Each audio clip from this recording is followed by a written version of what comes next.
Chapter 1 of The Mysterious Stranger by Mark Twain. It was in 1590, winter. Austria was far away from the world and asleep. It was still the Middle Ages in Austria, and promised to remain so forever.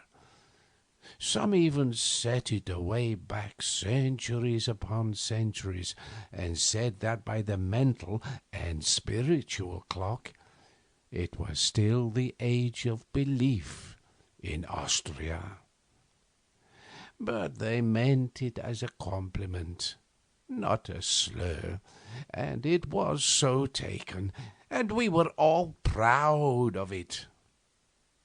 I remember it well, although I was only a boy, and I remember, too, the pleasure it gave me. Yes, Austria was far from the world, and asleep, and our village was in the middle of that sleep, being in the middle of Austria. It drowsed in peace in the deep privacy of a hilly and woodsy solitude, where news from the world hardly ever came to disturb its dreams, and was infinitely content. At its front flowed the tranquil river, its surface painted with cloud forms and the reflections of drifting arcs and stone boats. Behind it rose the woody steeps of the base of the lofty precipice. From the top of the precipice frowned a vast castle, its long stretch of towers and bastions mailed in vines. Beyond the river, a league to the left, was a tumbled expanse of forest-clothed hills, cloven by winding gorges where the sun never penetrated, and to the right a precipice overlooked the river, and between it and the hills just spoken of lay a far-reaching plain, dotted with homesteads, nested among orchards and shade trees. The whole region, for leagues around, was the hereditary property of a prince, whose servants kept the castle always in perfect condition for occupancy. But neither he nor his family came there oftener than once in 5 years. When they came, it was as if the Lord of the world had arrived, and had brought all the glories of its kingdom along. And when they left a calm behind, which was like a deep sleep which follows an orgy. Oh, Esseldorf was a paradise for us boys. We were not overmuch pestered with schooling. Mainly we were trained to be good Christians, to revere the Virgin, the Church, and the saints above everything. Beyond these matters we were not required to know much, and in fact not allowed to. Knowledge was not good for the common people, and could make them discontented with the lot which God had appointed them, and God would not endure discontentment with his plans. We had 2 priests. One of them, Father Adolf, was a very zealous and strenuous priest, much considered. There may have been better priests in some ways than Father Adolf, but there was never one in our commune who was held in more solemn and awful respect. This was because he had absolutely no fear of the devil. He was the only Christian I have ever known to whom that could be truly said. people stood in dread of him on that account, for they thought that there must be something, supernatural about him, else he could not be so bold and so confident. All men speak in bitter disapproval of the devil, but they do it reverently, not flippantly. But Adolf's way was very different. He called him by every name he could lay his tongue to, and it made everyone shudder that heard him. And often he would even speak of him scornfully and scoffingly. Then the people crossed themselves and went quickly out of his presence, fearing that something fearful might happen. Father Adolf had actually met Satan face to face more than once, and defied him. This was known to be so. Father Adolf said it himself. He never made any secret of it, but spoke it right out. And that he was speaking true, there was proof in at least one instance. For on that occasion he quarrelled with the enemy, and intrepidly threw his bottle at him. And there, upon the wall of his study, was the ruddy patch where it struck and broke. But it was Father Peter, the other priest, that we all loved best, and were, sorriest for. Some people charged him with talking around in conversation that God was all goodness, and would find a way to save all his poor human children. It was a horrible thing to say, but there was never any absolute proof that Father Peter said it. And it was out of character for him to say it, too, for he was always good and gentle and truthful. He wasn't charged with saying it in the pulpit, where all the congregation could hear and testify, but only outside, in talk. And it is easy for enemies to manufacture that. Father Peter had an enemy, and a very powerful one, the astrologer, who lived in a tumbled old tower up the valley, and put in his nights studying the stars. Oh, everyone knew he could foretell wars and famines, though that was not so hard, for there was always a war and generally a famine somewhere. But he could also read any man's life through the stars in the big book he had, and find lost property, and everyone in the village except Father Peter stood in awe of him. Even Father Adolf, who had defied the devil, had a wholesome respect for the astrologer when he came through our village wearing his tall, pointed hat and his long, flowing robes with stars on it, carrying his big book and a staff, which was known to have magic power. The bishop himself sometimes listened to the astrologer, it was said, for besides studying the stars and prophesying, the astrologer made a great show of piety, which would impress the bishop, of course. But Father Peter took no stock in the astrologer. He denounced him openly as a charlatan, a fraud with no valuable knowledge of any kind, or powers beyond those of an ordinary and rather inferior human being, which naturally made the astrologer hate Father Peter and wish to ruin him. It was the astrologer, as we all believed, who originated the story about Father Peter's shocking remark and carried it to the bishop. It was said that Father Peter had made the remark to his niece, Margaret, though Margaret denied it and implored the bishop to believe her and spare her old uncle from poverty and disgrace. But the bishop wouldn't listen.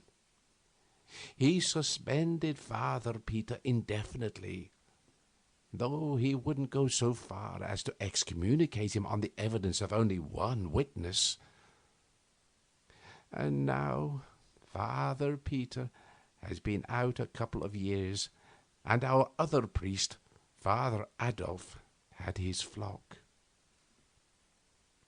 Those had been hard years for the old priest and Margaret. They had been favourites, but of course that changed when they came under the shadow of the bishop's frown. Many of their friends fell away entirely, and the rest became cool and distant.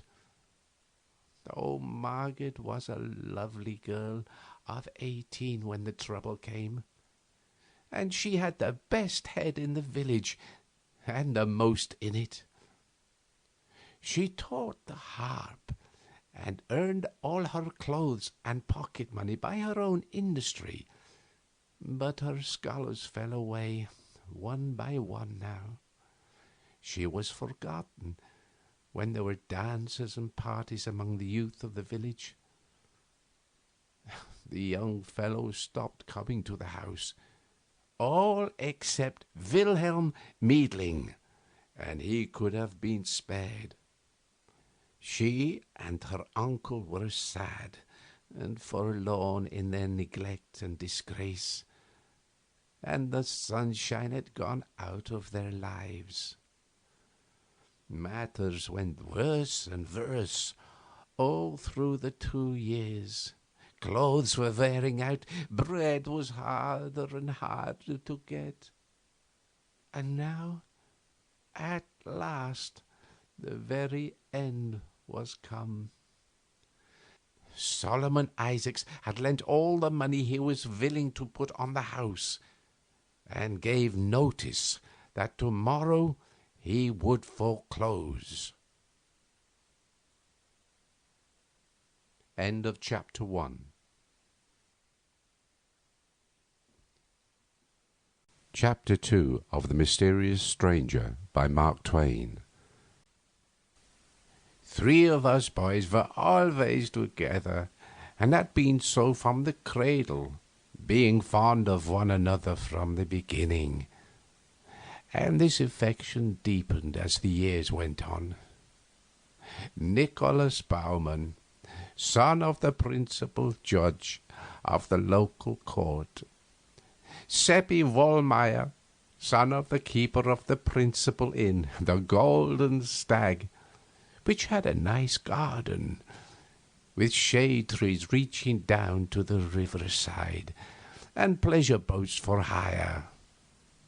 And I was the third, Theodore Fischer, son of the church organist, who was also the leader of the village musicians, teacher of the violin, composer, tax collector of the commune, sexton, and in other ways a useful citizen, and respected by all. We knew the hills and the woods as well as the birds knew them, for we were always roaming them when we had leisure, at least when we were not swimming or boating or fishing or playing on the ice or sliding downhill. And we had the run of the castle park, and a very few had that. It was because we were pets of the oldest serving man in the castle, Felix Brandt, and often we went there, nights, to hear him talk about old times and strange things, and to smoke with him. He taught us that, and to drink coffee, for he had served in the wars, and was at the siege of Vienna. And there, when the Turks were defeated and driven away, among the captured things were bags of coffee, and the Turkish prisoners explained the character of it and how to make a pleasant drink out of it. And now he always kept coffee by him, to drink himself, and also to astonish the ignorant with. When it stormed, he kept us all night, and while it thundered and lightened outside, he told us about ghost stories and horrors of every kind, and of battles and murders and mutilations and such things, and made it pleasant and cozy inside. And he told us these things from his own experience, largely. He had seen many ghosts in his time, and witches and enchanters, and once he was lost in a fierce storm at midnight in the mountains, and by the glare of the lightning had seen the wild huntsman rage on the blast with his spectre dogs, chasing after him through the driving cloud rack.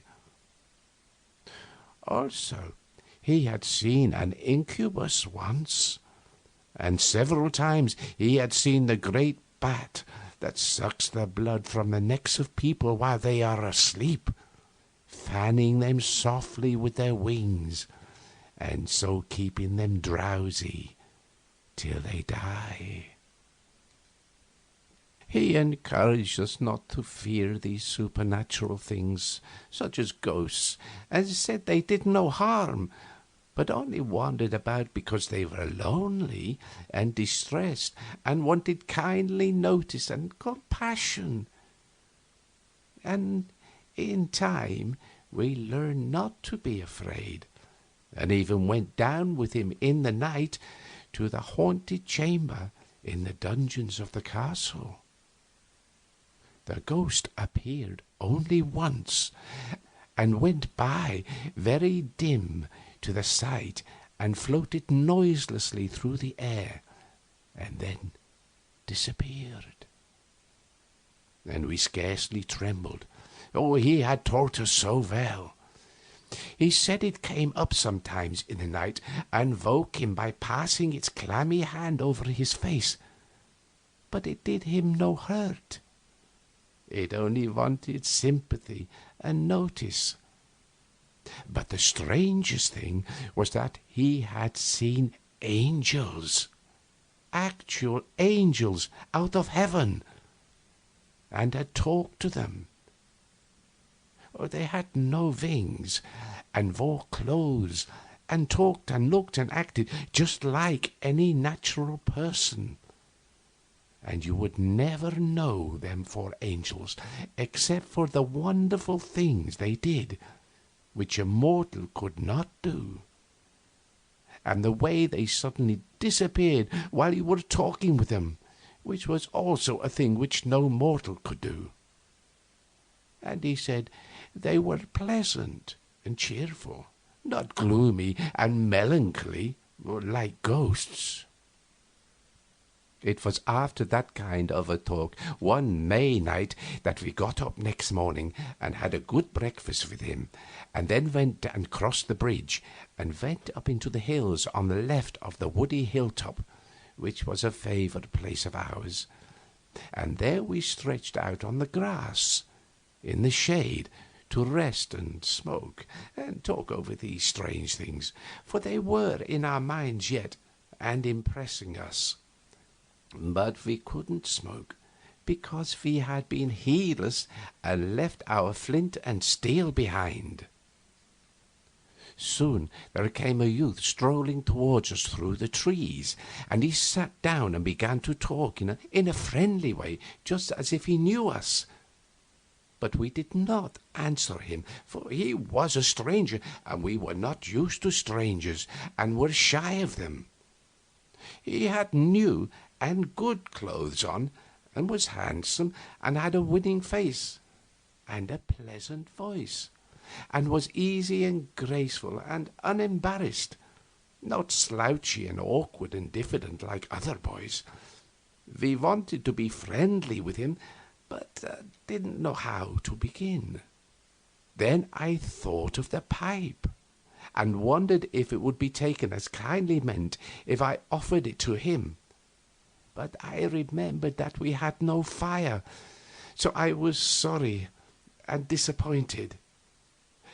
But he looked up bright and pleased and said, "Fire?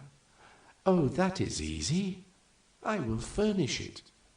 I was so astonished I couldn't speak, for I had not said anything. He took the pipe and blew his breath on it, and the tobacco glowed red, and spirals of blue smoke rose up. Oh, we jumped up and were going to run, for that was natural, and we did run a few steps, although he was yearningly pleading for us to stay, and giving us his word that he would do us no harm, but only wanted to be friends with us and have company.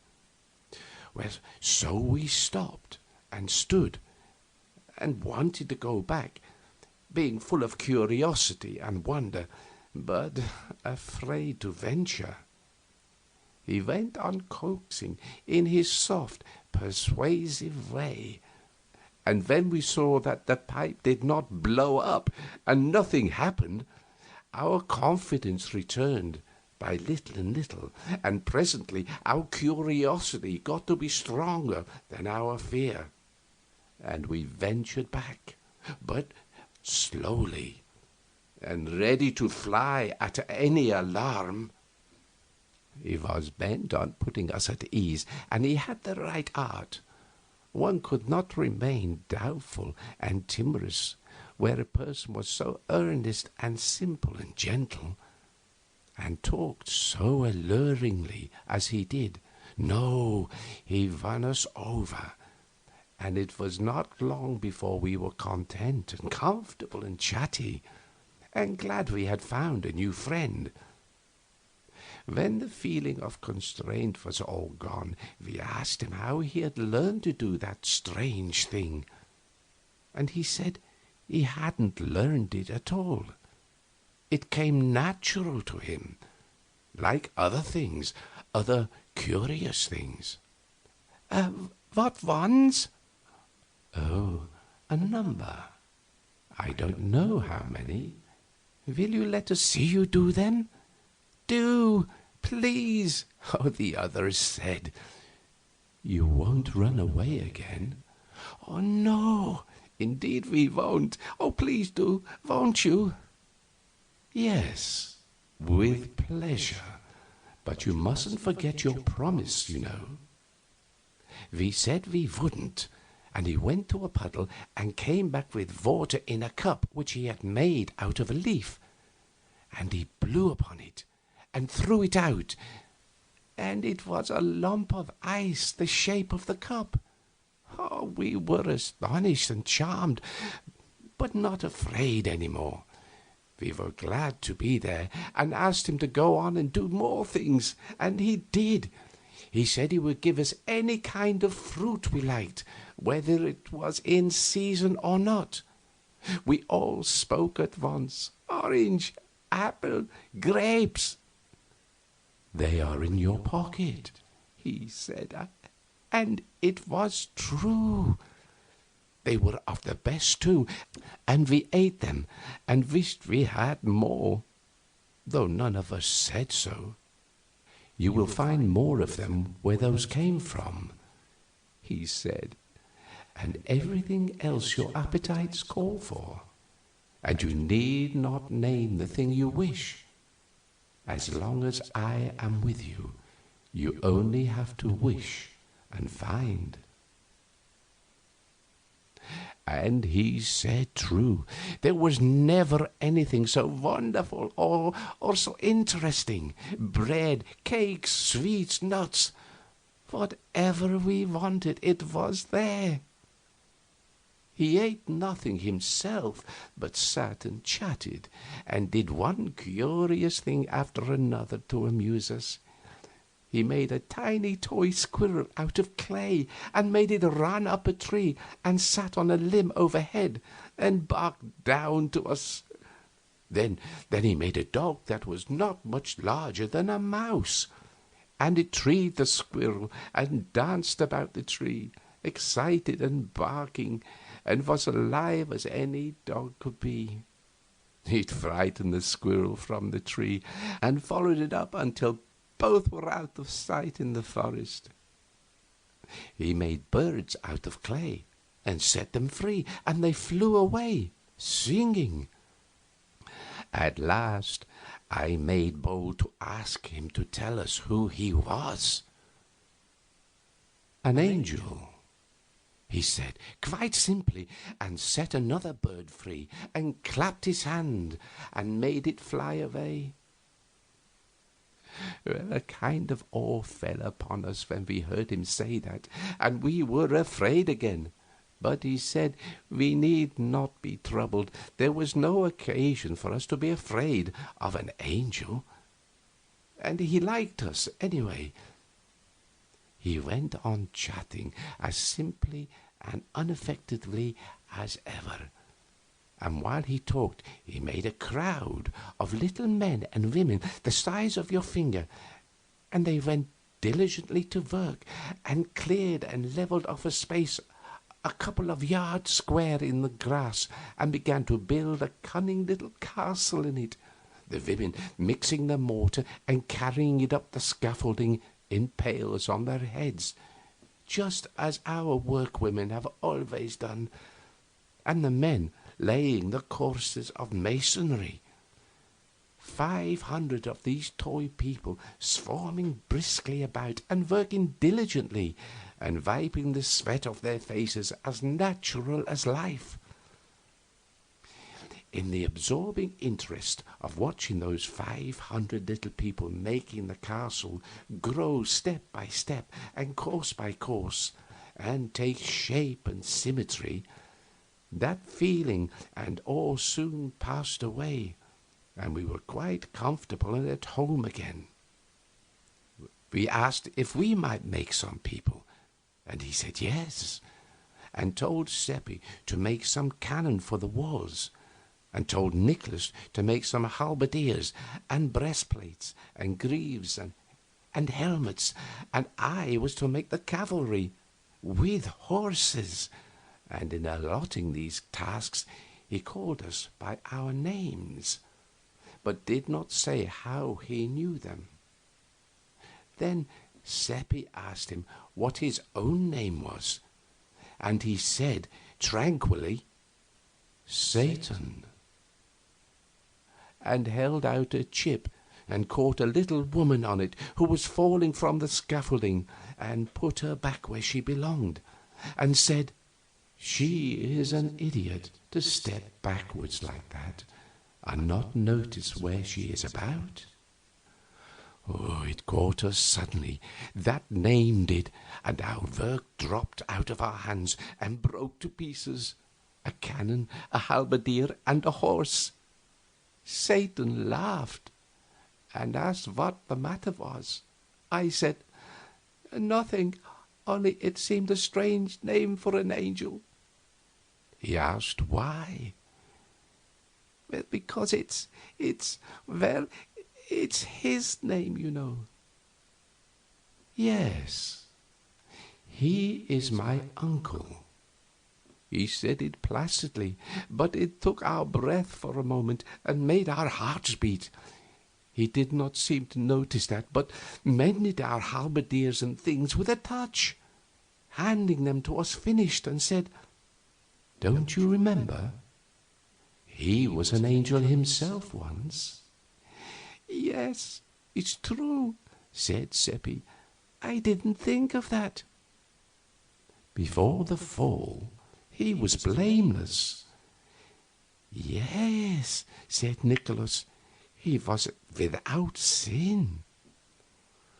It is a good family, ours, said Satan.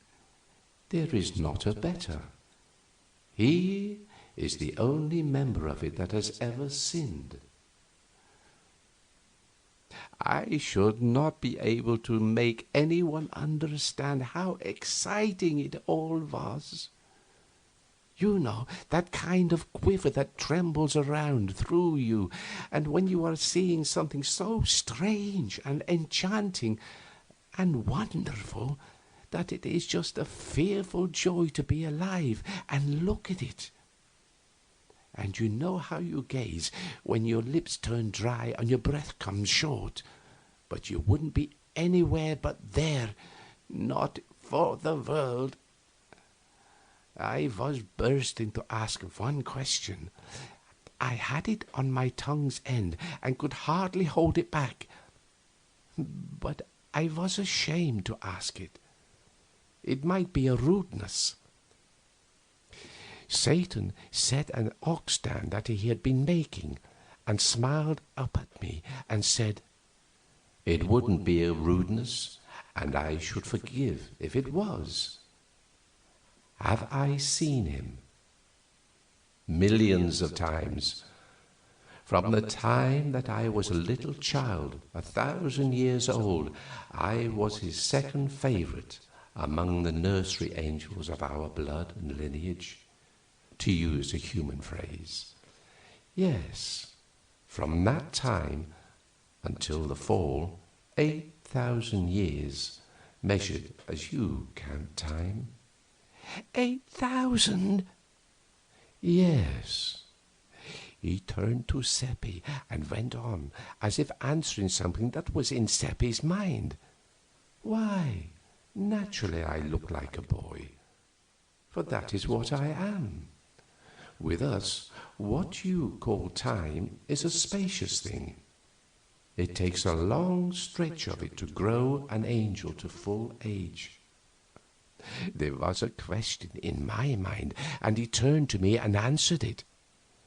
"I am 16,000 years old, counting as you count." Then he turned to Nicholas and said, "No, the fall did not affect me, nor the rest of the relationship. It was only he that I was named for, who ate of the fruit of the tree, and then beguiled the man and the woman with it. We others are still ignorant of sin. We are not able to commit it. We are without blemish, and shall abide in the estate always. We..." Two of the little workmen were quarreling, and in buzzing little bumblebee voices they were cursing and swearing at each other. Now came blows and blood. Then they locked themselves together in a life and death struggle. Satan reached out his hand and crushed the life out of them with his fingers, and threw them away, wiped the red from his fingers on his handkerchief, and went on talking where he had left off. We cannot do wrong, neither have we any disposition to do it, for we do not know what it is. It seemed a strange speech in the circumstances, but we barely noticed that. We were so shocked and grieved at the wanton murder he had committed, for murder it was. That was its true name, and it was without palliation or excuse, for the men had not wronged him in any way. It made us miserable, for we loved him and had thought him so noble and so beautiful and gracious, and had honestly believed he was an angel. And to have him to do this cruel thing, oh, it lowered him so, and we had such pride in him. He went right on talking, just as if nothing had happened, telling about his travels and the interesting things he had seen in the big worlds of our solar system and of other solar systems far away in the remoteness of space, and about the customs of the immortals that inhabit them, somehow fascinating us, enchanting us, charming us in spite of the pitiful scene that was now under our eyes. For the wives of the little dead men had found the crushed and shapeless bodies and were crying over them, and sobbing and lamenting, and the priest was kneeling there with his hands crossed upon his breast, praying. and the crowds and crowds of pitying friends were massed about them, reverently uncovered, with their bare heads bowed, and many with the tears running down. A scene which Satan paid no attention until the small noise of the weeping and praying began to annoy him.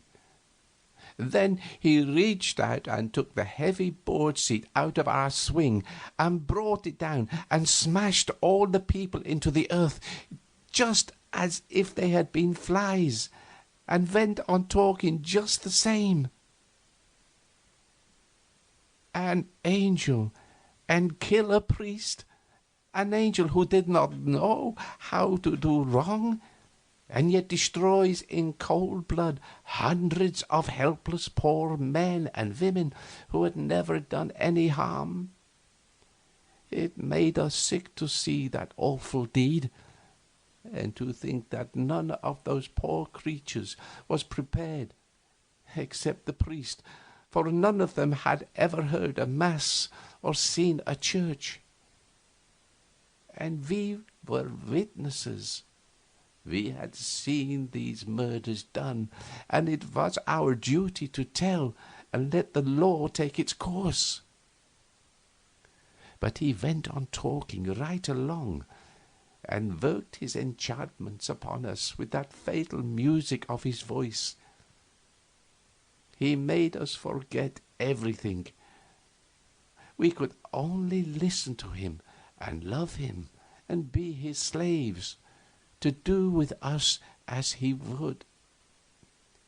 He made us drunk with joy of being with him, and of looking into the heaven of his eyes, and of feeling the ecstasy that filled along our veins from the touch of his hand.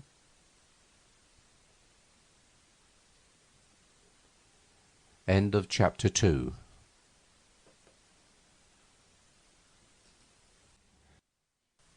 Chapter 3. The stranger had seen everything. He had been everywhere. He knew everything, and he forgot nothing. What another must study, he learned at a glance. There was no difficulties for him, and he made things live before you when he told you about them. He saw the world made. He saw Adam created. He saw Samson surge against the pillars and bring the temple down in ruins about him. He saw Caesar's death. He told of the daily life in heaven. He had seen the damned writhing in the red waves of hell. And he made us see all these things, and it was as if we were on the spot and looking at them with our own eyes.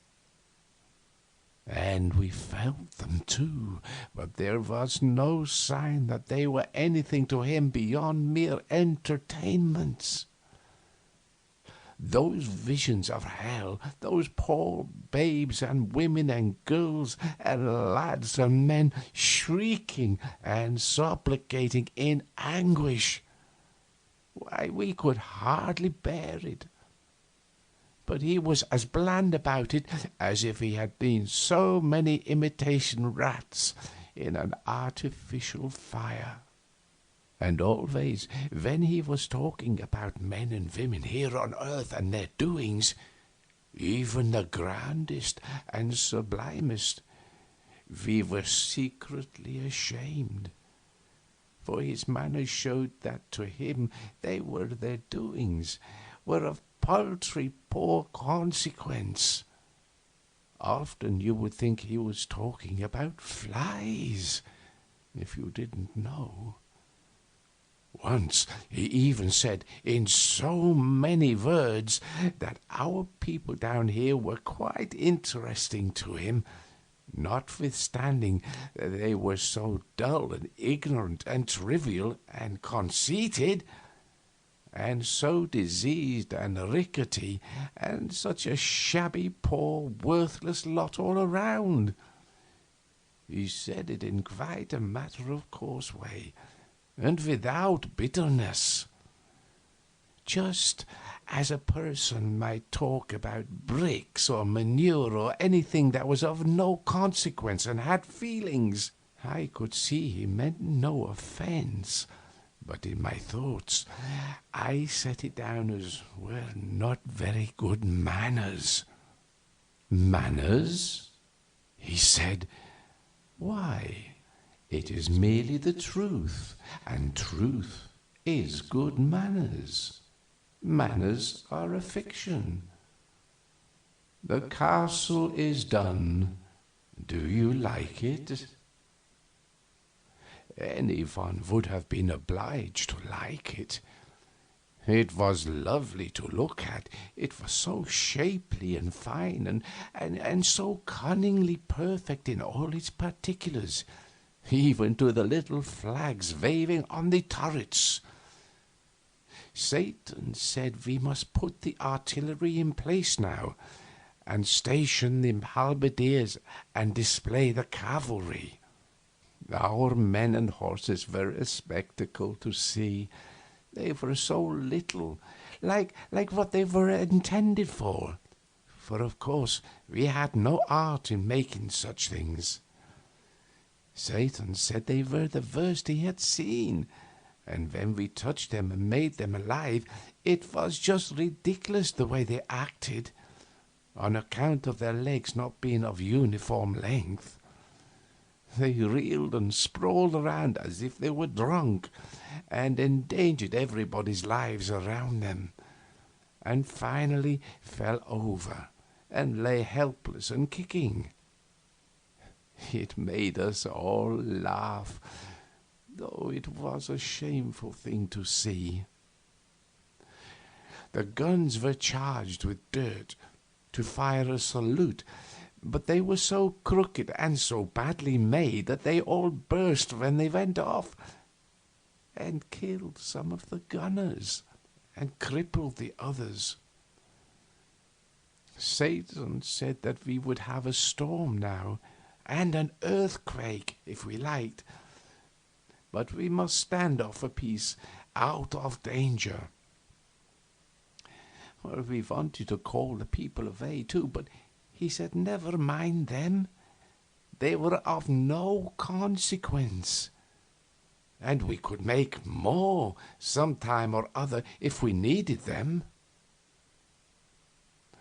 A small storm cloud began to settle down black over the castle, and a miniature lightning and thunder began to play, and the ground to quiver, and the wind to pipe and wheeze, and the rain to fall, and all the people flocked into the castle for shelter. The cloud settled down blacker and blacker, and one could see the castle only dimly through it. The lightning blazed out flash upon flash, and pierced the castle and set it on fire, and the flames shone out red and fierce through the cloud, and people came flying out, shrieking, but Satan brushed them back, paying no attention to our begging and crying and imploring. And in the midst of the howling of the wind and the volleying of the thunder, the magazine blew up, the earthquake rent the ground wide, and the castle's wreck and ruin tumbled into the chasm, which swallowed it from sight and closed upon it with all that innocent life. Not one of the 500 poor creatures escaping. Oh, our hearts were broken. We could not keep from crying. Don't cry, Satan said. They were of no value. But they are gone to hell. Oh, it is no matter. We can make plenty more. It was of no use to try to move him. Evidently he was wholly without feeling, and could not understand. He was full of bubbling spirits, and as gay as if this were a wedding instead of a fiendish massacre, and he was bent on making us feel as he did. And of course his magic accomplished his desire. It was no trouble to him. He did whatever he pleased with us. In a little while we were dancing on that grave, and he was playing to us on a strange, sweet instrument which he took out of his pocket. And the music, but there is no music like that, unless perhaps in heaven, and that was where he brought it from, he said. It made one mad for pleasure, and we could not take our eyes from him, and the looks that went out of our eyes came from our hearts, and their dumb speech was worship. He brought the dance from heaven too, and the bliss of paradise was in it. Presently he said he must go away on an errand, but we could not bear the thought of it, and clung to him, and pleaded with him to stay. And that pleased him, and he said so, and said he would not go yet, but wait a little while, and we would sit down and talk a few minutes longer. And he told us Satan was only his real name, and he was to be known by it to us alone. But he had chosen another one to be called by in the presence of others, just a common one, such as people have. Philip Traum. It sounded so odd and mean for such a being, but it was his decision, and we said nothing. His decision was sufficient. We had seen wonders this day, and my thoughts began to run on the pleasure it would be to tell them when I got home. But he noticed those thoughts, and he said, "No, all these matters are a secret among us four. I do not mind your trying to tell them, if you like, but I will protect your tongues, and nothing of the secret will escape from them." It was a disappointment, but it couldn't be helped, and it cost us a sigh or two.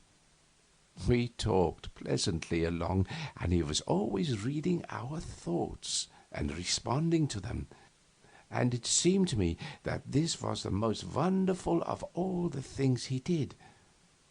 But he interrupted my musings and said, "No, it would be wonderful for you, but it is not wonderful for me. I am not limited like you. I am not subject to human conditions. I can measure and understand your human weaknesses, for I have studied them. But I have none of them. My flesh is not real, although it would seem firm to your touch. My clothes are not real. I am a spirit. Father Peter is coming." We looked round, but we did not see anyone. "He is not in sight yet, but you will see him presently." "Do you know him, Satan?" "No." "Won't you talk with him when he comes? He is not ignorant and dull like us, and he would so like to talk with you. Oh, will you?" "Another time, yes, but not now. I must go on my errand after a little. Oh, there he is now. You can see him. Now sit still and don't say anything." We looked up and saw Father Peter approaching through the chestnuts. We three were sitting together in the grass, and Satan sat in front of us in the path. Father Peter came slowly along with his head down, thinking, and stopped within a couple of yards of us, and took off his hat and got out his silk handkerchief, and stood there, mopping his face, and looking as if he were going to speak to us. But he didn't. Presently he muttered, "I can't think what brought me here. It seems if I were in my study a minute ago, but I suppose I have been dreaming along for an hour, and have come all the stretch without noticing, for I am not myself in these troubled days." Then he went mumbling along to himself and walked straight through Satan, just as if nothing were there. Oh, it made us catch our breath to see it. We had the impulse to cry out the way you nearly always do when a startling thing happens, but something mysteriously restrained us, and we remained quiet, only breathing fast. Then the trees hid Father Peter after a little, and Satan said, "It is as I told you. I am only a spirit." "Yes, one perceives it now," said Niklaus, "but we are not spirits. It is plain he did not see you. But were we invisible too? He looked at us, but he didn't seem to see us." "No, none of us was visible to him, for I wished it so." It seemed almost too good to be true that we were actually seeing these romantic and wonderful things, and that it was not a dream. And there he sat, looking just like anybody, so natural and simple and charming, and chatting along again the same as ever, and, well, words cannot make you understand what we felt. It was an ecstasy, and an ecstasy is a thing that will not go into words. It feels like music, and one cannot tell about music so that another person can get the feeling of it. He was back in the old ages once more, and making them live before us. He had seen so much. It was just a wonder to look at him and try to think how it must have been to have such experience behind one. But it made you seem sorrowfully trivial, and the creature of a day, and such a short and paltry day, too. And he didn't say anything to raise up your drooping pride. No, not a word. He always spoke of men in the same old, indifferent way, just as one speaks of bricks and manure piles and things. You could see that they were of no consequence to him, one way or the other. He didn't mean to hurt us. You could see that, just as we don't mean to insult a brick when we disparage it. A brick's emotions are nothing to us. It never occurs to us to think whether it has any or not. Once, when he was bunching the most illustrious kings and conquerors and poets and prophets and pirates and beggars together, just like a brick pile, I was shamed into putting in a word for man, and asked him why he made so much difference between men and himself. He had to struggle with that a moment. He didn't seem to understand how I could ask such a strange question. Then he said, "The difference between man and me. the difference between a mortal and an immortal, between a cloud and a spirit. He picked up a woodlouse that was creeping along a piece of bark. What is the difference between Caesar and this? I said, one cannot compare things which by their nature and by the interval between them are not comparable. You have answered your own question, he said. I will expand it. Man is made of dirt. I saw him made. I am not made of dirt. Man is a museum of diseases, a home of impurities. He comes today and is gone tomorrow. He begins as dirt and departs as stench. I am of the aristocracy of the imperishables. And man has the moral sense. You understand? He has the moral sense. That would seem to be difference enough between us all by itself. He stopped there, as if it settled the matter. I was sorry, for at that time I had but a dim idea of what the moral sense was. I merely knew that we were proud of having it, and when he talked like that about it, it wounded me.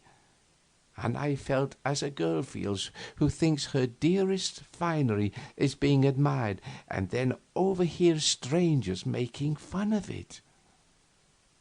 For a while we were all silent, and I, for one, was depressed.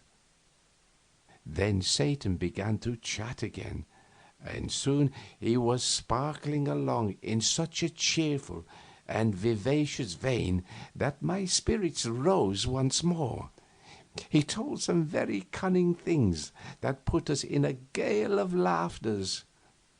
And when he was telling about the time that Samson tied the torches to the foxes' tails and set them loose in the Philistines' corn, and Samson sitting on the fence slapping his thighs and laughing, with the tears running down his cheeks, and lost his balance and fell off the fence. Oh, the memory of that picture got him laughing too, and we did have a most lovely, a jolly time.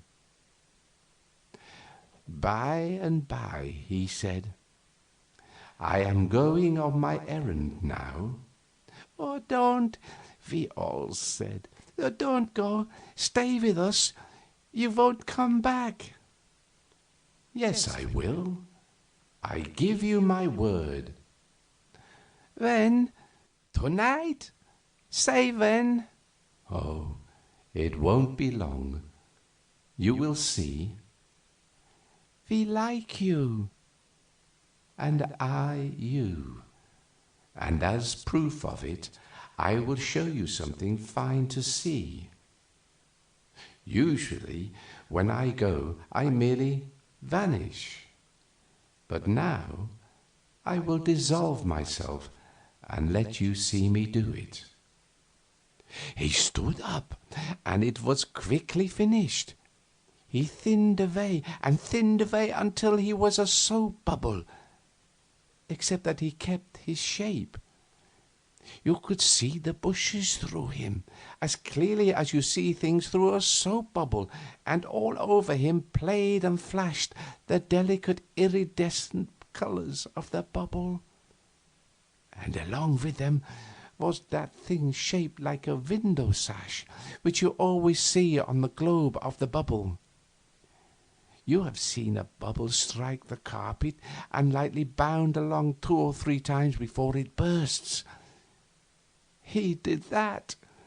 He sprang, touched the grass, bounded, floated along, touched again, and so on, and presently exploded. Puff! And in his place was vacancy. It was a strange and beautiful thing to see. We did not say anything, but sat wondering and dreaming and blinking.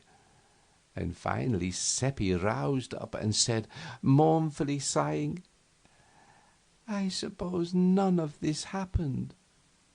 Nicholas sighed and said about the same. I was miserable to hear them say it, for it was the same cold fear that was in my own mind. Then we saw old Father Peter wandering along back, with his head down, searching the ground. When he was pretty close to us, he looked up and saw us and said, "How long have you been here, boys?" "Oh, a little while, Father." "Then it is since I came by, and maybe you can help me. Did you come by the path?" "Yes, Father." "Oh, that is good. I came the same way, and I have lost my wallet. There wasn't much in it, but a very little is much to me, for it was all I had. I suppose you haven't seen anything of it?" "No, Father, but we will help you hunt." "It was what I was going to ask you. Why, here it is." We hadn't noticed it, yet there it lay, right where Satan stood when he began to melt. If he did melt, and it wasn't a delusion. Father Peter picked it up and looked very much surprised.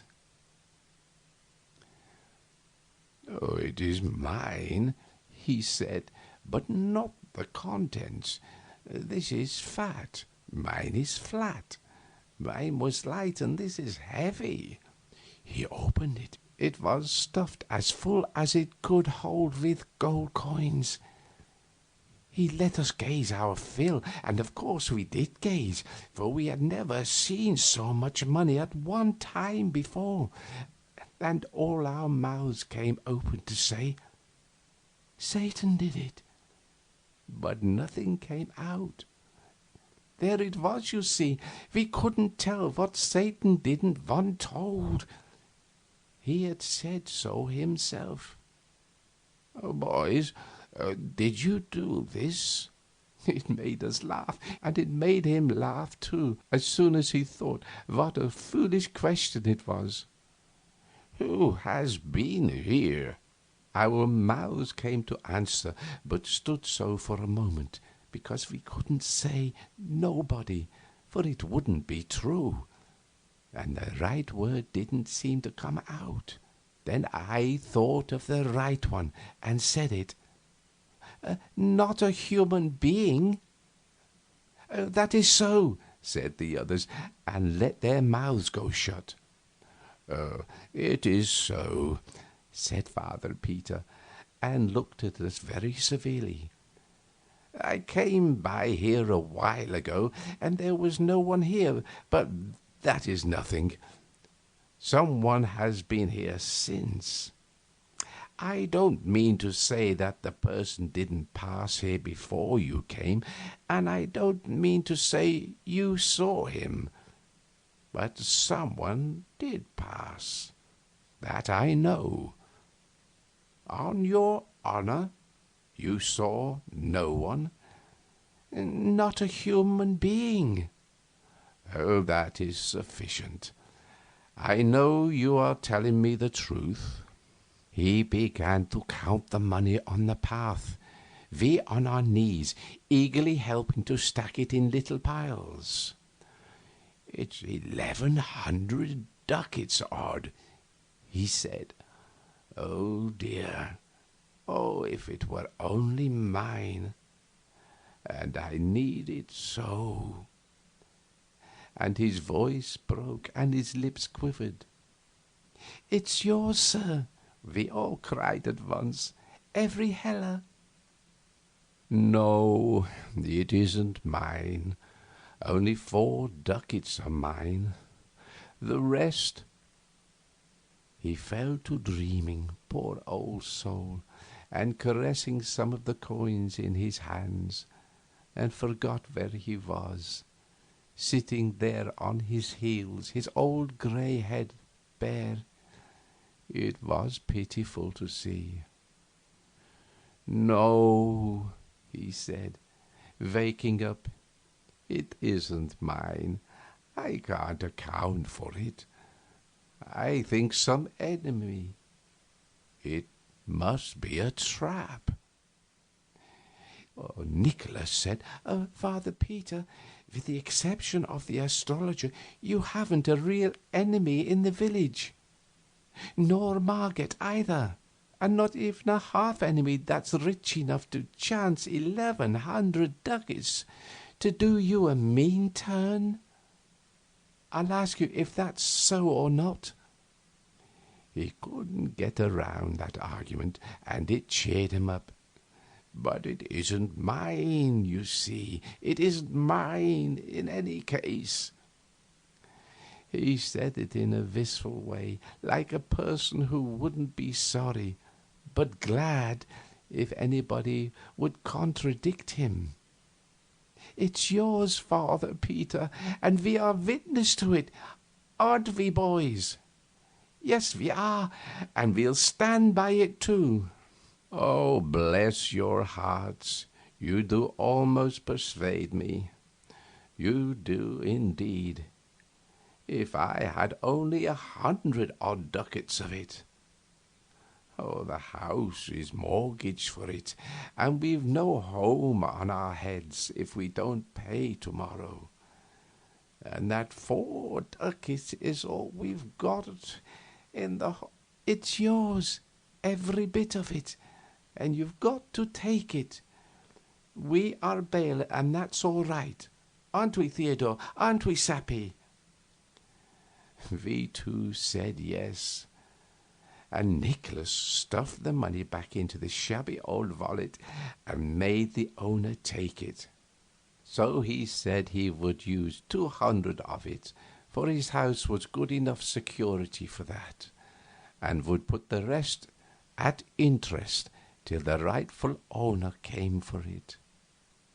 And on our side we must sign a paper showing how he got the money, a paper to show to the villagers as proof that he had not got out of his troubles dishonestly. End of chapter 3.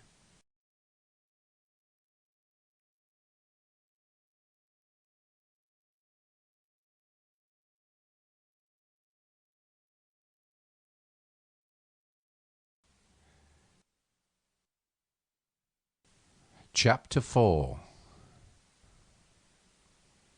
It made an immense talk next day, when Father Peter paid Solomon Isaacs in gold, and left the rest of the money with him at interest. Also, there was a pleasant change. Many people called at the house to congratulate him, and a number of cool old friends became kind and friendly again. And to top all, Marget was invited to a party. And there was no mystery.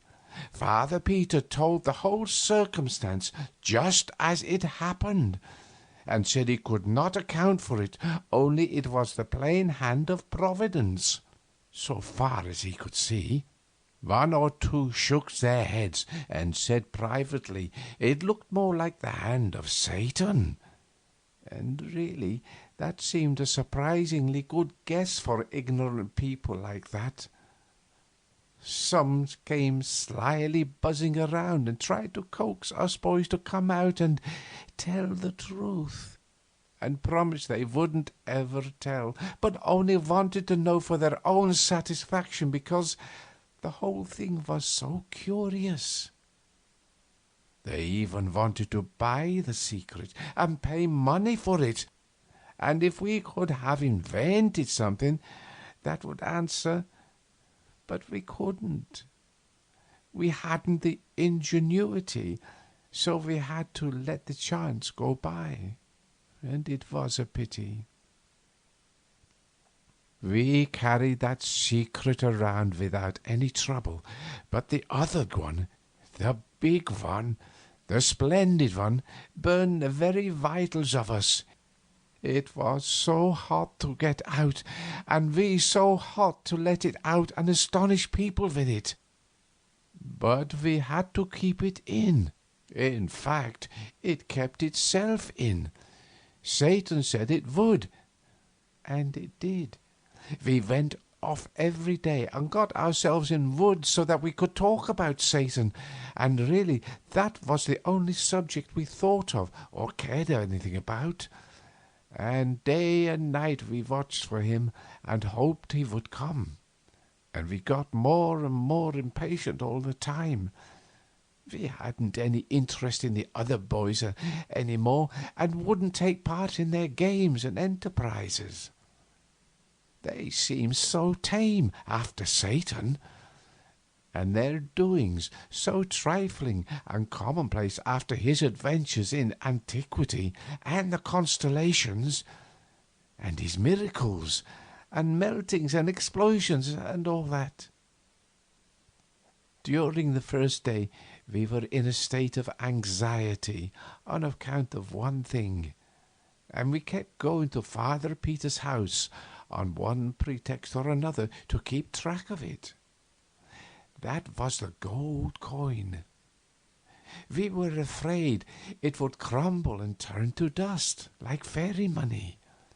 If it did, but it didn't.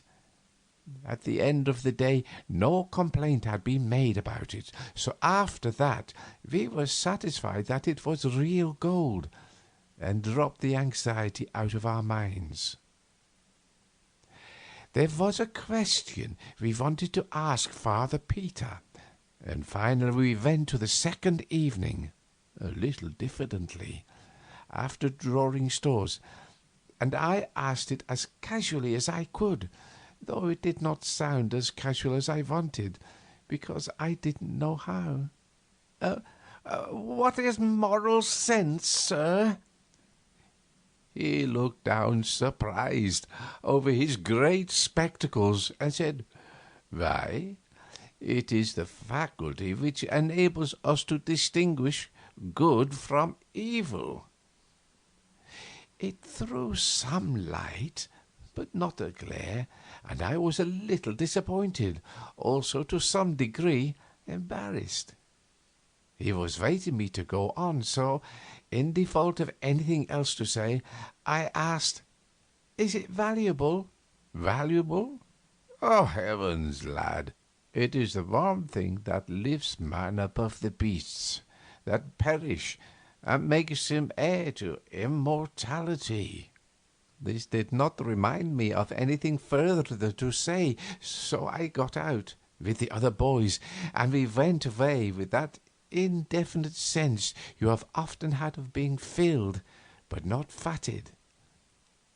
They wanted me to explain, but I was tired. We passed out through the parlor, and there was Margaret at the spinning, teaching Mary Luger. So one of the deserting pupils was back, and an influential one, too. The others would follow. Margaret jumped up and ran and thanked us again, with tears in her eyes, and this was the third time, for saving her and her uncle from being turned into the street. And we told her again we hadn't done it. But that was her way. She never could be grateful enough for anything a person did for her. So we let her have her say.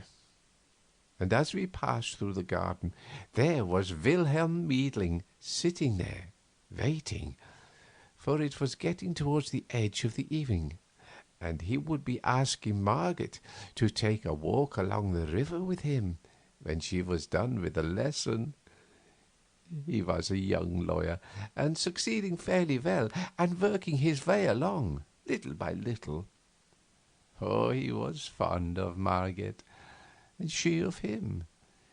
He had not deserted along with the others, but had stood his ground all through. His faithfulness was not lost on Margaret and her uncle. He hadn't so very much talent, but he was handsome and good, and these are a kind of talents themselves, and help along. He asked us how the lesson was getting along, and we told him it was about done, and maybe it was so. We didn't know anything about it, but we judged it would please him, and it did, and didn't cost us anything. End of chapter 4.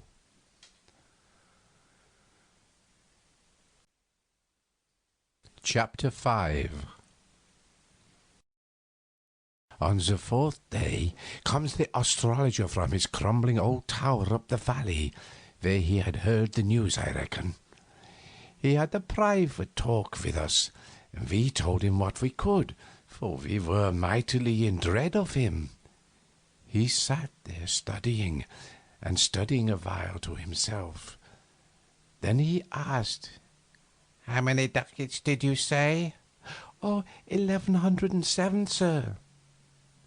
Then he said, as if he were talking to himself, "It is very singular.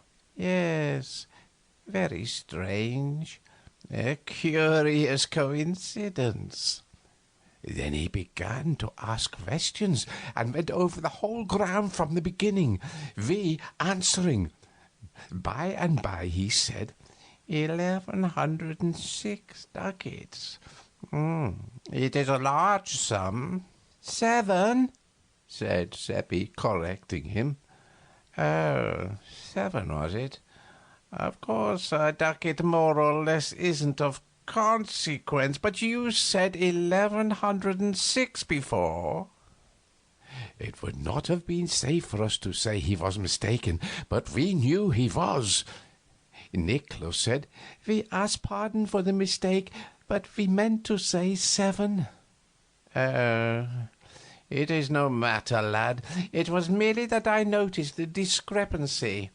It is several days, and you cannot be expected to remember precisely.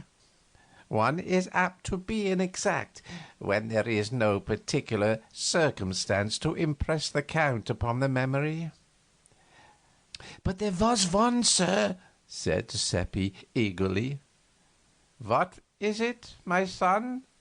asked the astrologer indifferently. "First, we all counted the piles of coins, each in turn, and all made it the same, 1106. But I had slipped one out, just for fun, when the count began, and now I slipped it back and said, 'I think there is a mistake. There are 1107. Let us count again.' We did, and of course I was right. They were astonished.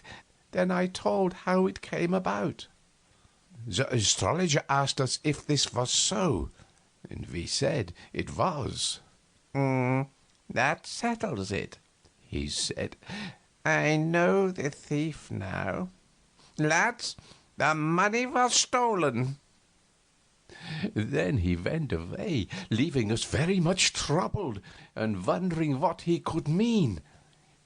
In about an hour we found out, for by that time it was all over the village that Father Peter had been arrested for stealing a great sum of money from the astrologer. Everybody's tongue was loose and going. Many said it was not in Father Peter's character, and it must be a mistake. But others, they shook their heads and said misery and want could drive a suffering man to almost anything. About one detail there was no differences. All agreed that Father Peter's account of how the money came into his hands was just about unbelievable. It had such an impossible look. They said it might come into the astrologer's hand in some such way, but into Father Peter's, never. Our characters began to suffer now. We were Father Peter's only witnesses. How much did he probably pay us to back up this fantastic tale? Oh, people talked that kind of talk to us pretty freely and frankly, and were full of scoffings. Then we begged them to believe really we had only told the truth. Our parents were harder on us than anyone else. Our father said we were disgracing our families, and they commanded us to purge ourselves of our lie. And there was no limit to their anger when we continued to say we had spoken true. Oh, our mothers cried over us and begged us to give back our bribe and get back our honest names and save their families from shame and come out and honorably confess. And at last we were so worried and harassed that we tried to tell the whole thing, Satan and all. But no, it wouldn't come out. We were hoping and longing all the time that Satan would come and help us out of our trouble, but there was no sign of him. Within an hour after the astrologer's talk with us, Father Peter was in prison, and the money sealed up in the hands of the officers of the law. The money was in a bag, and Solomon Isaac said he had not touched it since he had counted it. His oath was taken that it was the same money, and that the amount was 1,107 ducats. Father Peter claimed trial by the ecclesiastical court, but our other priest, Father Adolf, said an ecclesiastical court hadn't jurisdiction over a suspended priest. The bishop upheld him, and that settled it. The case was to go to trial in the civil court. The court would not sit for some time to come. William Meidling would be Father Peter's lawyer and do the best he could, of course, but he told us privately that a weak case on his side and all the power and prejudice on the other side, the outlook was bad. So Margaret's new happiness died a quick death. No friends came to console with her, and none were expected. An unsigned note withdrew her invitation to the party. There would be no scholars to take lessons. How could she support herself? She could remain in the house, for the mortgage was paid off, though the government and not poor Solomon Isaacs had the mortgage money in its grip for the present. Old Ursula, who was the cook, chambermaid, housekeeper, laundress, and everything else for Father Peter, and had been Margaret's nurse in earlier years, said God would provide. But she said that from habit, for she was a good Christian. She meant to help in the providing, to make sure, if she could find a way. We boys wanted to go and see Margaret and show friendliness for her, but our parents were afraid of offending the community and wouldn't let us. The astrologer was going around inflaming everybody against Father Peter, and saying he was an abandoned thief and had stolen 1,107 ducats from him. He said he knew he was a thief from the fact, for it was exactly the sum he had lost, and which Father Peter pretended to have found. In the afternoon of the 4th day after the catastrophe, old Ursula appeared at our house and asked for some washing to do, and begged my mother to keep the secret, to save Margaret's pride, who would stop this project if she found it out. Yet Margaret had not enough to eat and was growing weak. Ursula was growing weak herself, and she showed it. and she ate of the food that was offered her like a starving person, but could not be persuaded to carry any home, for Margaret would not eat charity food. She took some clothes down to the stream to wash them, but we saw from the window that handling the bat was too much for her strength. So she was called back, and a trifle of money offered her, which she was afraid to take, lest Margaret should suspect. Then she took it, saying she would explain that she found it in the road. And to keep it from being a lie and damning her soul, she got me to drop it while she watched. Then she went along by there and found it, and exclaimed with surprise and joy, and picked it up and went her way. Like the rest of the village, she could tell everyday lies fast enough, and without taking any precautions against fire and brimstone on their account. But this was a new kind of lie, and it had a dangerous look because she hadn't had any practice in it. After a week's practice, it wouldn't have given her any trouble. Well, it is the way we are made.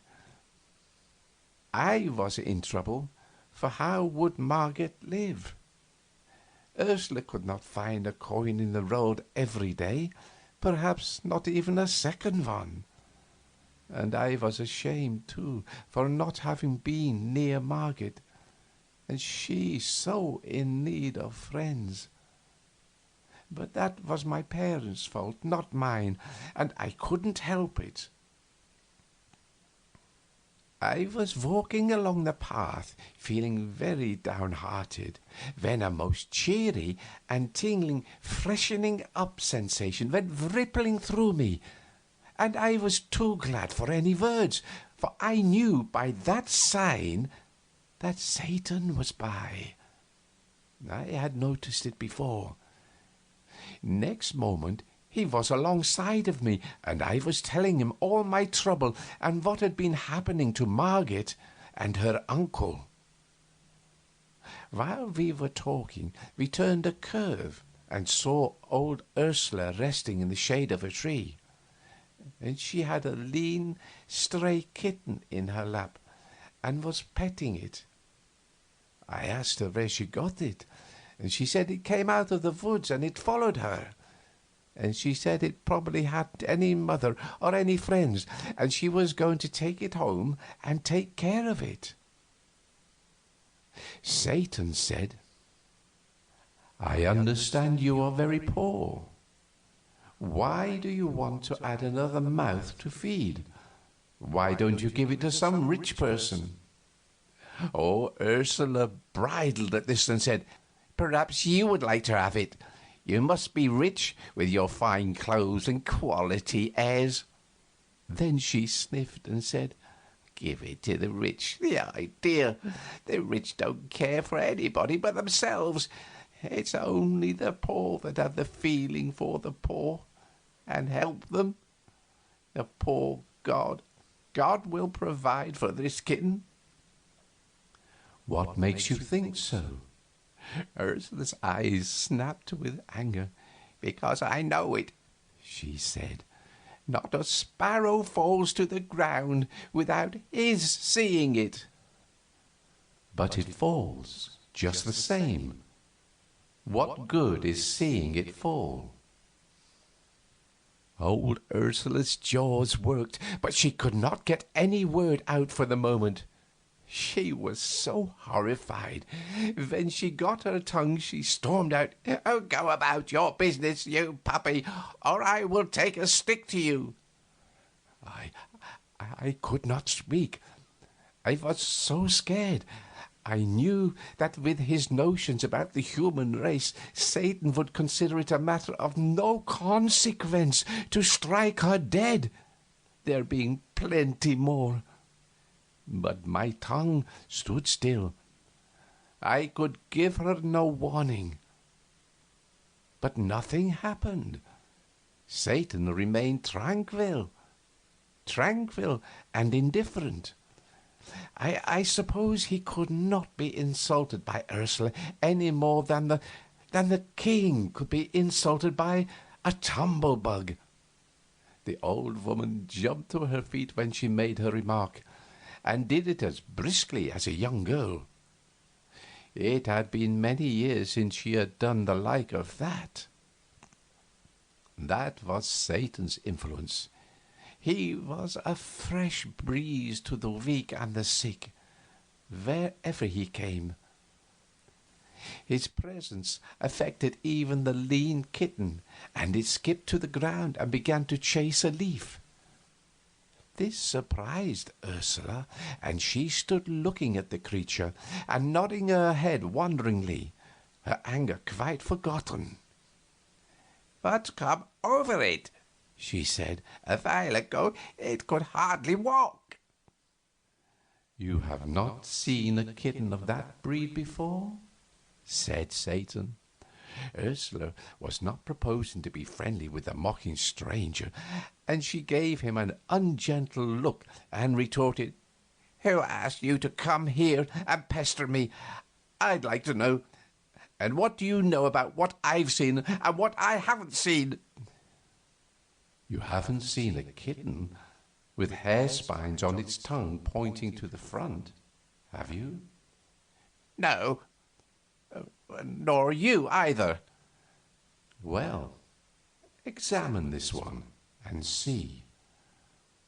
Ursula was become pretty spry, but the kitten was sprier, and she could not catch it, and had to give it up. Then Satan said, "Give it a name, and maybe it will come." Ursula tried several times, but the kitten was not interested. "Call it Agnes. Try that." The creature answered to the name and came.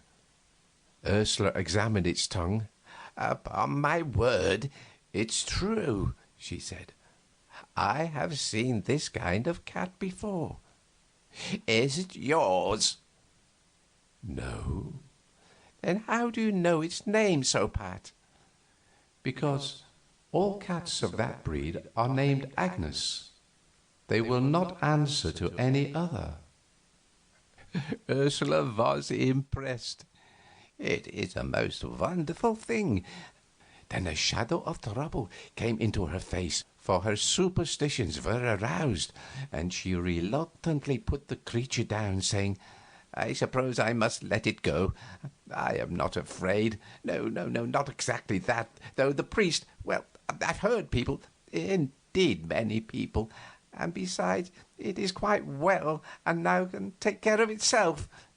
She sighed and turned to go, murmuring, "Oh, it is such a pretty one, too, and would be such company, and the house is so sad and lonesome these days.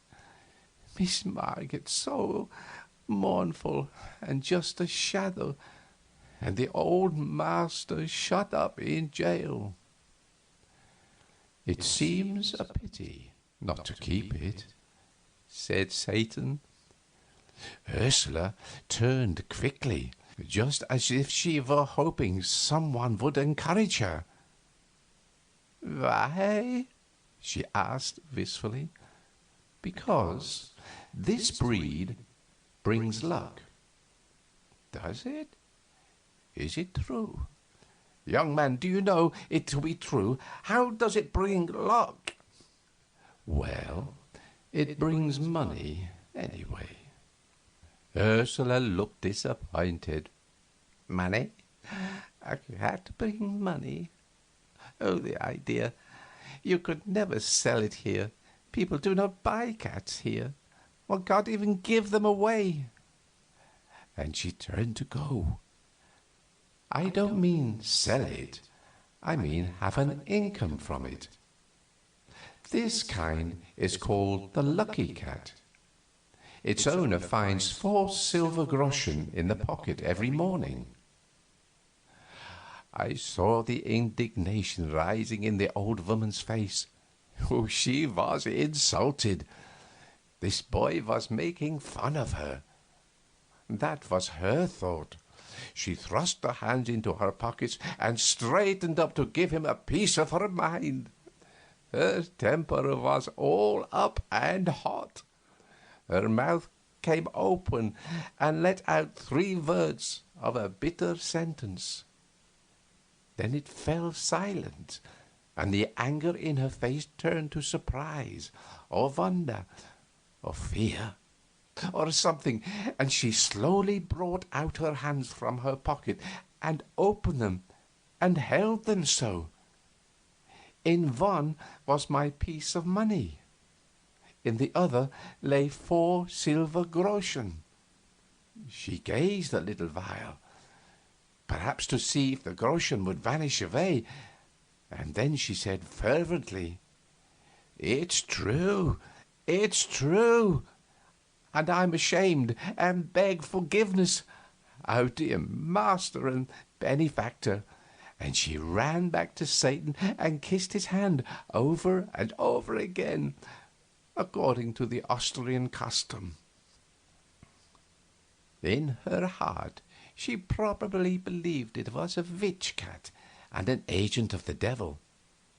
But no matter, it was all the more certain to be able to keep its contract and furnish a daily good living for the family. For in the matters of finance, even the puissest of our peasants would have more confidence in the arrangement with the devil than with an archangel. Ursula started homeward, and Agnes in her arms, and I said I wish I had her privilege of seeing Margaret.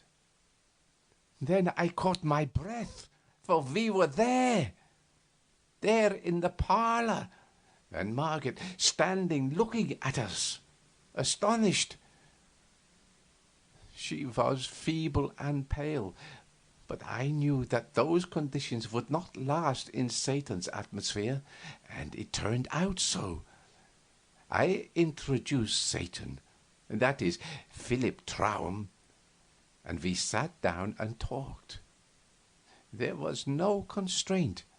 We were simple folk in our village, and when a stranger was a pleasant person, we were soon friends.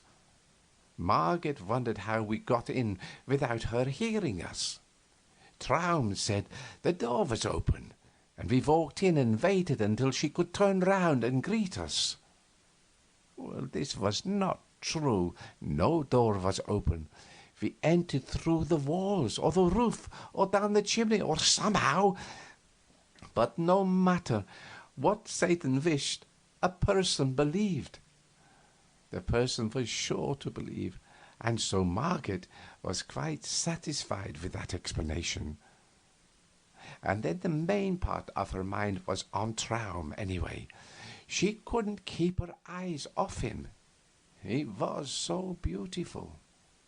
Oh, that gratified me and made me proud. I hoped he would show off some, but he didn't. He seemed only interested in being friendly and telling lies. He said he was an orphan. Oh, that made Margaret pity him. The water came into her eyes. He said he had never known his mamma. She passed away while he was a young thing, and said his papa was in shattered health and had no property to speak of, in fact, none of any earthly value. But he had an uncle in business down in the tropics, and he was very well off and had a monopoly, and it was from this uncle that he drew his support. The very mention of a kind uncle was enough to remind Margaret of her own, and her eyes filled again. She said she hoped their 2 uncles would meet some day. It made me shudder. Philip said he hoped so, too, and that made me shudder again. "Maybe they will," said Margaret. "Does your uncle travel much?" "Oh, yes. He goes all about. He has business everywhere." And so they went on chatting, and poor Margaret forgot her sorrows for one little while. Anyway, it was probably the only really bright and cheery hour she had known lately. I saw she liked Philip, and I knew she would. And when he told her he was studying for the ministry, I could see that she liked him better than ever. And then, when he promised to get her admitted to jail so that she could see her uncle, that was the capstone. He said he would give the guards a little present, and she must always go in the evening, after dark, and say nothing, but just show this paper and pass in, and show it again when you come out. And he scribbled some queer marks on the paper and gave it to her. And she was ever so thankful, and right away was in a fever for the sun to go down. For in that old, cruel time, prisoners were not allowed to see their friends, and sometimes they spent years in jails without ever seeing a friendly face. I judged that the marks on the paper were an enchantment, and that the guards would not know what they were doing, nor have any memory of it afterwards. And that was indeed the way of it.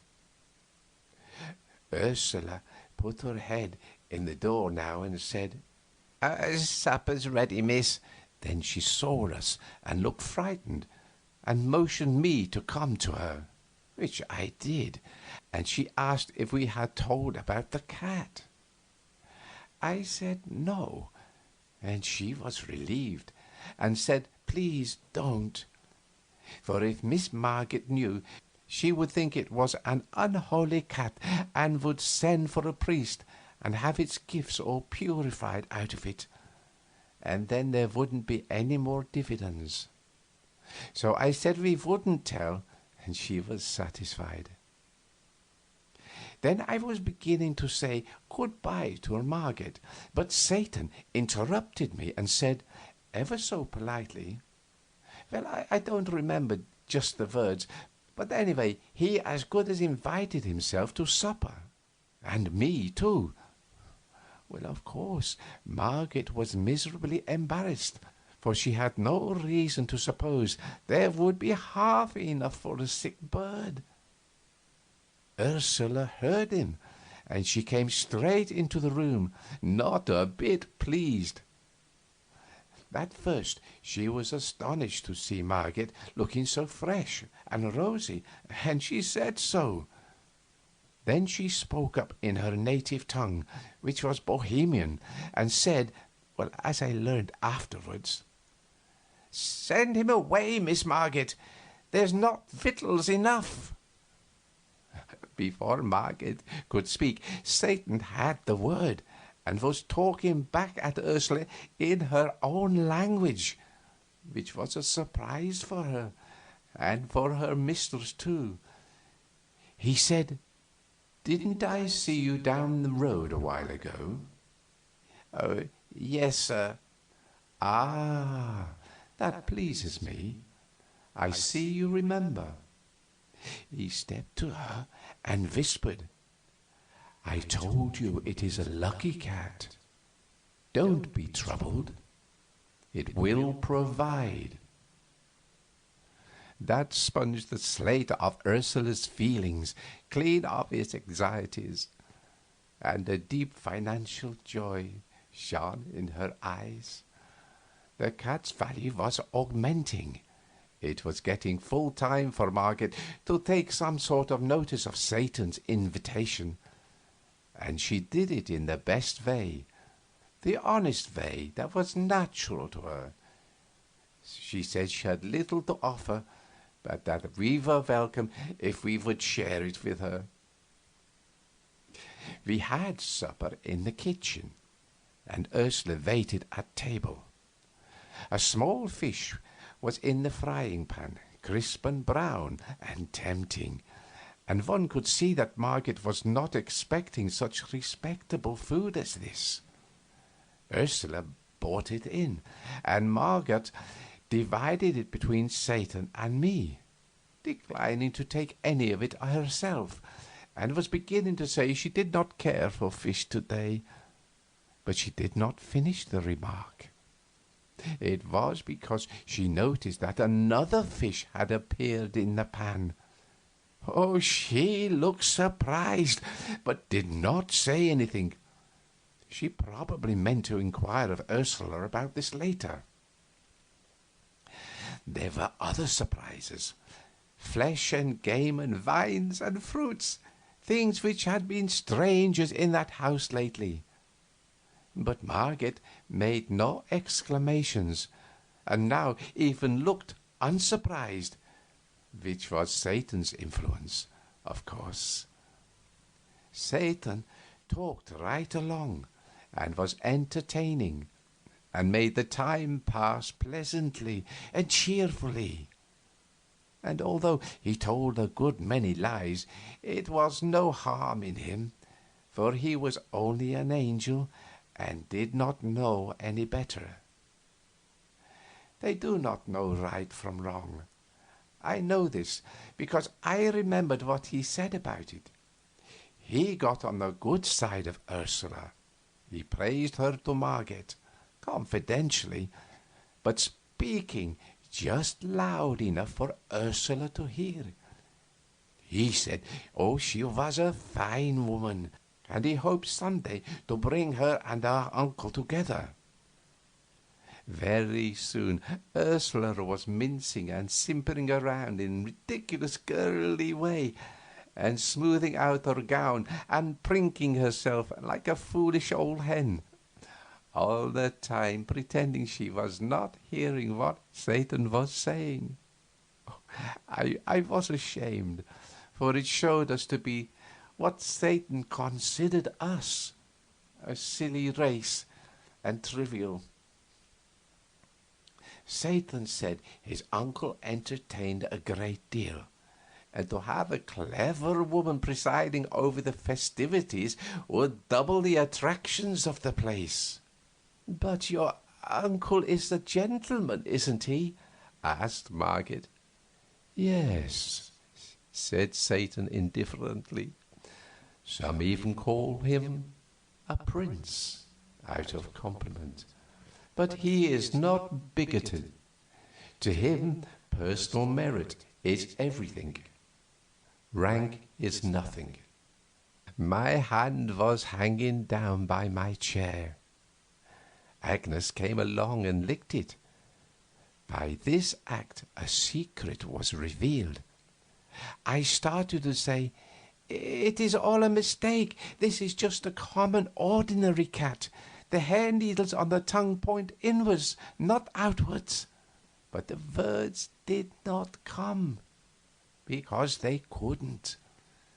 Satan smiled at me, and I understood. When it was dark, Margaret took food and wine and fruit in a basket and hurried away to the jail, and Satan and I walked towards my home. I was thinking to myself that I should like to see what the inside of the jail was like. Satan overheard the thought, and the next moment we were in the jail. We were in the torture chamber, Satan said.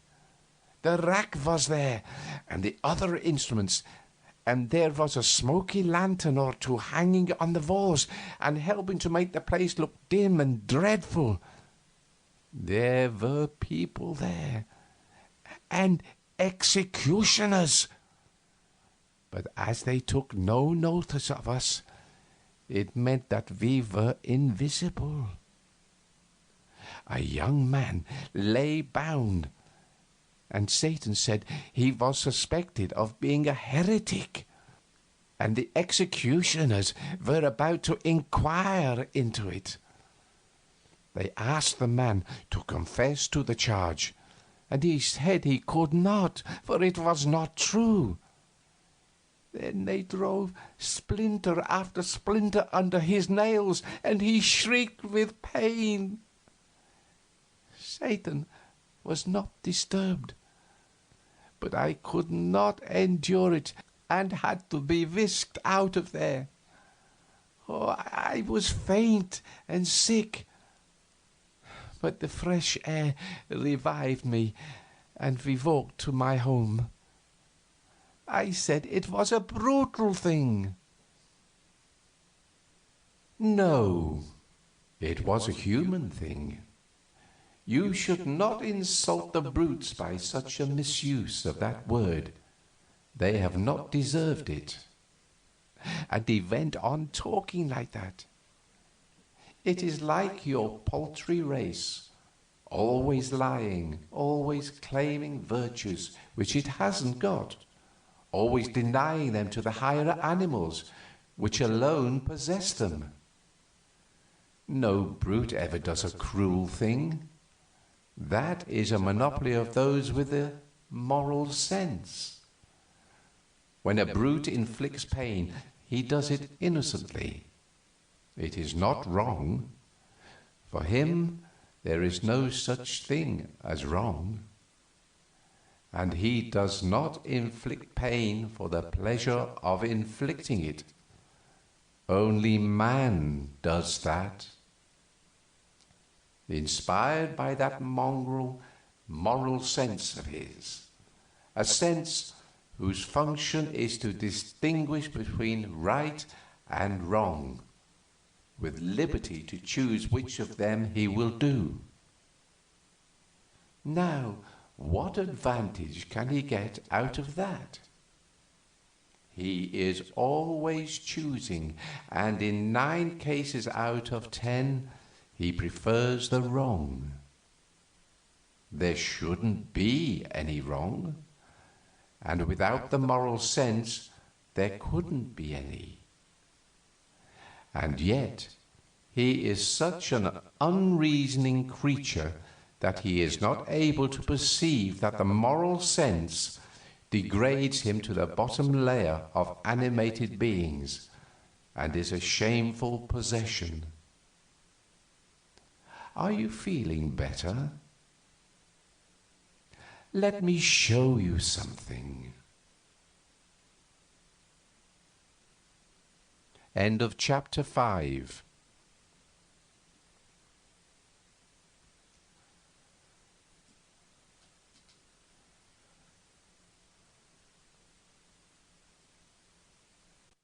Chapter 6.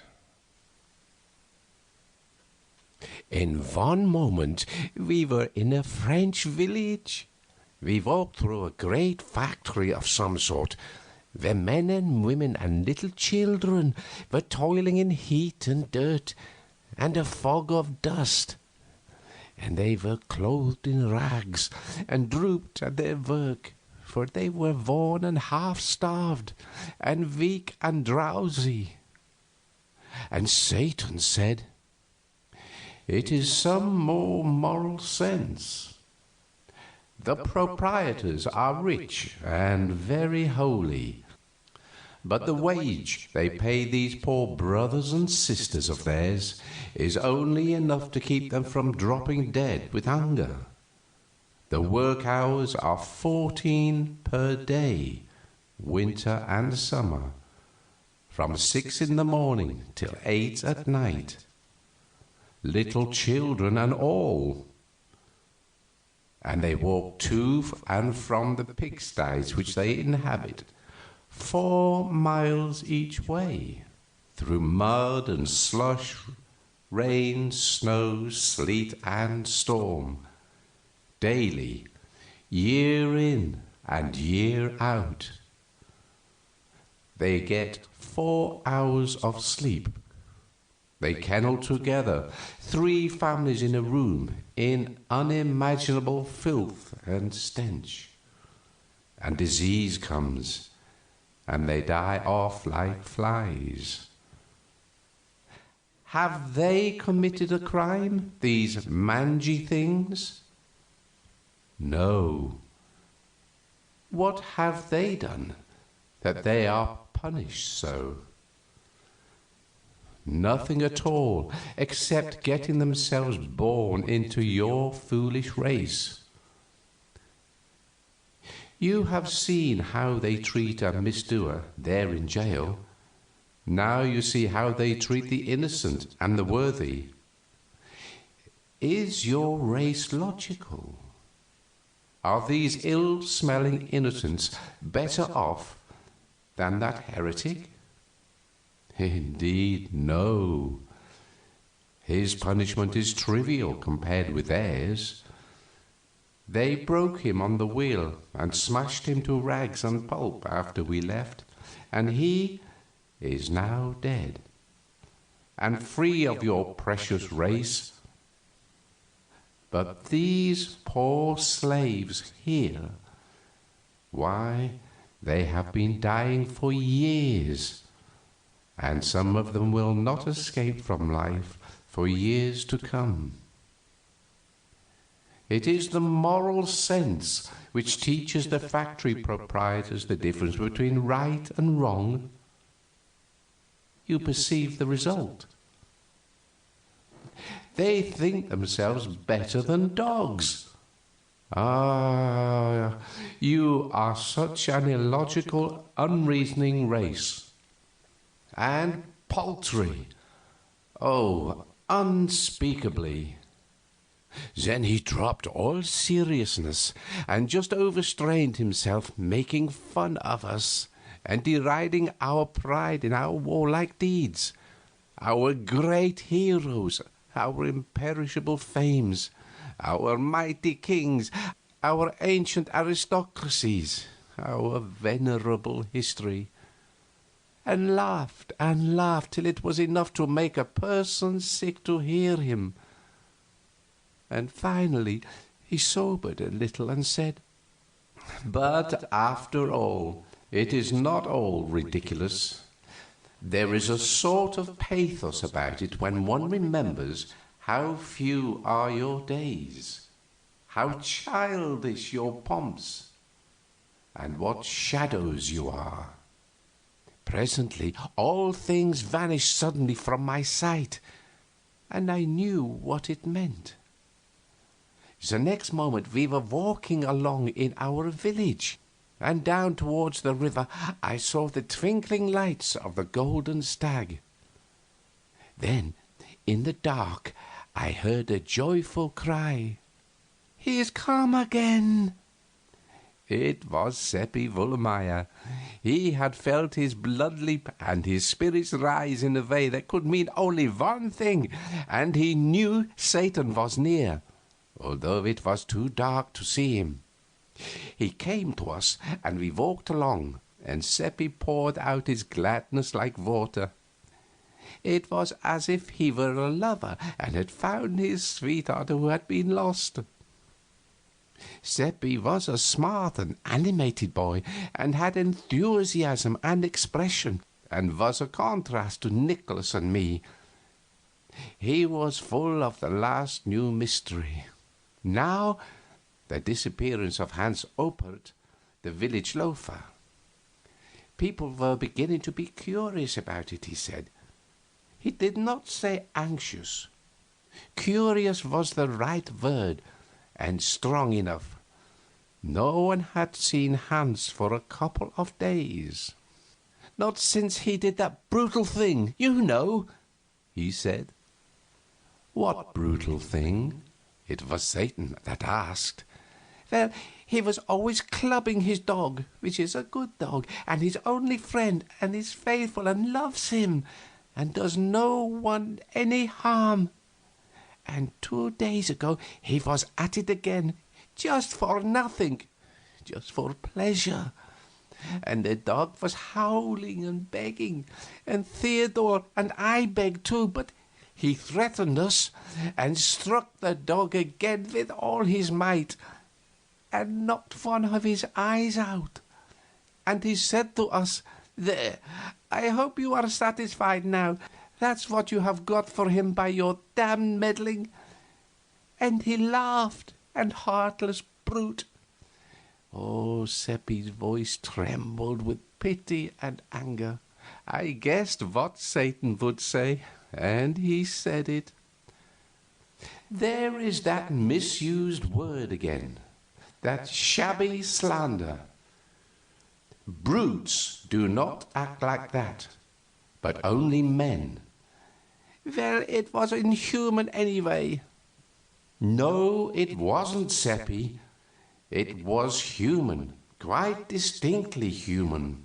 It is not pleasant to hear you libel the higher animals by attributing to them dispositions which they are free from, and which are found nowhere but in the human heart. None of the higher animals is tainted with the disease called the moral sense. Purify your language, Seppi. Drop those lying phrases out. He spoke pretty sternly for him, and I was sorry I hadn't warned Seppi to be more particular about the word he used. I knew how he was feeling. He would not want to offend Satan. He would rather offend all his kin. There was an uncomfortable silence. But relief soon came, for that poor dog came along now with his eye hanging down, and went straight to Satan and began to moan and mutter brokenly. And Satan began to answer in a way, and it was plain that they were talking together in dog language.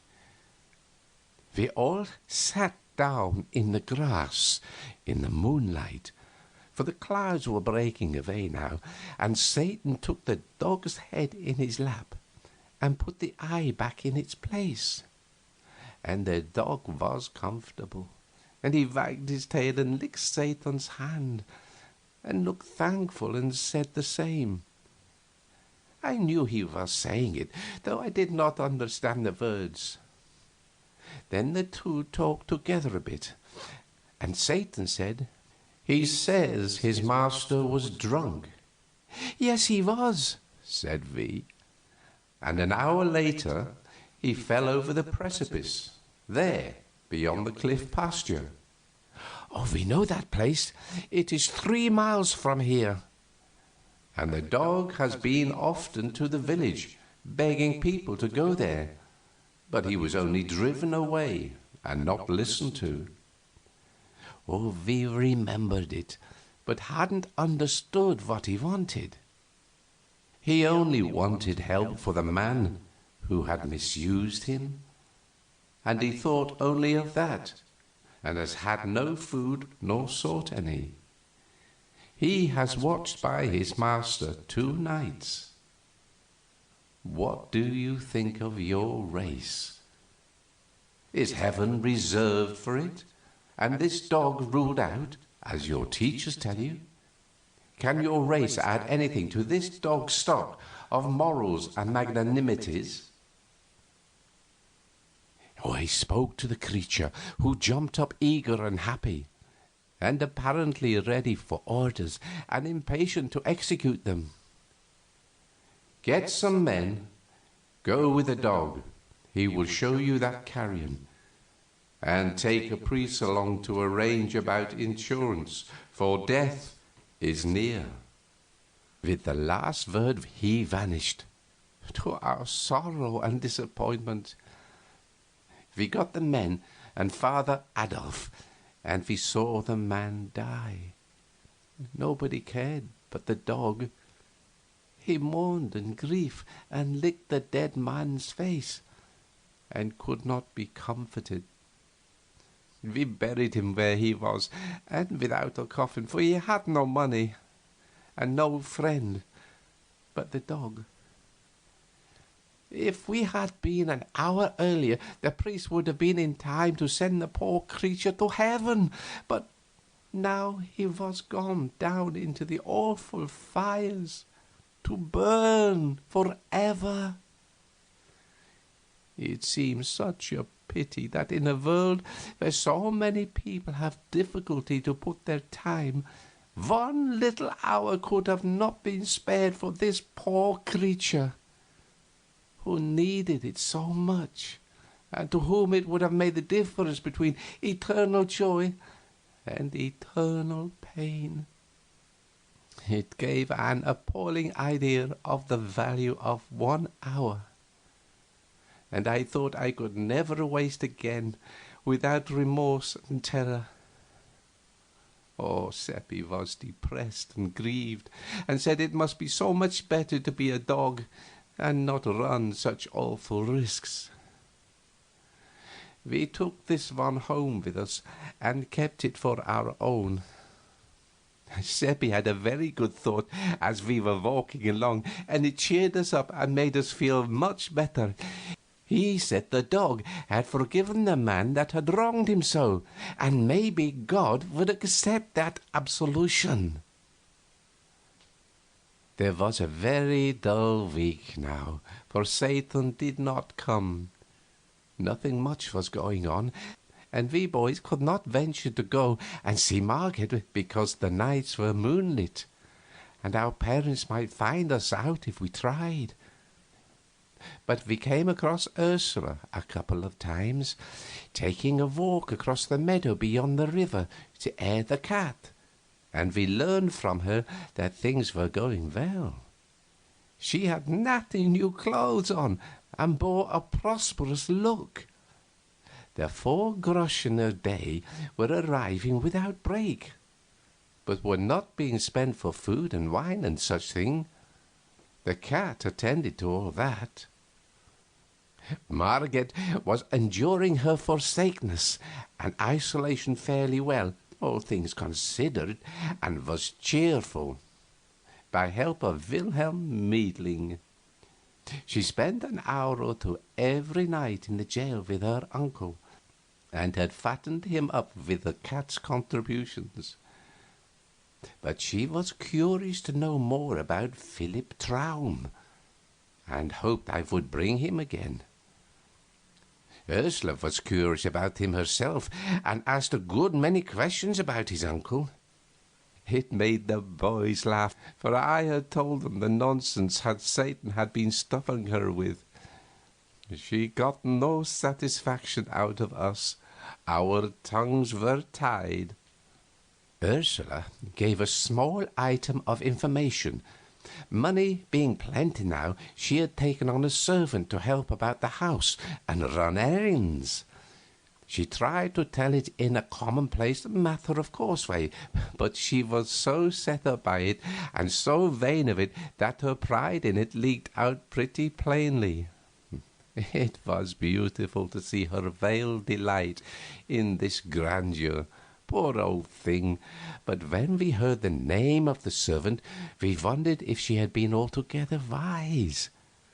For although we were young and often thoughtless, we had fairly good perception on some matters. This boy was Gottfried Narr, a dull, good creature with no harm in him and nothing against him personally. Still, he was under a cloud, and properly so, for it had not been 6 months since a social blight had mildewed the family. His grandmother had been burned as a witch. When that kind of malady is in the blood, it does not always come out with just one burning. Just now was not a good time for Ursula and Margaret to be having dealings with a member of such a family, for the witch terror had risen highly during the past year than it had ever reached in the memory of the oldest villagers. The mere mention of a witch was almost enough to frighten us out of our wits.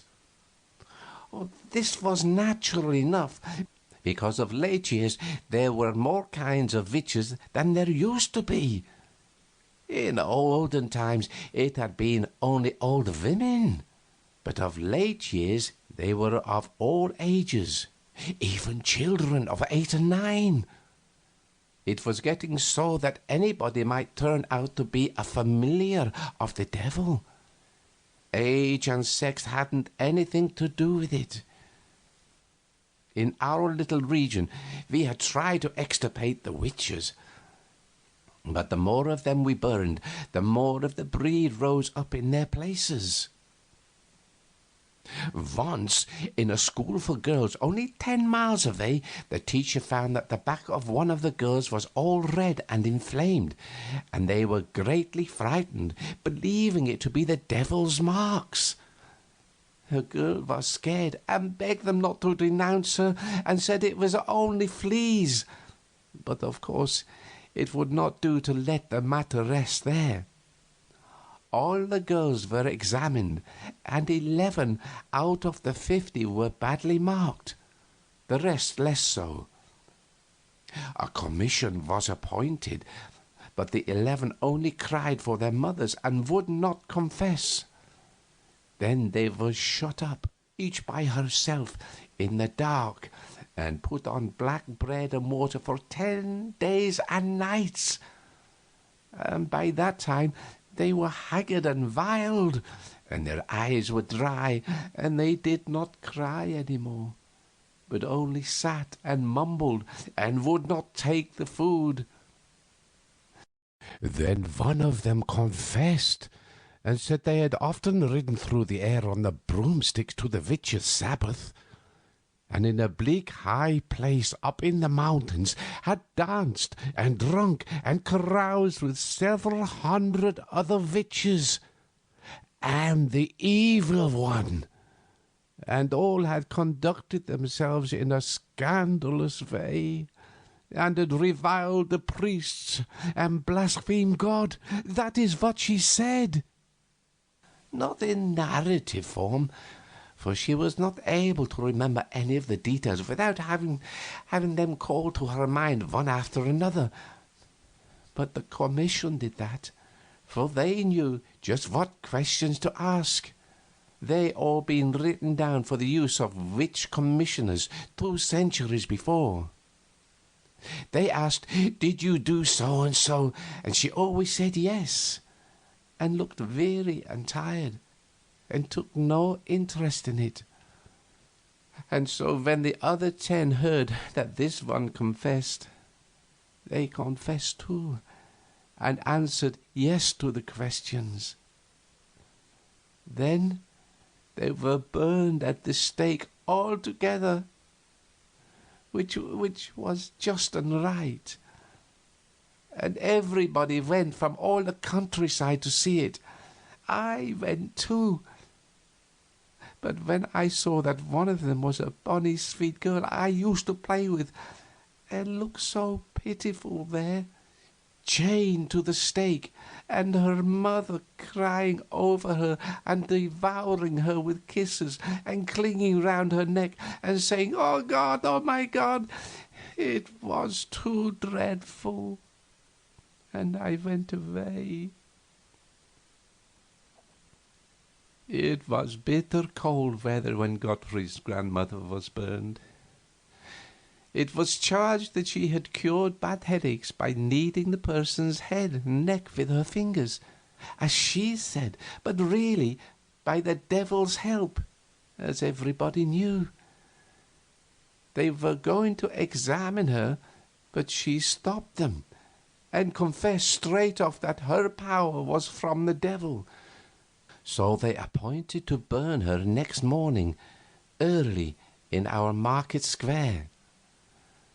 The officer who was to prepare the fire was the first, and prepared it. She was there next, brought by the constables, who left her and went to fetch another witch. Her family did not come with her. They might be reviled, maybe stoned, if the people were excited. I came, and I gave her an apple. She was squatting at the fire, warming herself and waiting, and her old lips and hands were blue with the cold. A stranger came next. He was a traveler, passing through, and he spoke to her gently, and, seeing nobody but me there to hear, said he was sorry for her. And he asked if what she had confessed was true, and she said no. He looked surprised and still more sorry for her, and then asked her, "Why did you confess?"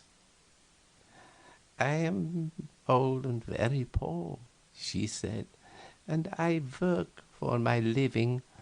There was no way but to confess. If I hadn't, then they might have set me free. But that would ruin me, and for no one would forget that I have been suspected of being a witch. And so I would get no more work, and wherever I went they would set their dogs on me. In a little while I would starve. The fire is best. It is soon over. You have been good to me, you too, and I thank you."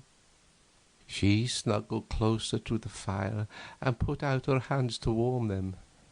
The snowflakes descended soft and still on her old grey head, and making it white and whiter. The crowd was gathering now, and an egg came flying and struck her in the eye, and broke and ran down her face. There was a laugh at that. I told Satan all about the 11 girls and the old woman once, but it did not affect him. He only said it was the human race, and what the human race did was of no consequence. And he said he had seen it made, and it was not made of clay, it was made of mud. Part of it was, anyway. I knew what he meant by that, the moral sense. He saw the thought in my head, and it tickled him and made him laugh. Then he called a bullock out of the pasture and petted it and talked with it and said, "There, he wouldn't drive children mad with hunger and fright and loneliness, and then burn them for confessing to things invented for them which had never happened. And neither would he break the hearts of innocent, poor old women, and make them afraid to trust themselves among their own race. He would not insult them in their death agony, for he is not besmirched with the moral sense, but is as the angels are, and knows no wrong, and never does it." Oh, lovely as he was, Satan could be cruelly offensive when he chose, and he always chose when the human race was brought to his attention. He always turned his nose up at that, and never had a kind word for it. Well, as I was saying, we boys doubted if it was good time for Ursula to be hiring a member of the Narr family. Oh, we were right. When the people found it out, they were naturally indignant, and moreover, since Margaret and Ursula hadn't enough to eat themselves, where was the money coming from to feed another mouth? That is what they wanted to know, and in order to find out, they stopped avoiding Gottfried and began to seek his society and have sociable conversations with him. He was pleased, not thinking any harm and not seeing the trap, and so he talked innocently along and was no discreeter than a cow. "Oh, money," he said. "They've got plenty of it. They pay me 2 groschen a week, besides my keep, and they live on the fat of the land. I can tell you, the prince himself can't beat their table." This astonishing statement was conveyed by the astrologer to Father Adolf on a Sunday morning when he was returning from Mass. He was deeply moved and said, "Oh, this must be looked into." He said there must be witchcraft at the bottom of it, and told the villagers to resume relations with Margaret and Ursula in a private and unostentatious way, and keep both eyes open. They were told to keep their own counsel and not rouse the suspicions of the household. The villagers were at first a bit reluctant to enter such a dreadful place, but the priest said they would be under his protection while there, and no harm would come to them, particularly if they carried a trifle of holy water along and kept their beads and crosses handy. This satisfied them and made them willing to go. Envy and malice made the baser sort even eager to go. And so poor Margaret began to have company again, and was as pleased as a cat. She was like most anybody else, just human, and happy in her prosperities, and not averse from showing them off a little.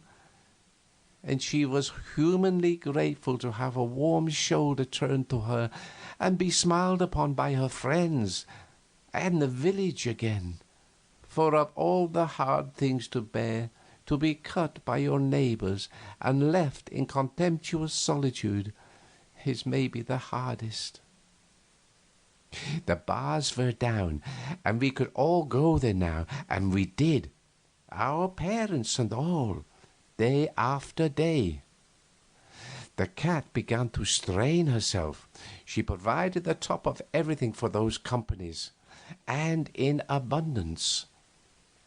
Among them many a dish and many a wine which they had not tasted before, and which they had not even heard of except at second hand from the prince's servants. And the table there was much above ordinary too. Margaret was troubled at times, and pursued Ursula with questions to an uncomfortable degree.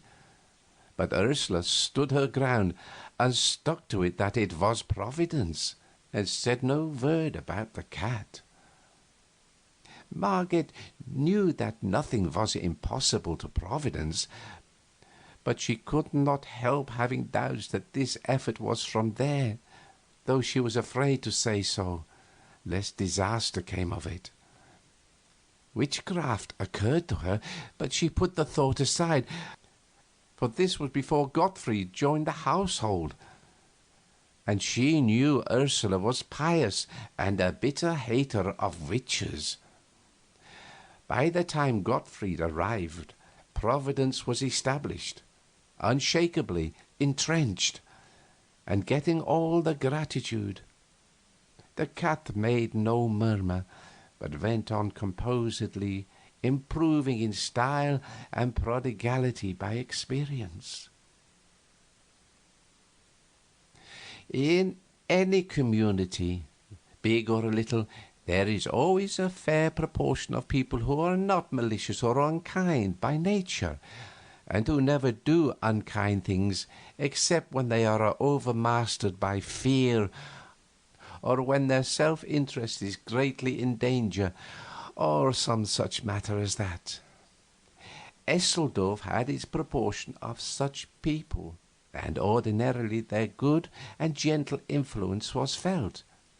But these were not ordinary times, on account of the witch dread, and so we did not seem to have any gentle and compassionate heart left to speak of. Every person was frightened at an unaccountable state of things at Margaret's house, not doubting that witchcraft was at the bottom of it, and fright frenzied their reason. Naturally, there were some who pitied Margaret and Ursula for the danger that was gathering about them, but naturally they did not say so. It would not have been safe.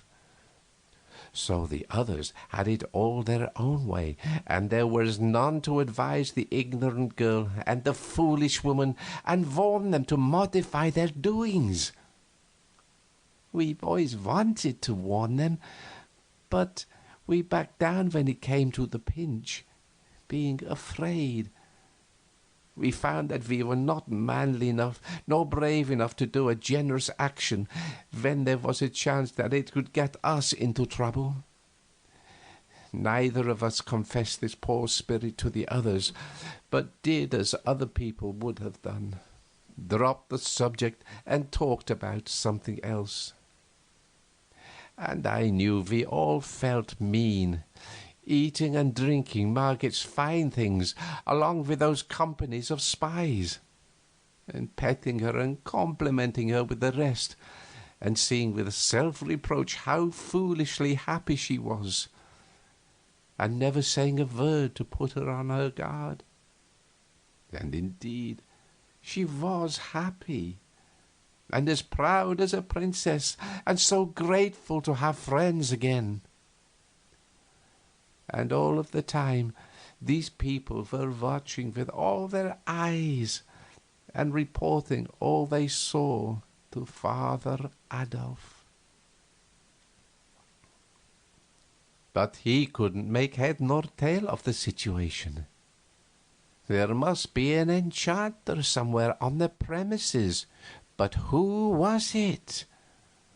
Margaret was not seen to do any jugglery, nor was Ursula, not yet Gottfried, and still the wines and dainties never ran short, and a guest could not call for a thing and not get it. To produce these effects was usually enough with witches and enchanters. That part of it was not new. But to do it without any incantations, or even rumblings, or earthquakes, or lightnings, or apparitions, that was new, novel, wholly irregular. There was nothing in the books like this. Enchanted things were always unreal. Gold turned to dirt in an unenchanted atmosphere. Food withered away and vanished. But this test failed in the present case. The spies brought samples. Father Adolf prayed over them, exorcised them, but it did no good. They remained sound and real, yet yielded to natural decay only, and took the usual time to do it. Father Adolf was not merely puzzled, he was also exasperated, for these evidences very nearly convinced him, privately, that there was no witchcraft in the matter. It did not wholly convince him, for this could be a new kind of witchcraft. There was a way to find out as to this. If this prodigal abundance of provender was not brought in from the outside, but produced on the premises, there was witchcraft sure. End of chapter 6.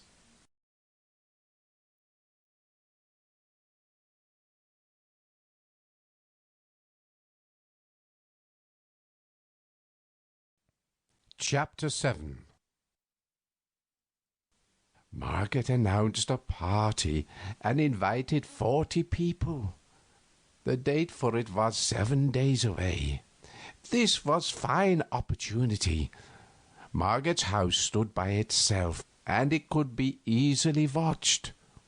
All the week it was watched night and day. Margaret's household went out and in as usual, but they carried nothing in their hands, and neither they nor others brought anything to the house.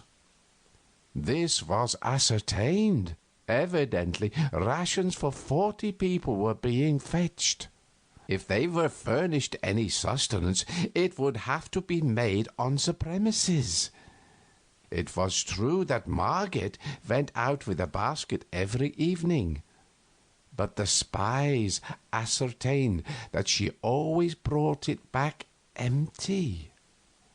The guest arrived at noon and filled the place.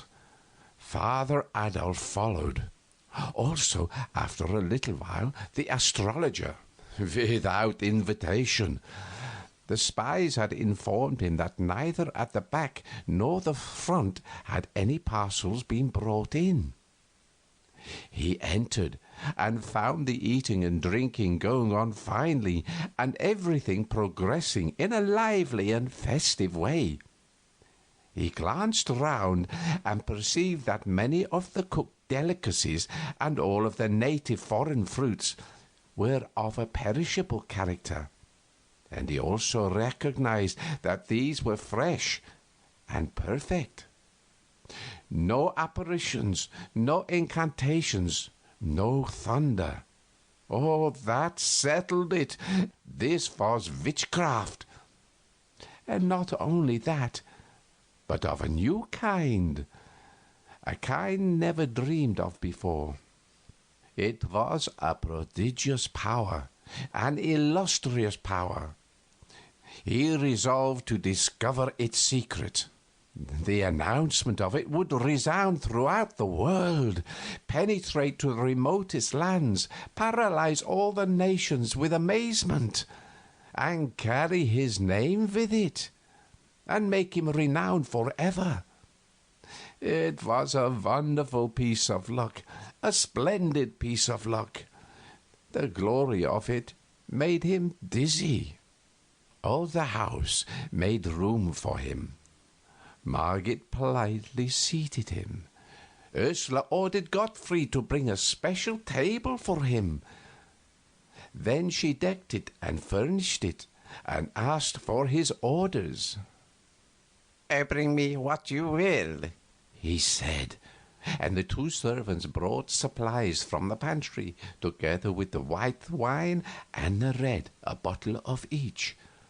The astrologer, who very likely had never seen such delicacy before, poured out a beaker of red wine, drank it off, poured another, then began to eat with a grand appetite. I was not expecting Satan, for it was more than a week I had seen or heard of him. But now he came in. I knew it by the feel, though people were in the way, and I could not see him. I heard him apologizing for intruding, and he was going away, but Margit urged him to stay, and he thanked her and stayed. She brought him along, introducing him to the girls and to Meidling and to some of the elders, and there was quite a rustle of whispers. "It's the young stranger we hear so much about and can't get sight of. He is away so much. Oh, dear, dear, but he is beautiful. What is his name? Oh, Philip Traum. Ah, it fits. You see, Traum is German for dream. Oh, what does he do? Studying for the ministry, they say. His face is his fortune. He'll be a cardinal some day. Where is his home? Away down somewhere in the tropics, they say. Has a rich uncle down there. And so on and so on. He made his way at once. Everybody was anxious to know him and to talk to him. Everybody noticed how cool and fresh it was all of a sudden, and wondered at it, for they could see that the sun was beating down the same as before outside, and the sky was clear of clouds, but no one guessed the reason, of course. The astrologer had drunk his second beaker. He poured out a third. He set the bottle down, and by accident he overturned it. He seized it before it was much spilled, and held it up to the light, saying, "What a pity! It is the royal wine." Then his face lighted with joy or triumph or something, and he said, "Quick, bring a bowl." It was brought, a quart one.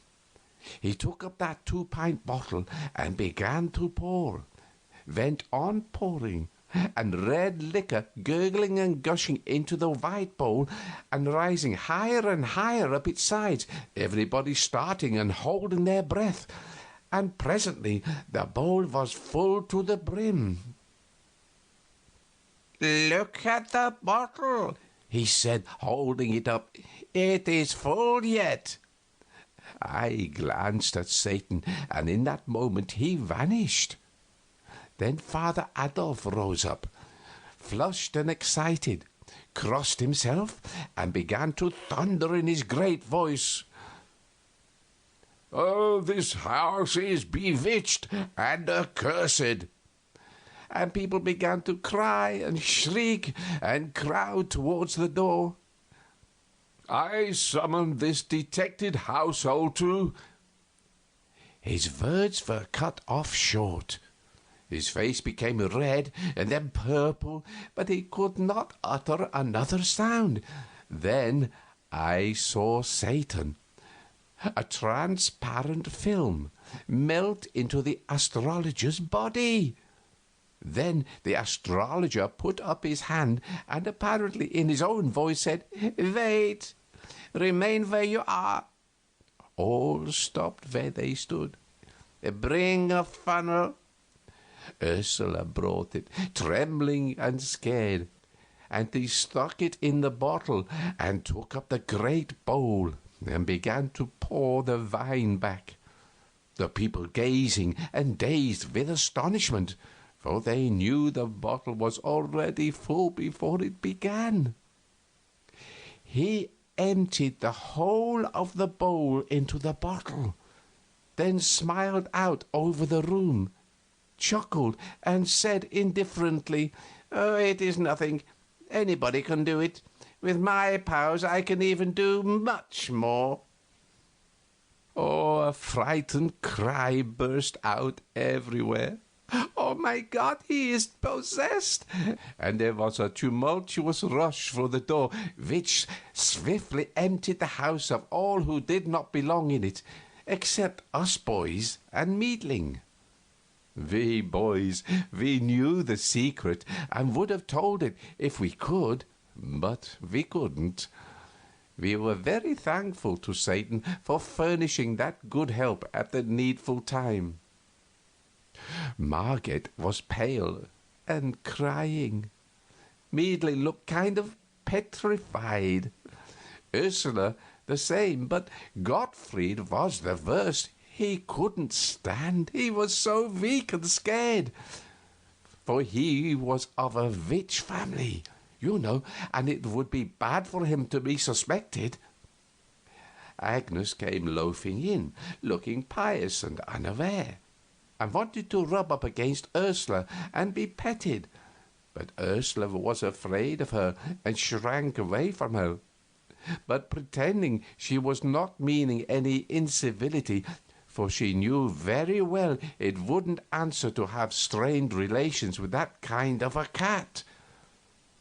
But we boys took Agnes and petted her, for Satan would not have befriended her if he had not had a good opinion of her, and that was endorsement enough for us. He seemed to trust anything that hadn't the moral sense. Outside, the guests, panic-stricken, scattered in every direction and fled in a pitiable state of terror. And such a tumult as they made with their running and sobbing and shrieking and shouting that soon all the village came flocking from the houses to see what had happened. And they thronged the street and shouldered and jostled one another in excitement and fright. And then Father Adolf appeared, and they fell apart in two walls like the cloven Red Sea. And presently down this lane the astrologer came striding and mumbling, and where he passed the lane surged back in packed masses and fell silent with awe, and their eyes stared and their breasts heaved, and several women fainted. And when he was gone by, the crowd swarmed together and followed him at a distance, talking excitedly and asking questions and finding out the facts and passing them on to others with improvements which soon enlarged the bowl of wine to a barrel and made the one bottle hold it all, and yet remain empty to the last. When the astrologer reached the market square, he went straight to a juggler, fantastically dressed, who was keeping 3 brass balls in the air, and took them from him, and faced round upon the approaching crowd, and said, "This poor clown is ignorant of his art. Come forward and see an expert perform."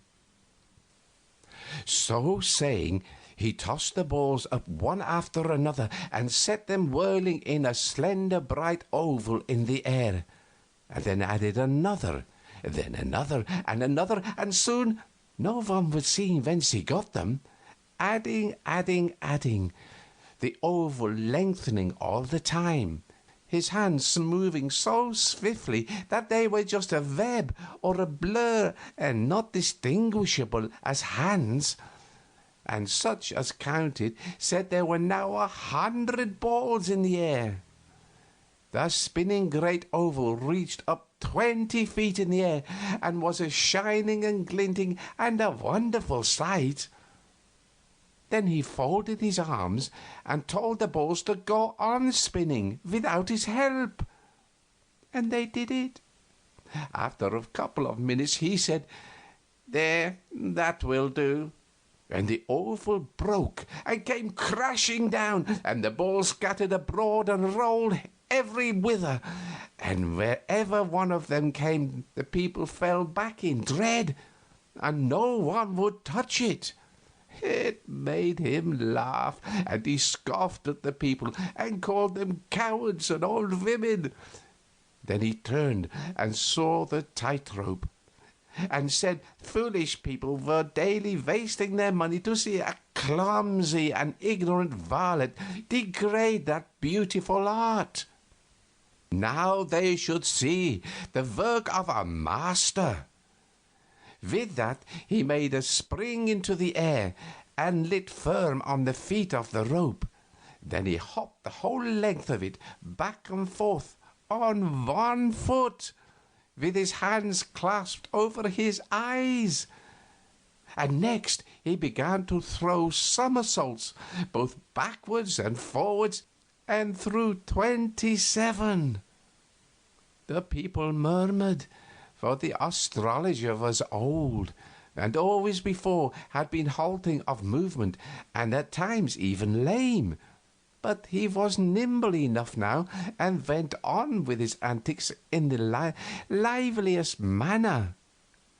Finally he sprang lightly down and walked away, and passed up the road and around the corner, and disappeared.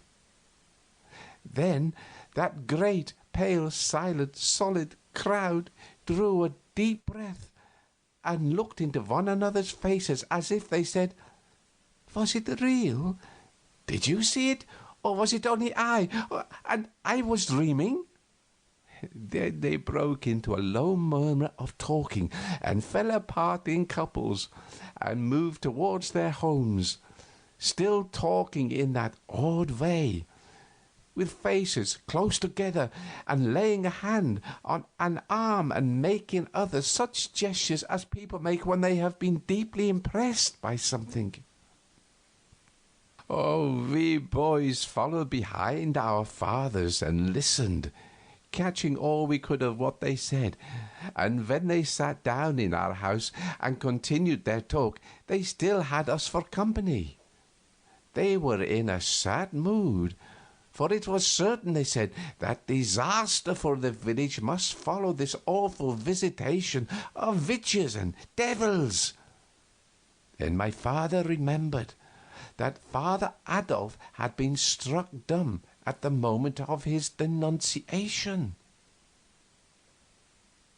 "They have not ventured to lay their hands upon an anointed servant of God before," he said, "and how they could have dared it at this time I cannot make out, for he wore a crucifix. Isn't it so?" "Oh, yes," said the others, "we saw it." "It is serious, friends. It is very serious. Always before we had a protection, and it has failed." The others shook, as with a sort of chill, and muttered those words over. "It has failed. God has forsaken us." "It is true," said Seppi Wohlmeyer's father. "There is nowhere to look for help." "The people will realize this," said Nicholas's father, the judge, "and despair will take away their courage and their energies. We have indeed fallen upon evil times." He sighed, and Wohlmeyer said in a troubled voice, "The report of it all will go about the country, and our village will be shunned as being under the displeasure of God. The golden stag will know hard times." "Oh, true, neighbor," said my father. "All of us will suffer, all in repute, many in estate, and, oh, good God, what is it that can come to finish us? Name it, Gottes Willen, the interdict." It smote like a thunderclap, and they were like to swoon with the terror of it. Then the dread of this calamity roused their energies, and they stopped brooding and began to consider ways to avert it. They discussed this, that, and the other way, and talked till the afternoon was far spent. Then confessed that at present they could arrive at no decision. So they parted sorrowfully, with oppressed hearts which were filled with bodings. While they were saying their parting words, I slipped out and set my course for Margaret's house to see what was happening there. Oh, I met many people, but none of them greeted me. It ought to have been surprising, but it was not, for they were so distraught with fear and dread that they were not in their right minds, I think. They were white and haggard, and walked like persons in a dream, their eyes open, but seeing nothing, their lips moving, but uttering nothing, and worriedly clasping and unclasping the hands without knowing it. At Margaret's it was like a funeral. She and Wilhelm sat together on the sofa, but said nothing, not even holding hands. Both were steeped in gloom, and Margaret's eyes were red from crying she had been doing. She said, "I have been begging him so, and come no more, and so save himself alive. I cannot bear to be his murderer.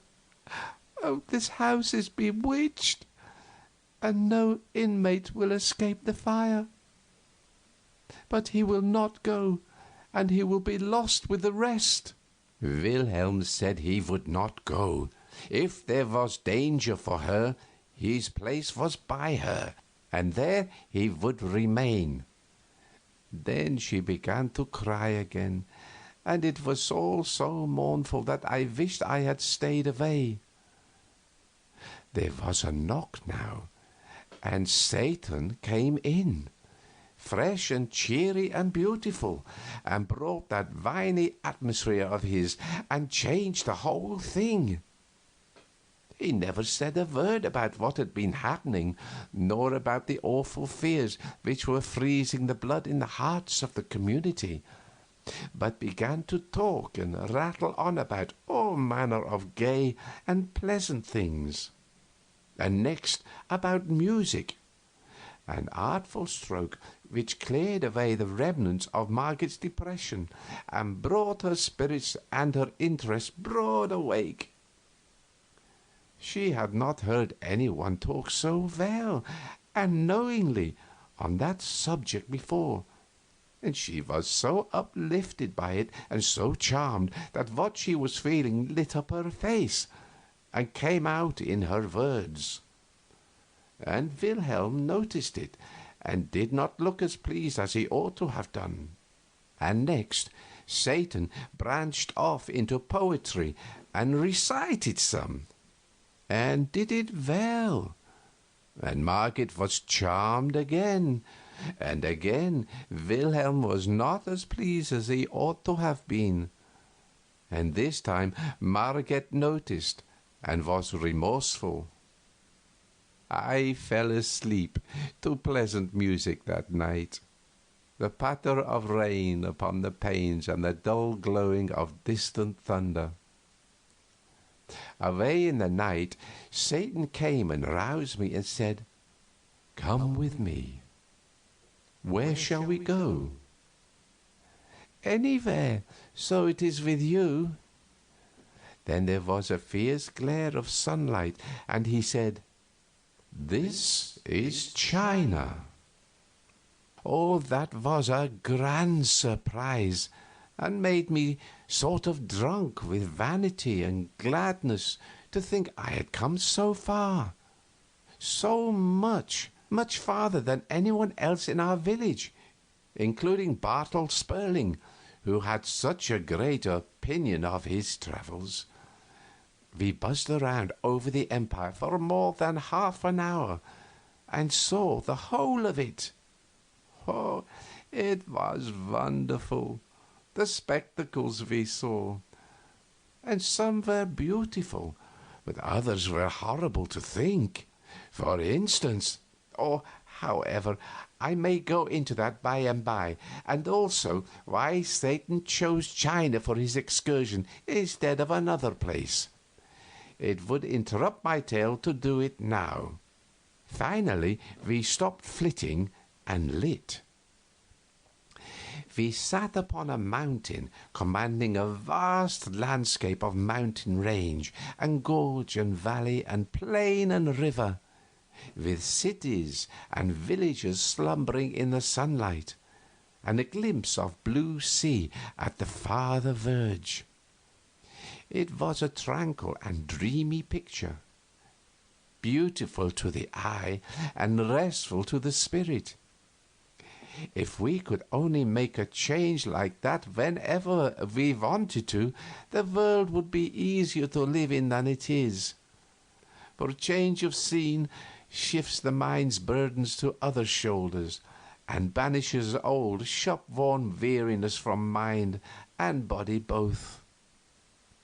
We talked together, and I had the idea of trying to reform Satan and persuade him to lead a better life. I told him all about the things he had been doing, and begged him to be more considerate and stop making people unhappy. I said I knew he did not mean any harm, but that he ought to stop and consider the possible consequences of a thing before launching it in that impulsive and random way of his. Then he would not make so much trouble. He was not hurt by this plain speech. He only looked amused and surprised, and then he said, "What? I do random things? Oh, indeed, I never do. I stop and consider possible consequences. Where is the need? I know what the consequences are going to be. Always." "Oh, Satan, then how could you do these things?" "Well, I will tell you, and you must understand if you can. You belong to a singular race. Every man is a suffering machine and a happiness machine combined. The two functions work together harmoniously, with a fine and delicate precision, on the give and take principle.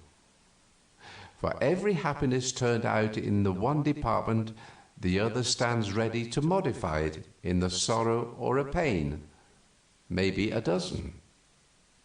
In most cases, the man's life is about equally divided between happiness and unhappiness. When this is not the case, the unhappiness predominates. Always. Never the other. Sometimes A man's make and disposition are such that his misery machine is able to do nearly all the business. Such a man goes through life almost ignorant of what happiness is. Everything he touches, everything he does, brings a misfortune upon him. You have seen such people? To that kind of a person, life is not an advantage, is it? It is only a disaster. Sometimes for an hour's happiness, a man's machinery makes him pay years of misery. Don't you know that? It happens every now and then. I will give you a case or two presently.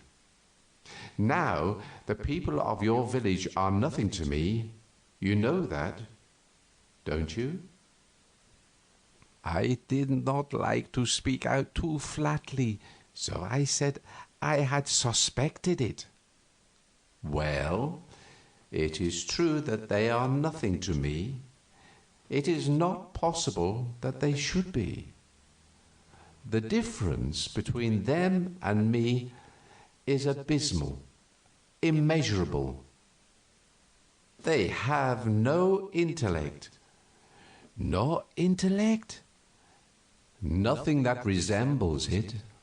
At a future time, I will examine what man calls his mind and give you the details of that chaos. Then you will see and understand. Men have nothing in common with me. There is no point of contact. They have foolish little feelings and foolish little vanities and impertinences and ambitions. Their foolish little life is but a laugh, a sigh, and extinction. And they have no sense, only the moral sense. I will show you what I mean. Here is a red spider, not so big as a pin's head. Can you imagine an elephant being interested in him? Caring whether he is happy or isn't, whether he is wealthy or poor, or whether his sweetheart returns his love or not, or whether his mother is sick or well, or whether he is looked up to in society or not, or whether his enemies will smite him, or his friends desert him, or whether his hopes will suffer blight, or his political ambitions fail, or whether he shall die in the bosom of his family, or neglected and despised in a foreign land. Well, these things can never be important to the elephant. They are nothing to him. He cannot shrink his sympathies to the microscopic size of them. Man is to me as the red spider is to the elephant. The elephant has nothing against the spider. He cannot get down to that remote level. I have nothing against man. The elephant is indifferent. I am indifferent. The elephant would not take the trouble to do the spider an ill turn. If he took the notion, he might do him a good turn, if it came his way and cost nothing. I have done men good service, but no ill turns. The elephant lives a century, the spider a day. In power, intellect, and dignity, the one creature is separated from the other by a distance which is simply astronomical. Yet in these, as in all qualities, man is immeasurably further below me than is this wee spider below the elephant. Man's mind clumsily and tediously and laboriously patches little trivialities together, and gets a result, such as it is. My mind creates. Do you get the force of that? Creates anything it desires, and in a moment. Creates without material, creates fluids, solids, colors, anything, everything, out of the airy nothing which is called thought. A man imagines a silk thread, imagines a machine to make it, imagines a picture, and then by weeks of labor embroiders it on canvas with the thread. I think the whole thing, and in a moment it is before you, created. I think a poem, music, the record of a game of chess, anything, and it is there. This is the immortal mind. Nothing is beyond its reach. Nothing can obstruct my vision. The rocks are transparent to me, and darkness is daylight. I do not need to open a book. I take the whole of its contents into my mind at a single glance through the cover. And in 1,000,000 years I could not forget a single word of it or its place in the volume. Nothing goes on in the skull of man, bird, fish, insect, or other creature which can be hidden from me. I pierce the learned man's brain with a single glance, and the treasures which cost him 60 years to accumulate are mine. He can forget, and he does forget, but I retain.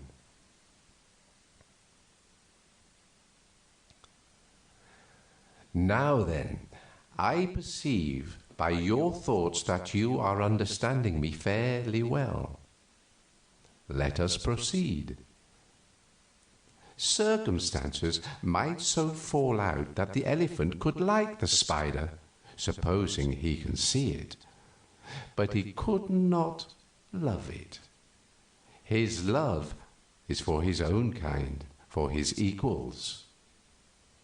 An angel's love is sublime, adorable, divine, beyond the imagination of man, infinitely beyond it. But it is limited to his own august order. If it fell upon one of your race for only an instant, it would consume its object to ashes. No, we cannot love men, but we can be harmlessly indifferent to them. We can also like them, sometimes. I like you and the boys. I like Father Peter. And for your sakes, I am doing all these things for the villagers.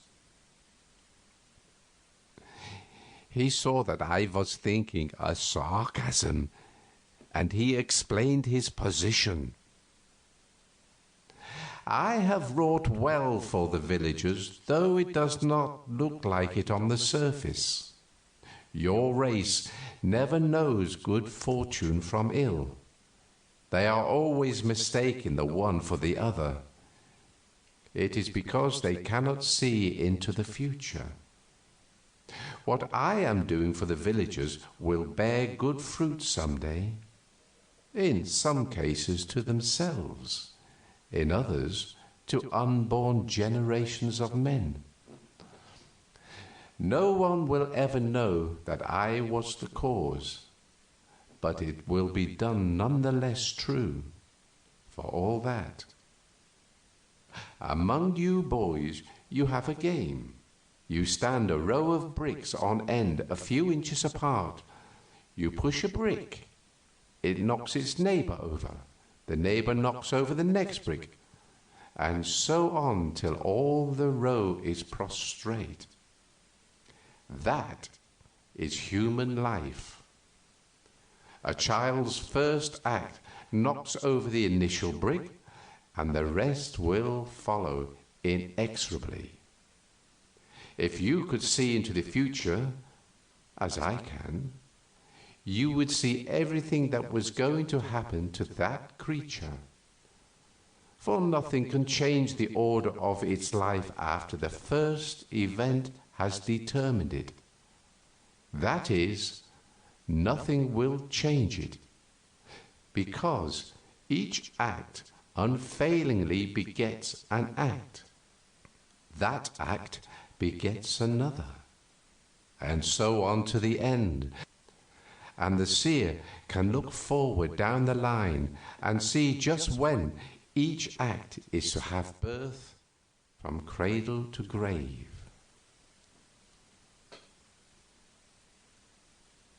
Oh, does God order the career? Foreordain it? No. The man's circumstances and environment order it. His first act determines the second and all that follow after. But suppose, for argument's sake, that the man should skip one of these acts, an apparently trifling one, for instance. Suppose that it had been appointed that on a certain day, at a certain hour and minute and second and fraction of a second, he should go to the well, and he didn't go. That man's career would change utterly from that moment.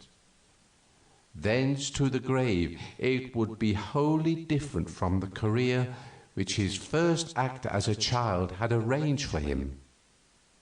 Indeed, it might be that if he had gone to the well, he would have ended his career on a throne, and that omitting to do it would set him upon a career that would lead him to beggary and a pauper's grave.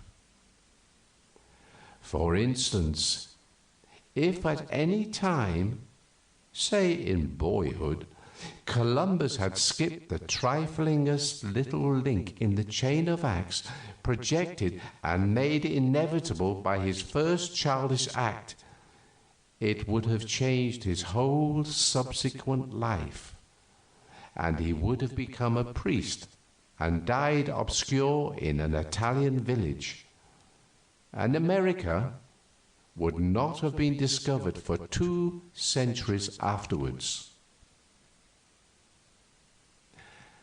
I know this. To skip any one of the billion acts in Columbus's chain would have wholly changed his life. I have examined his billion of possible careers, and in only one of them occurs the discovery of America. You people do not suspect that all of your acts are of one size and importance, but it is true. To snatch at an appointed fly is as big with fate for you as in any other appointed act. Oh, as the conquering of the continent, for instance. Yes. Now then, no man ever does drop a link. The thing has never happened. Even when he is trying to make up his mind as to whether he will do a thing or not, that itself is a link, an act, and has its proper place in his chain. And when he finally decides an act, that also was the thing which he was absolutely certain to do. You see now that a man will never drop a link in his chain. He cannot. If he made up his mind to try, that project would itself be an unavoidable link. a thought bound to occur to him at that precise moment, and made certain by the first act of his babyhood. Oh, it seems so dismal. He is a prisoner for life, I said sorrowfully, and cannot get free. No, of himself he cannot get away from the consequences of his first childish act. But I can free him. Oh, I looked up wistfully. I have changed the careers of a number of your villagers. Well, I tried to thank him, but found it difficult and let it drop. I shall make some other changes. You know that little Lisa Brandt? Oh, yes, everybody does. My mother says she is so sweet and so lovely that she is not like any other child. She says she will be the pride of the village when she grows up. And its idol, too, just as she is now. I shall change her future. Oh, what? Make it better, I asked. Yes. And I will change the future of Nicholas. I was glad this time and said, I don't need to ask about his case. You will be sure to do generously by him. It is my intention. Straight off, I was building that great future of Nicky's in my imagination, and had already made a renowned general of him and Hofmeister at the court, when I noticed that Satan was waiting for me to get ready to listen again. I was ashamed of having exposed my cheap imaginings to him, and was expecting some sarcasms, but it did not happen. He proceeded with his subject. Nicky's appointed life is 62 years. Oh, that's grand, I said. Lisa's is 36. But as I told you, I shall change their lives and those ages. 2 minutes and a quarter from now, Nicholas will wake out of his sleep and find the rain blowing in. It was appointed that he should turn over and go to sleep again. But I have appointed that he shall get up and close the window first. That trifle will change his career entirely. He will rise in the morning 2 minutes later than the chain of his life had appointed him to arise. By consequence, thenceforth nothing will ever happen to him in accordance with the details of the old chain. Oh, he took out his watch and sat looking at it for a few moments, and then he said, Nicholas has risen to close the window. His life is changed. His new career has begun. There will be consequences. Oh, it made me feel creepy. It was uncanny. But for this change, certain things would happen 12 days from now. For instance, Nicholas would save Lisa from drowning. He would arrive on the scene at exactly the right moment, 4 minutes past 10, the long ago appointed instant of time.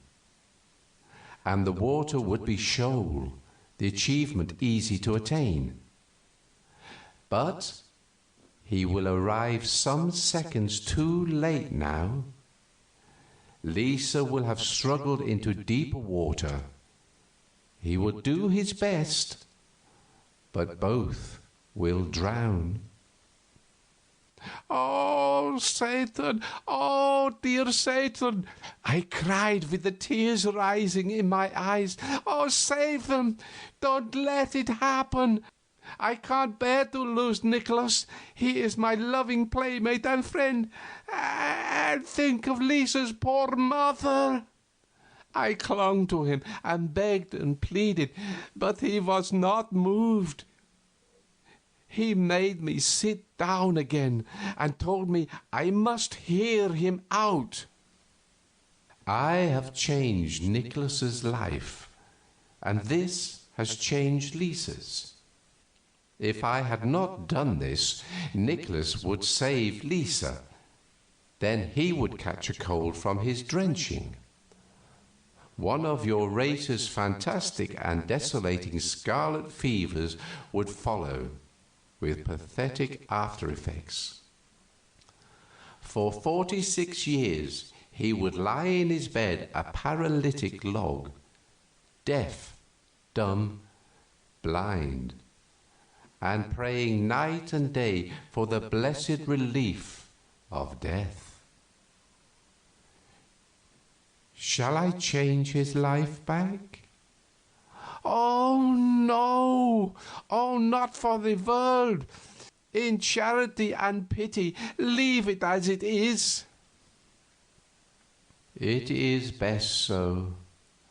I could not have changed any other link in his life and done him so good a service. He had a possible 1,000,000,000 careers, but not one of them was worth living. They were charged full with miseries and disasters. But for my intervention he would do his brave deed 12 days from now, a deed begun and ended in 6 minutes, and get for all reward those 46 years of sorrow and suffering I told you of. It is one of the cases I was thinking of a while ago when I said that sometimes an act which brings the actor an hour's happiness and self-satisfaction is paid for or punished by years of suffering. Oh, I wondered what poor Lisa's early death would save her from. He answered my thought. From 10 years of pain and slow recovery from an accident, and then from 19 years pollution, shame, depravity, crime, ending with death at the hands of the executioner. 12 days hence she will die. Her mother, well, she would save her life if she could. Am I not kinder than her mother? Oh, yes. Oh, indeed, yes, and wiser. Father Peter's case is coming on presently. He will be acquitted through unassailable proofs of his innocence. Oh, why, Satan? How can that be? Do you really think it? Indeed, I know it. His good name will be restored, and the rest of his life will be happy. Oh, I can believe it.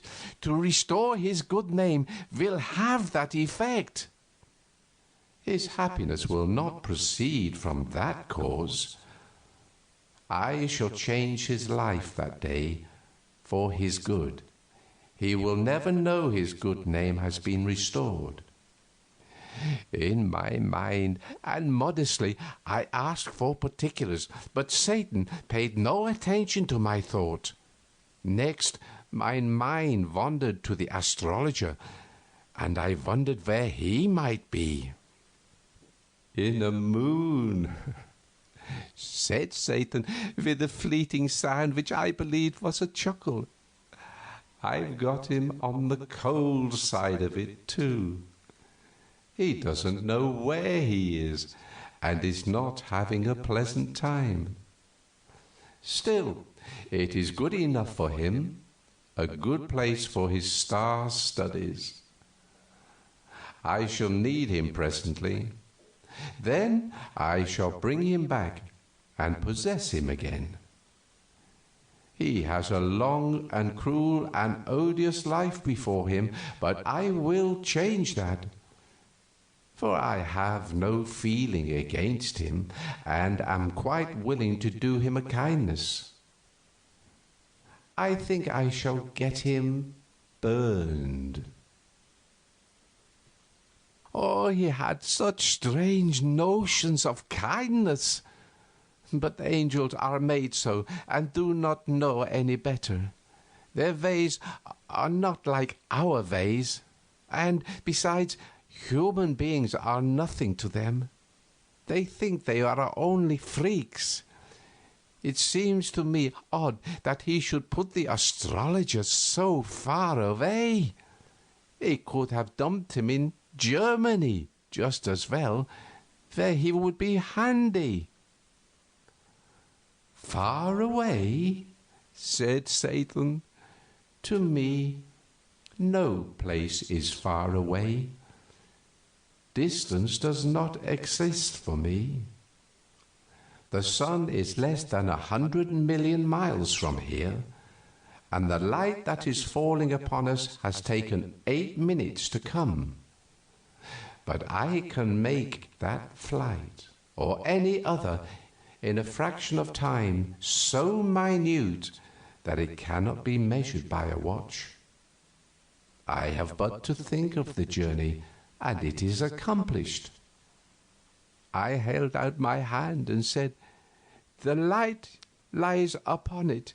Think it into a glass of wine, Satan." And he did it. I drank the wine. "Break the glass," he said, and I broke it. There, you see, it is real. The villagers thought the brass balls were magic stuff and as perishable as smoke. They were afraid to touch them. You are a curious lot, your race. But come along, I have business. I will put you to bed. Said and done. Then he was gone, but his voice came back to me through the rain and darkness, saying, "Yes, tell Seppi, but no other." It was the answer to my thought. End of chapter 7.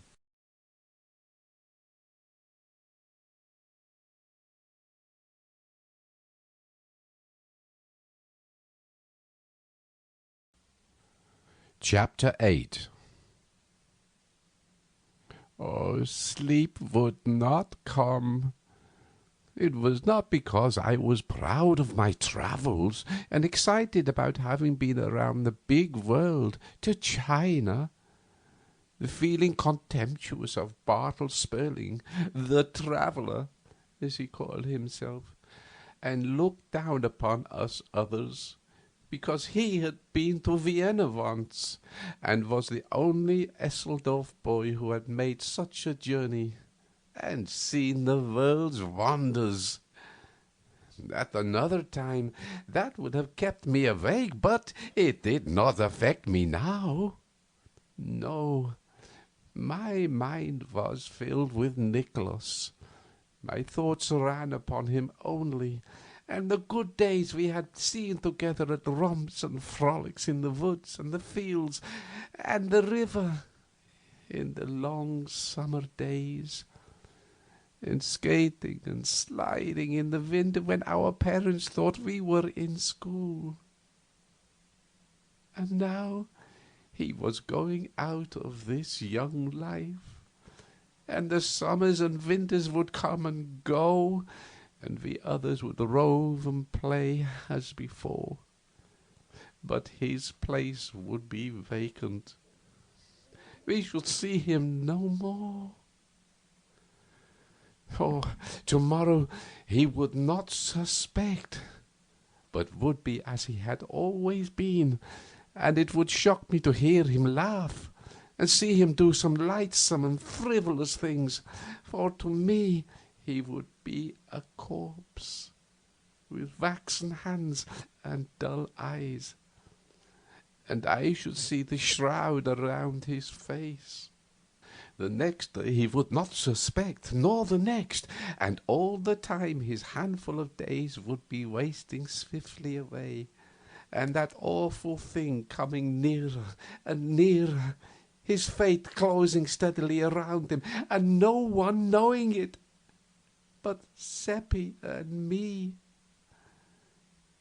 12 days, only 12 days. Oh, it was awful to think of.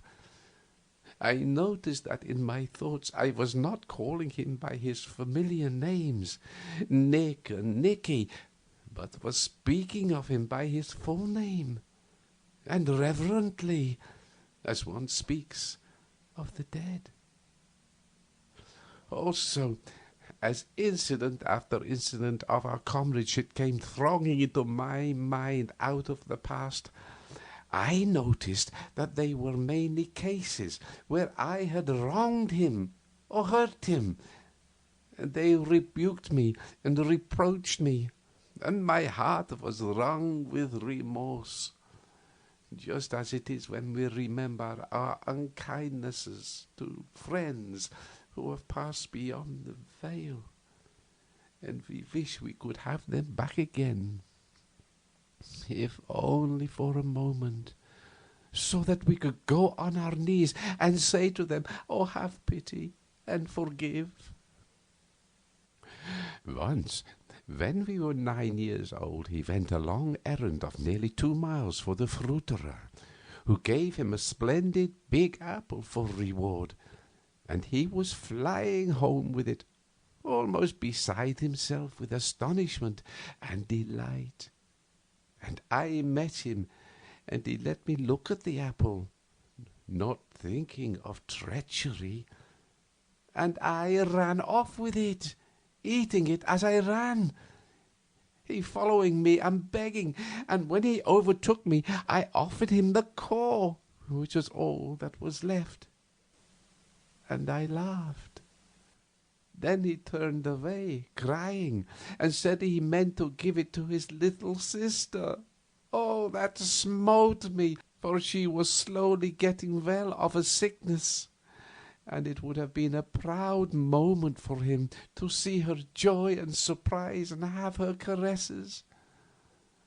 But I was ashamed to say I was ashamed, and only said something rude and mean, to pretend I did not care, and he made no reply in words, but there was a wounded look in his face as he turned away towards his home, which rose before me many, many times in after years, in the night, and reproached me and made me ashamed again.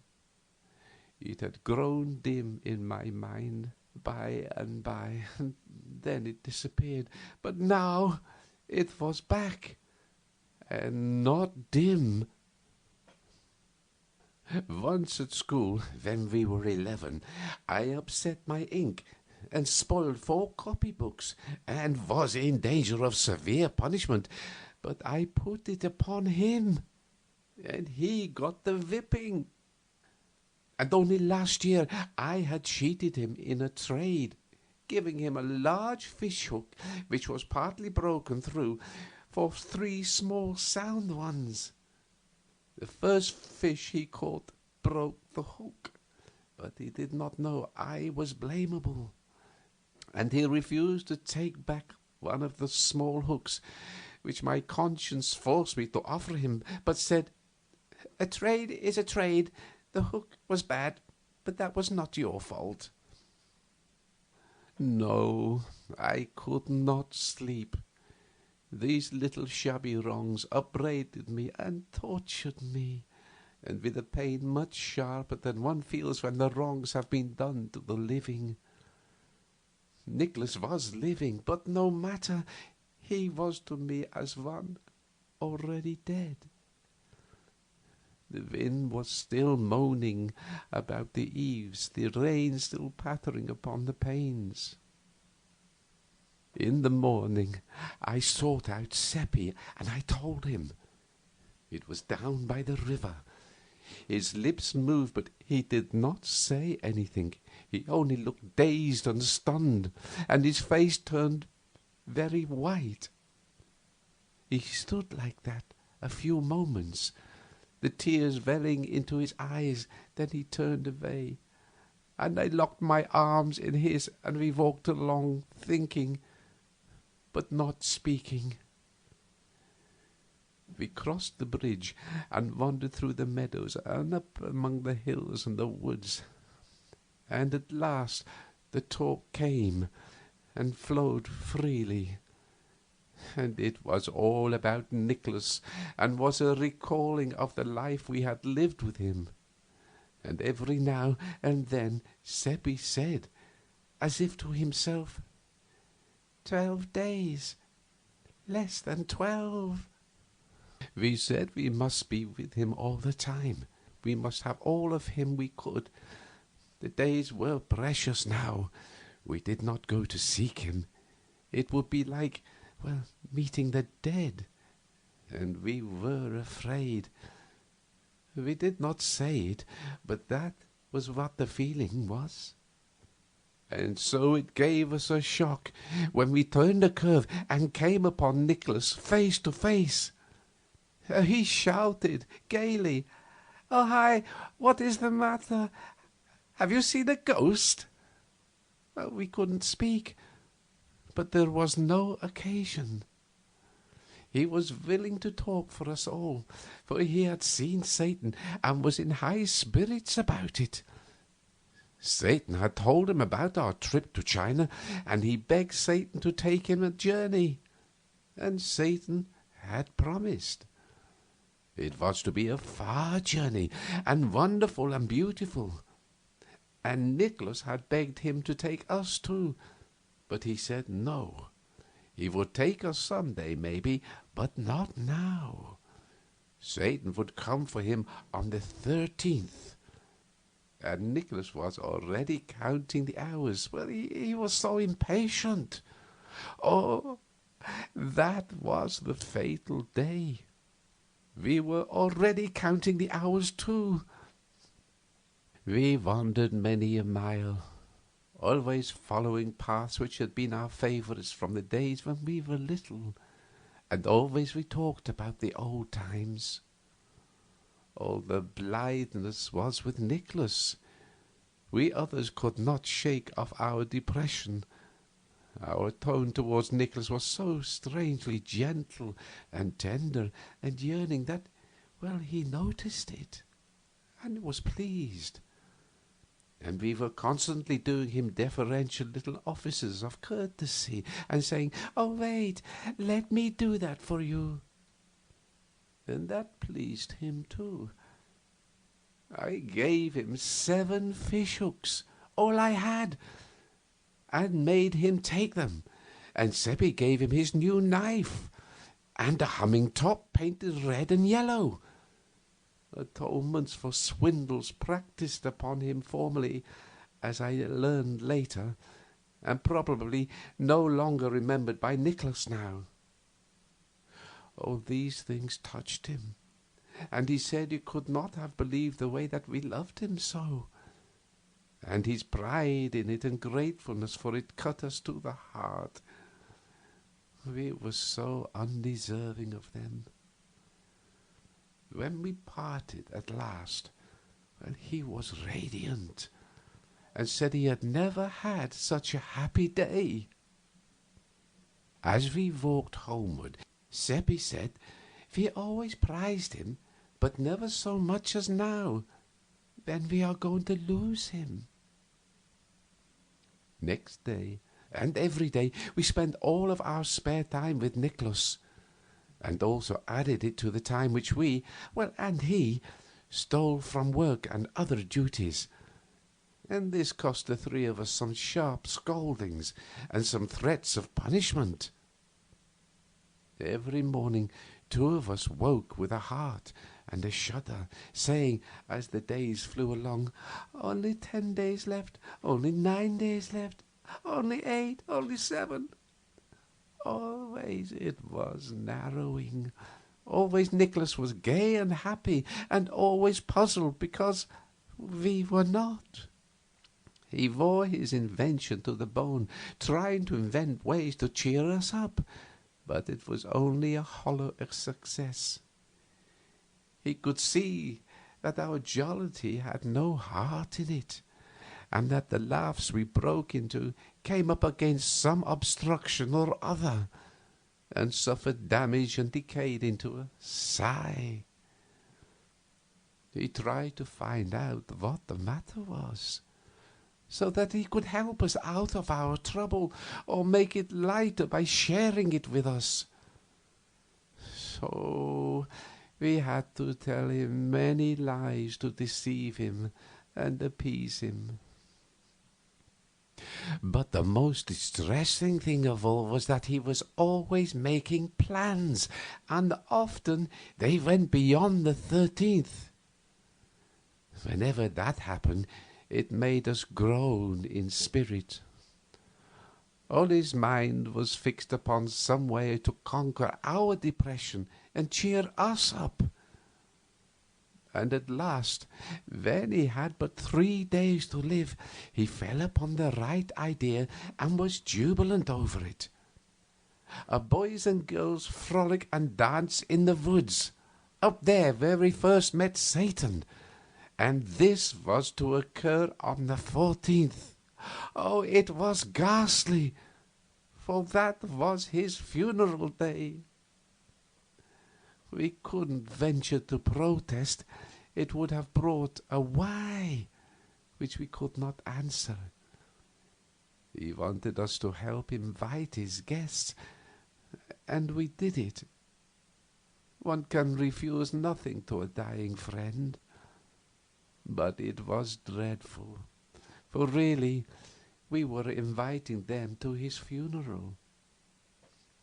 It was an awful 11 days, and yet, with a lifetime stretching back between today and then, they are still a grateful memory to me, and beautiful. In effect, they were days of companionship with one's sacred dead, and I have known no comradeship that was so close or so precious. We clung to the hours and the minutes, counting them as they wasted away, and parting with them with that pain and bereavement which a miser feels who sees his hoard filched from him coin by robbers, and is helpless to prevent it. When the evening of the last day came, we stayed out too long. Seppi and I were in fault for that. We could not bear to part with Nicholas. So it was very late when we left him at his door. We lingered near a while, listening, and that happened which we were fearing. His father gave him promised punishment, and we heard his shrieks. But we listened only for a moment, and then hurried away, remorseful for this thing which we had caused, and sorry for the father too, our thought being, if he only knew, if he only knew. In the morning, Nicholas did not meet us at the appointed place, so we went to his home to see what the matter was. His mother said, "His father is out of all patience with these goings-on, and I will not have any more of it. Oh, half the time, when Nick is needed, he is not to be found. Then it turns out that he has been gadding around with you two. His father gave him a flogging last night. Oh, it always grieved me before, and many the time I have begged him off and saved him, but this time he appealed to me in vain, for I was out of patience myself." I wish you had saved them just this one time, I said, my voice trembling a little. It would ease a pain in your heart to remember it some day. She was ironing at the time, and her back was partly towards me. She turned about with a startled or wondering look in her face and said, "What do you mean by that?" I was not prepared and didn't know anything to say, so it was awkward, for she kept looking at me. But Seppi was alert and spoke up. "Why, of course it would be pleasant to remember. For the very reason we were out so late was that Nicholas got to telling us how good you are to him, and how he never got whipped when you were thereby to save him. And he was so full of it, and we were so full of the interest of it, that none of us noticed how late it was getting." "Oh, did he say that? Did he? Oh!" And she put her apron to her eyes. "Oh, you can ask Theodore. He will tell you the same." "Oh, it is a dear good lad, my Nick," she said. "I am sorry I let him get whipped. I will never do it again. To think, all the time I was sitting here last night fretting and angry at him, he was loving me and praising me. Oh, dear, dear, if we could only know, then we shouldn't ever go wrong. But we are only poor, dumb beasts, groping around and making mistakes. I shan't ever think of last night without a pang." She was like all the rest. It seemed as if nobody could open a mouth in these wretched days without saying something that made us shiver. They were groping around, and did not know what true, sorrowfully true things they were saying by accident. Seppi asked if Nicholas might go out with us. "Oh, I am sorry," she answered, "but he can't. To punish him further, his father doesn't allow him to go out of this house today." Oh, we had great hope. I saw it in Seppi's eyes. We thought, if he cannot leave the house, he cannot be drowned. Seppi asked to make sure. We must stay in all day, or only the morning. All day. It's such a pity, too. It's a beautiful day, and he is so unused to being shut up. But he is busy planning his party, and maybe that is company for him. I do hope he isn't too lonesome."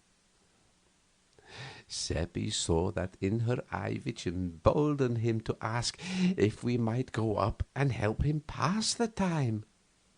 "And welcome," she said right heartily. "Now I call that real friendship, when you might be abroad in fields and the woods, having a happy time. Oh, you are good boys, I'll allow that, though you don't always find satisfactory ways of improving it.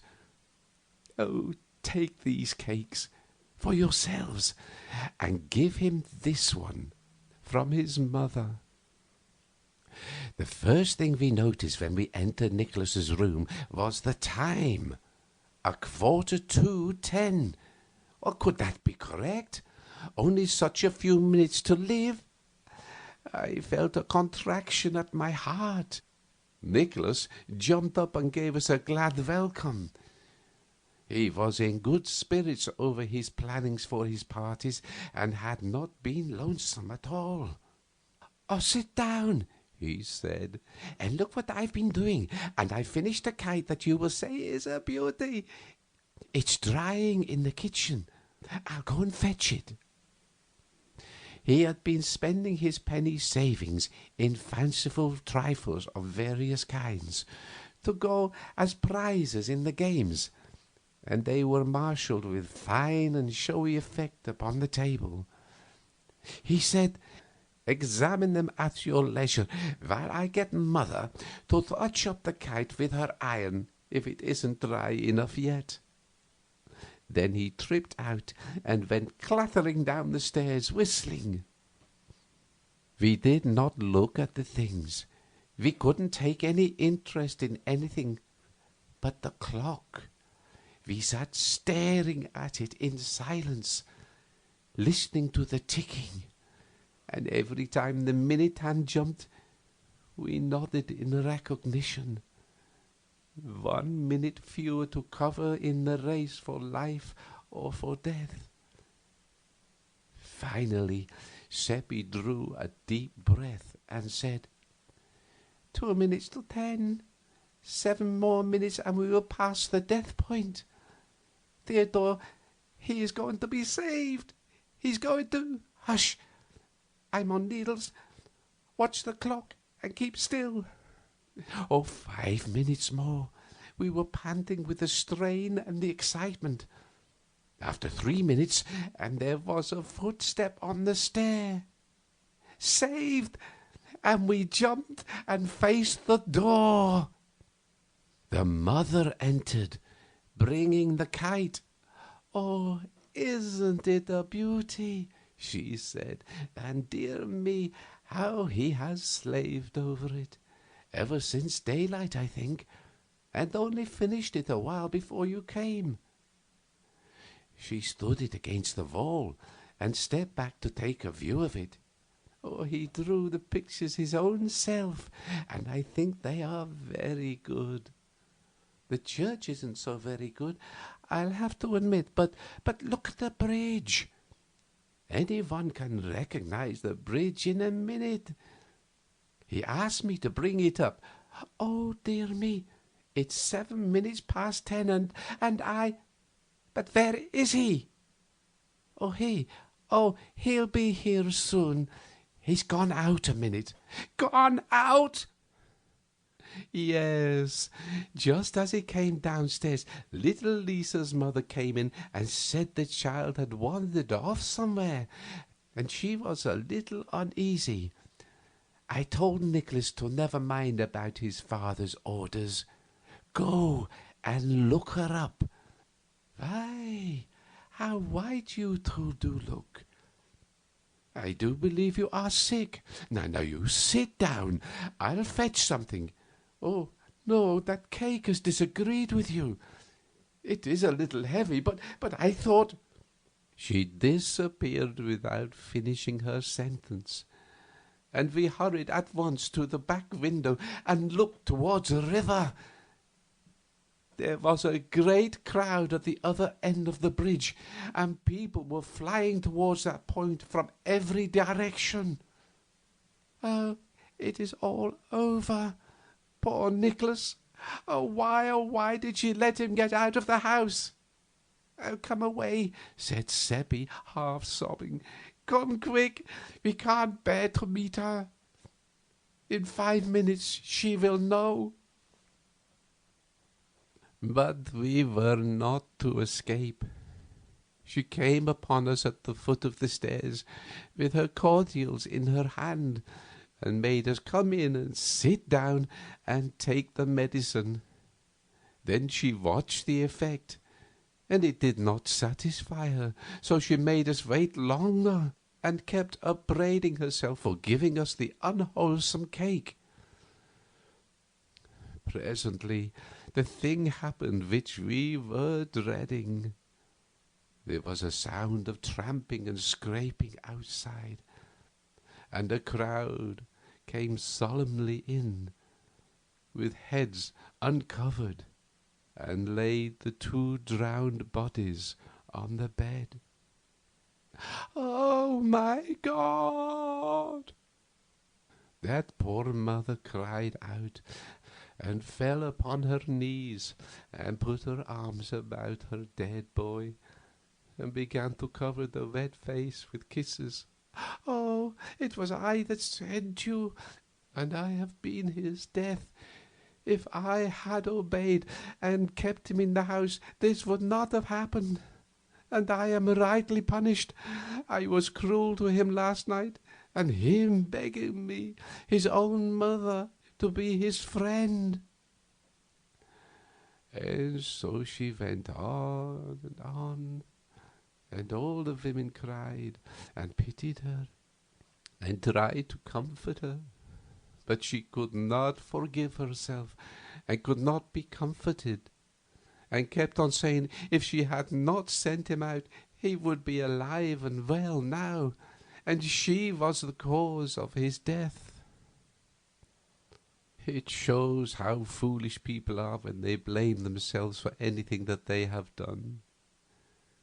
Satan knows, and he said nothing happens that your first act hasn't arranged to happen and made inevitable.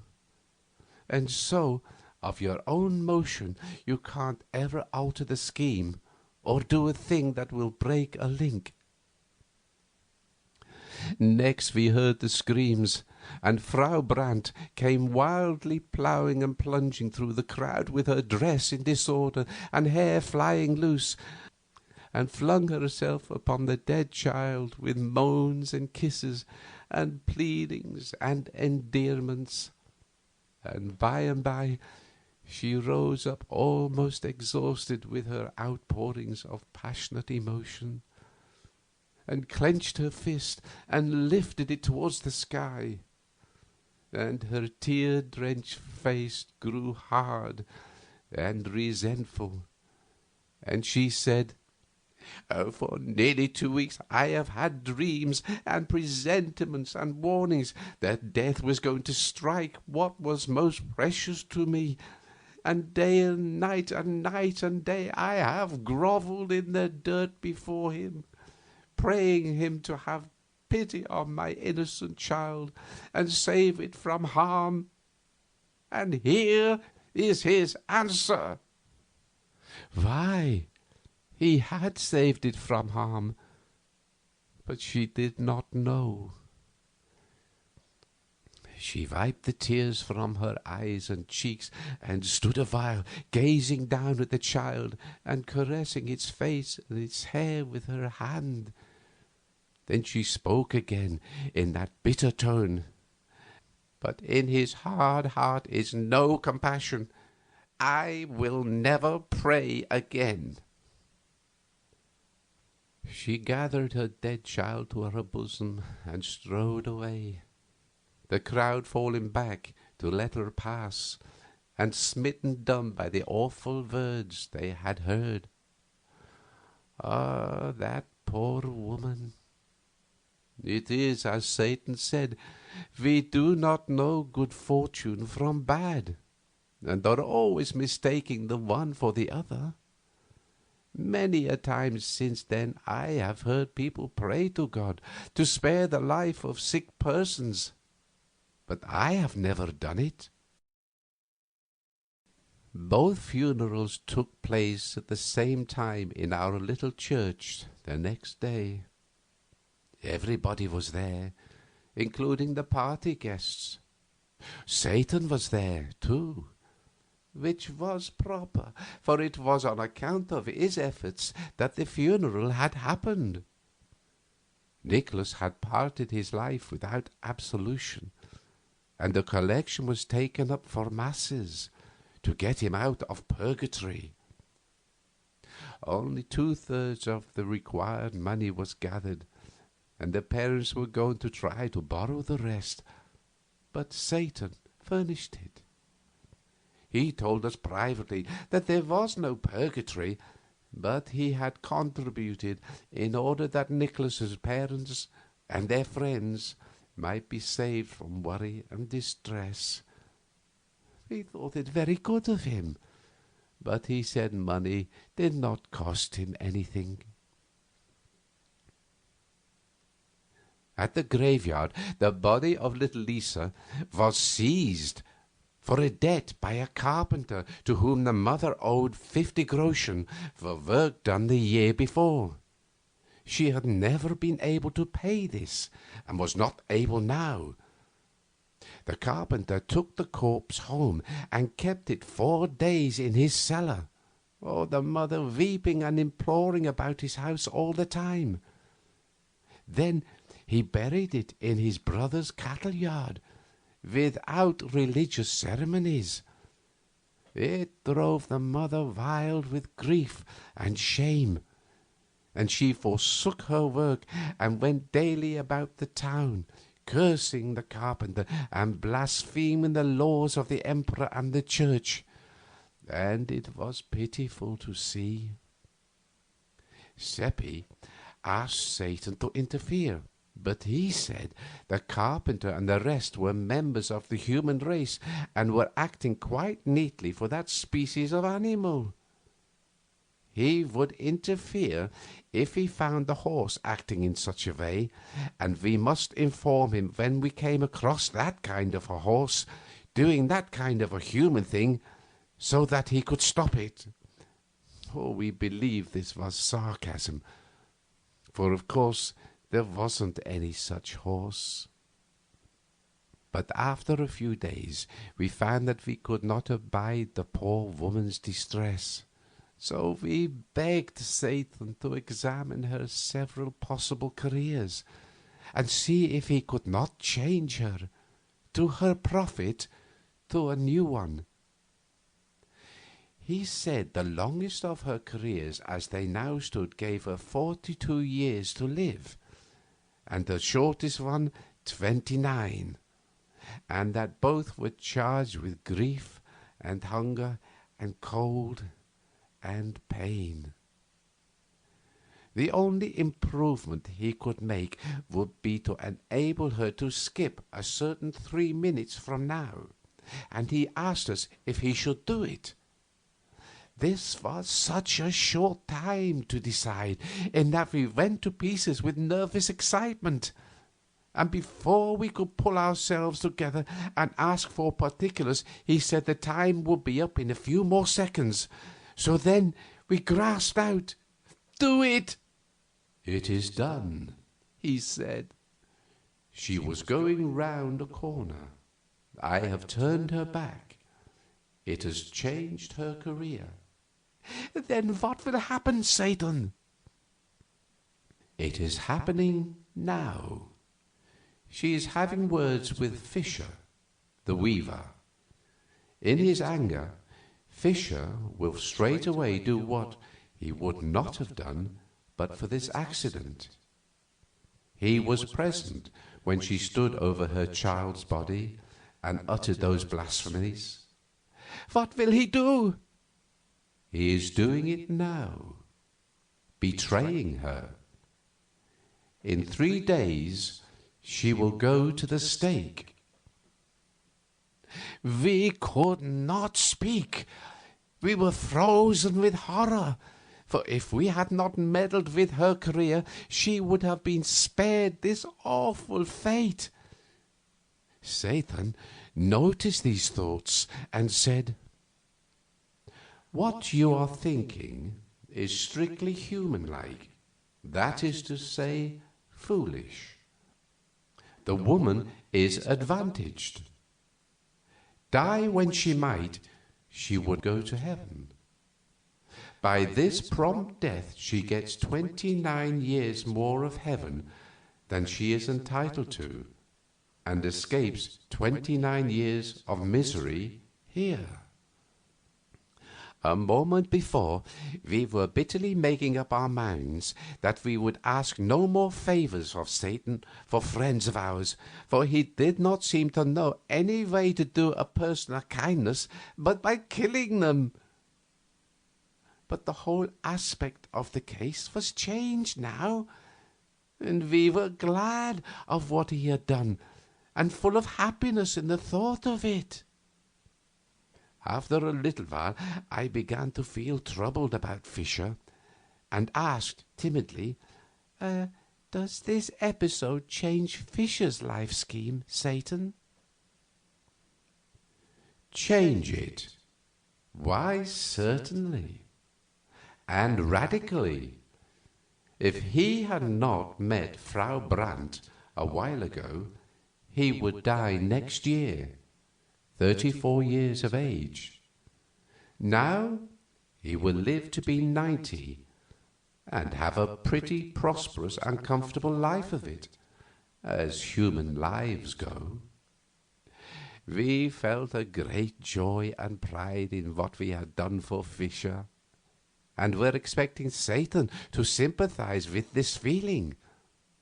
But he showed no sign, and this made us uneasy.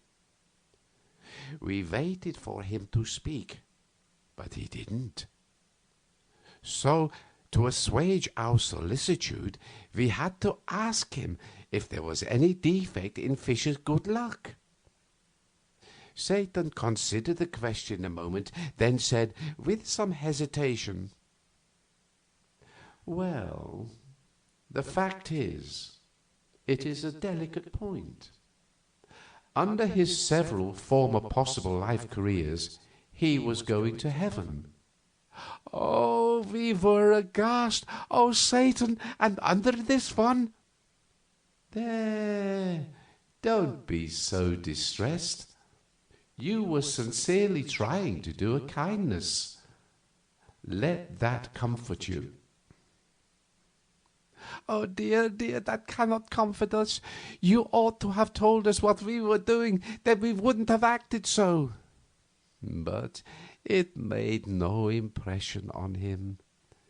He had never felt a pain or sorrow, and did not know what they were, in any really informing way. He had no knowledge of them, except theoretically, that is to say, intellectually. And, of course, that is no good. One can never get any but a loose and ignorant notion of such things except by experience. We tried our best to make him comprehend the awful thing that had been done, and how we were compromised by it, but he couldn't seem to get hold of it. He said he did not think it important where Fisher went to. In heaven he would not be missed. There were plenty there.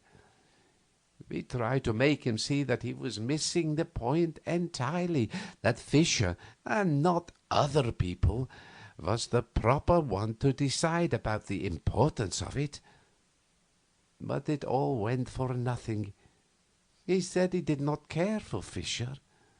There were plenty more Fishers. The next minute Fisher went by on the other side of the way, and it made us sick and faint to see him, remembering the doom that was upon him, and we were the cause of it, and how unconscious he was that anything had happened to him. You could see by the elastic step and his alert manner that he was well satisfied with himself for doing that hard turn to poor Frau Brandt. He kept glancing back over his shoulder expectantly, and sure enough, pretty soon Frau Brandt followed after, in charge of the officers and wearing jingling chains. A mob was in her wake, jeering and shouting, "Blasphemer and heretic!" and some among them were neighbors and friends of her happier days.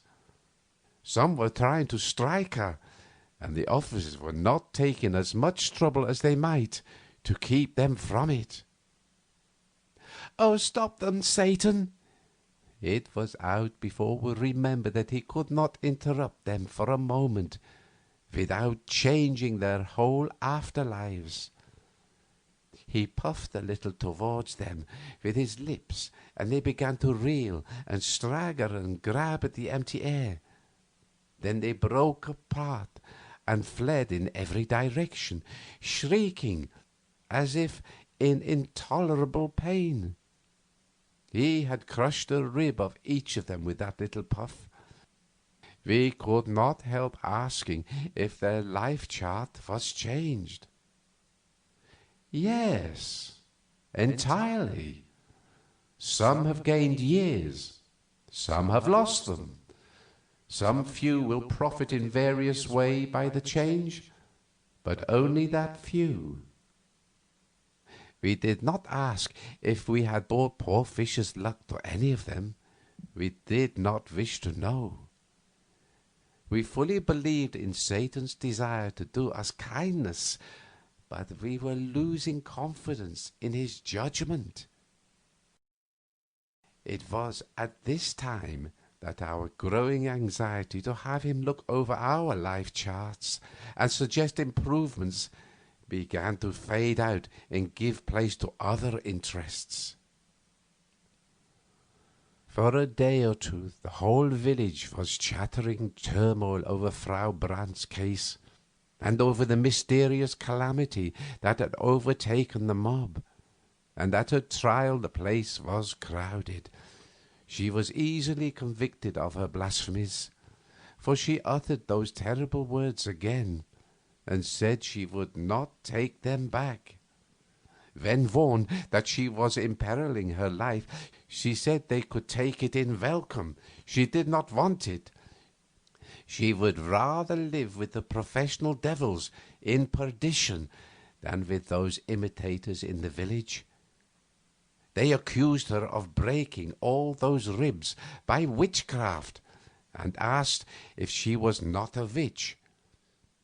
She answered scornfully, "No. If I had the power, would any of you holy hypocrites be alive 5 minutes? No, I would take you all dead.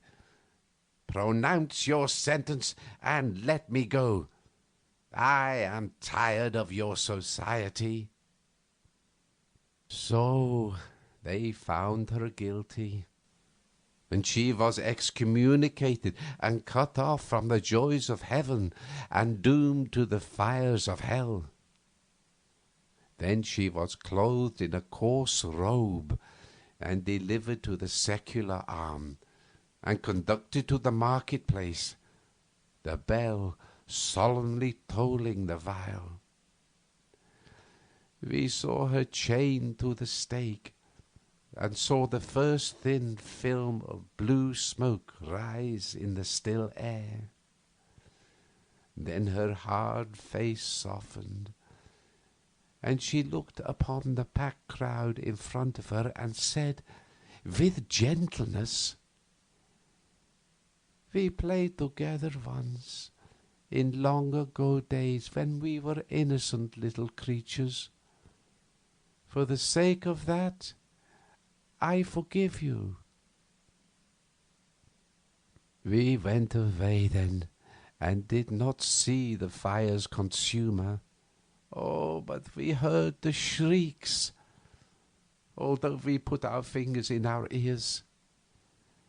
When they ceased, we knew she was in heaven, notwithstanding the excommunication, and we were glad of her death, and not sorry that we had brought it about.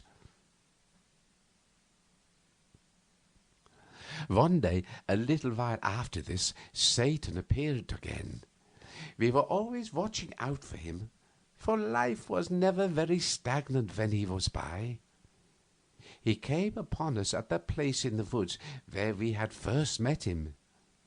Being boys, we wanted to be entertained. We asked him to do a show for us.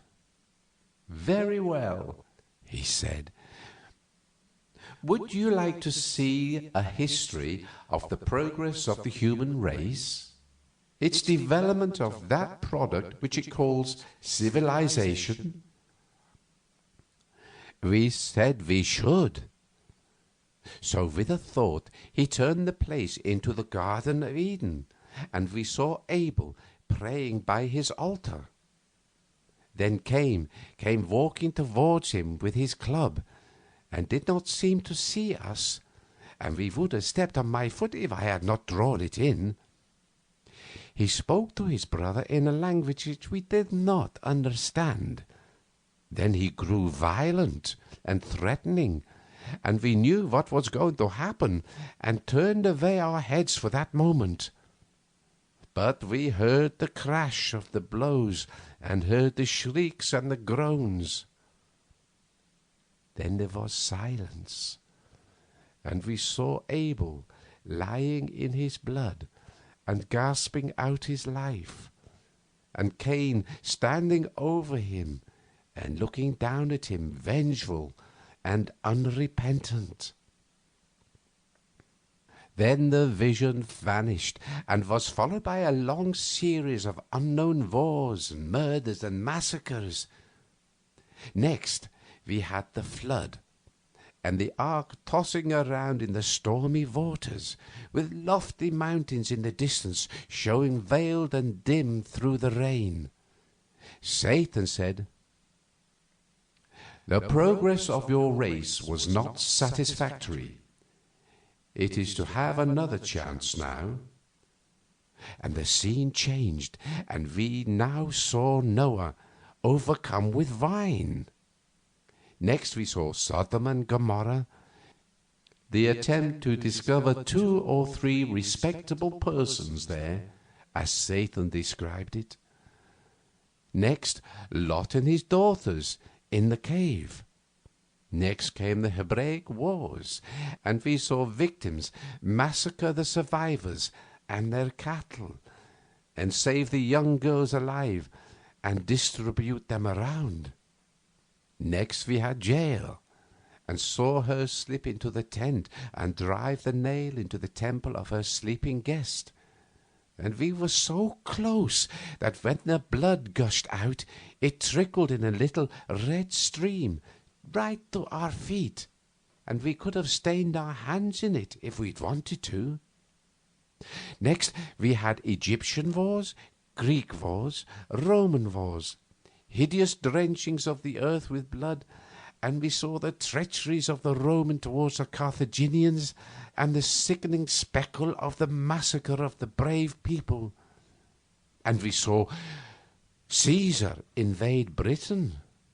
Not that those barbarians had done any harm, but because he wanted their land, and desired to confer the blessings of civilization upon the widows and the orphans, as Satan explained.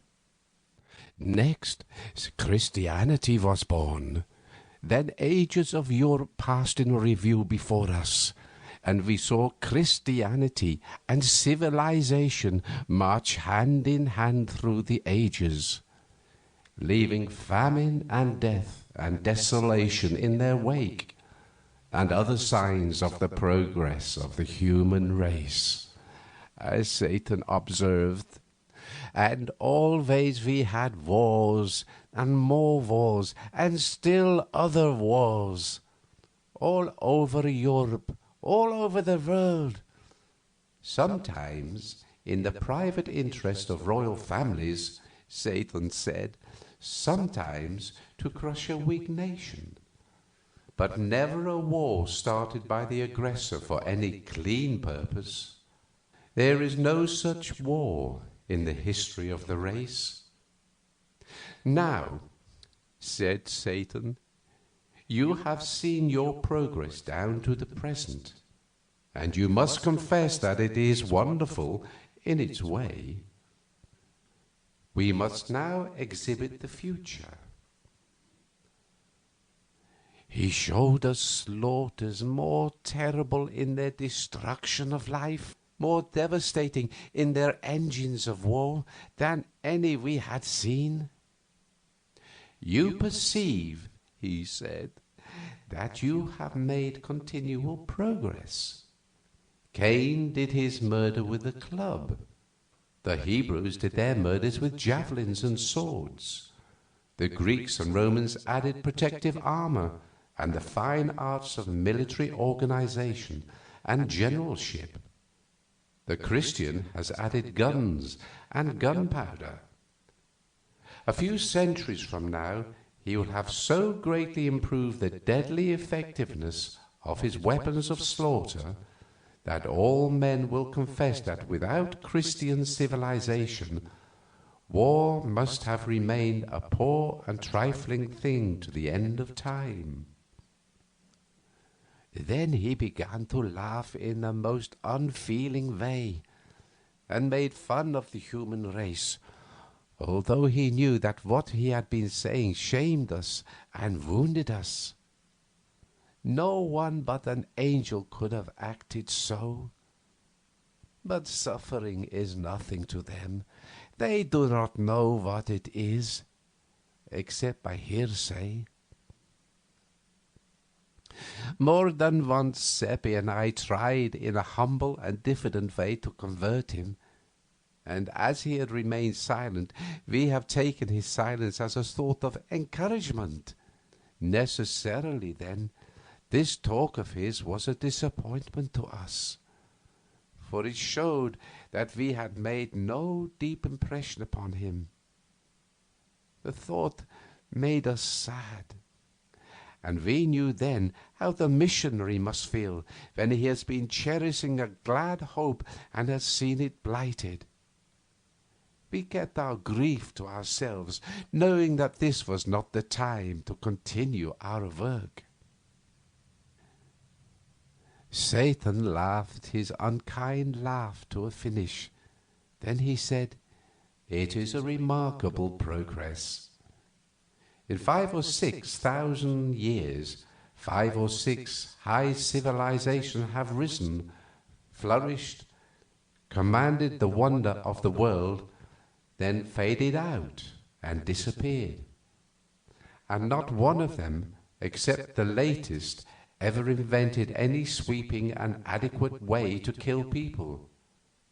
They all did their best, to kill being the chiefest ambition of the human race and the earliest incident in its history. But only the Christian civilization has scored a triumph to be proud of. 2 or 3 centuries from now, it will be recognized that all the competent killers are Christians. Then the pagan world will go to school to the Christian, not to acquire his religion, but his guns. The Turk and the Chinaman will buy those to kill missionaries and converts with. By this time his theatre was at work again, and before our eyes nation after nation drifted by. During 2 or 3 centuries, a mighty procession of endless processions, raging, struggling, wallowing through seas of blood, smothered in battle smoke, through which the flags glinted and red jets from the cannon darted, and always we heard the thunder of the guns and the cries of the dying. And what does it amount to?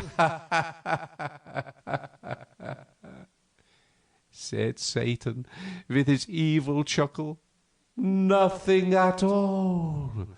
You gain nothing. You always come out where you went in.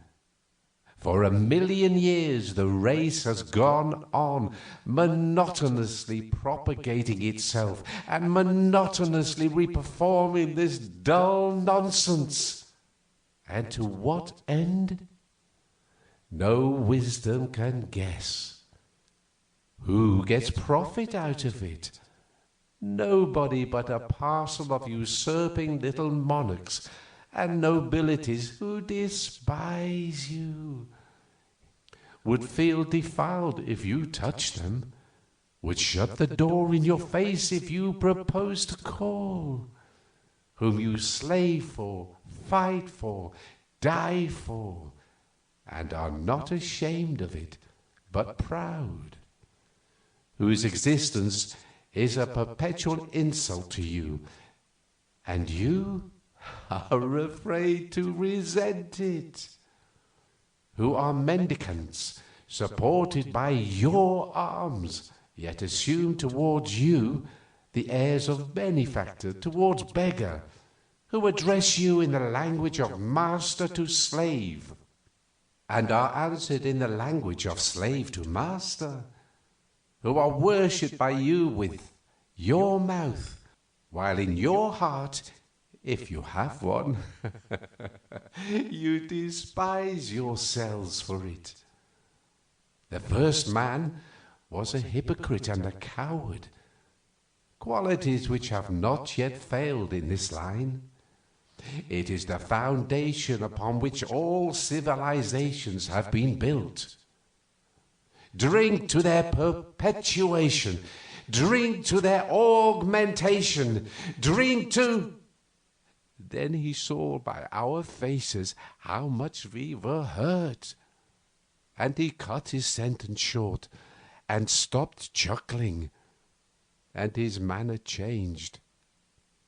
He said gently, "No, we will drink one another's health and let civilization go.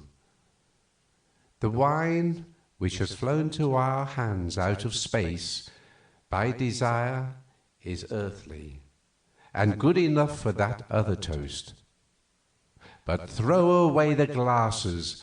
We will drink this one in wine which has not visited this earth before." We obeyed and reached up and received the new cups as they descended. They were shapely and beautiful goblets, but they were not made of any material that which we were acquainted with. They seemed to be in motion. They seemed to be alive. And certainly the colors in them were in motion. They were brilliant and sparkling, and of every tint, and they were never still, but flowed to and fro in rich tides which met and broke, and flashed out dainty explosions of enchanting color. I think it was most like opals washing about in waves and flashing out their splendid fires. But there is nothing to compare the wine with. We drank it, and felt a strange and witching ecstasy as of heaven go stealing through us. And Seppi's eyes filled, and he said worshippingly, "We shall be there some day, and then—" He glanced furtively at Satan, and I think he hoped Satan would say, "Yes, you will be there some day." But Satan seemed to be thinking about something else, and said nothing. Oh, this made me feel ghastly, for I knew he had heard. Nothing, spoken or unspoken, ever escaped him. Poor Seppi, he looked distressed, and did not finish his remark.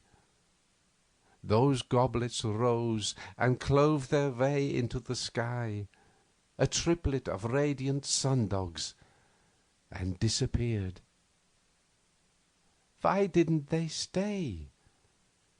It seemed a bad sign and depressed me. Should I ever see mine again? Would Seppi ever see his?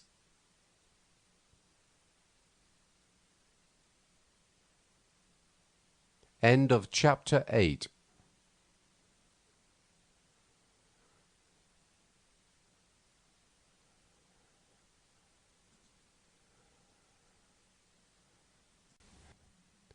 Chapter 9. It was wonderful. The mastery Satan had over time and distance, for they did not exist. He called them human inventions and said they were artificialities. We often went to the most distant parts of the globe with him and stayed weeks and months, and yet were gone only a fraction of a second, as a rule. Well, you could prove it by the clock. One day, when our people were in such awful distress because the Witch Commission were afraid to proceed against the astrologer and Father Peter's household, or against any, indeed, but the poor and the friendless, they lost patience and took to witch-hunting on their own score. and began to chase a born lady who was known to have the habit of curing people by devilish arts, such as bathing them, washing them, and nourishing them, instead of bleeding them and purging them through the ministrations of the barber surgeon in the proper way. She came flying down with the howling and cursing mob after her, and tried to take refuge in houses, but the doors were shut in her face. They chased her more than half an hour. We were following to see it, and at last she was exhausted and fell, and they caught her.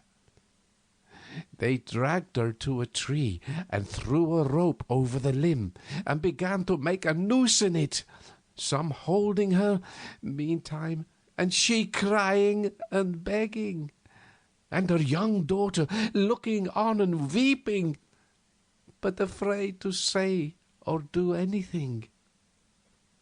They hanged the lady, and I threw a stone at her, although in my heart I was sorry for her. But all were throwing stones, and each was watching his neighbor, and if I had not done as the others did, it would have been noticed and spoken of. Oh, Satan, well, he burst out laughing.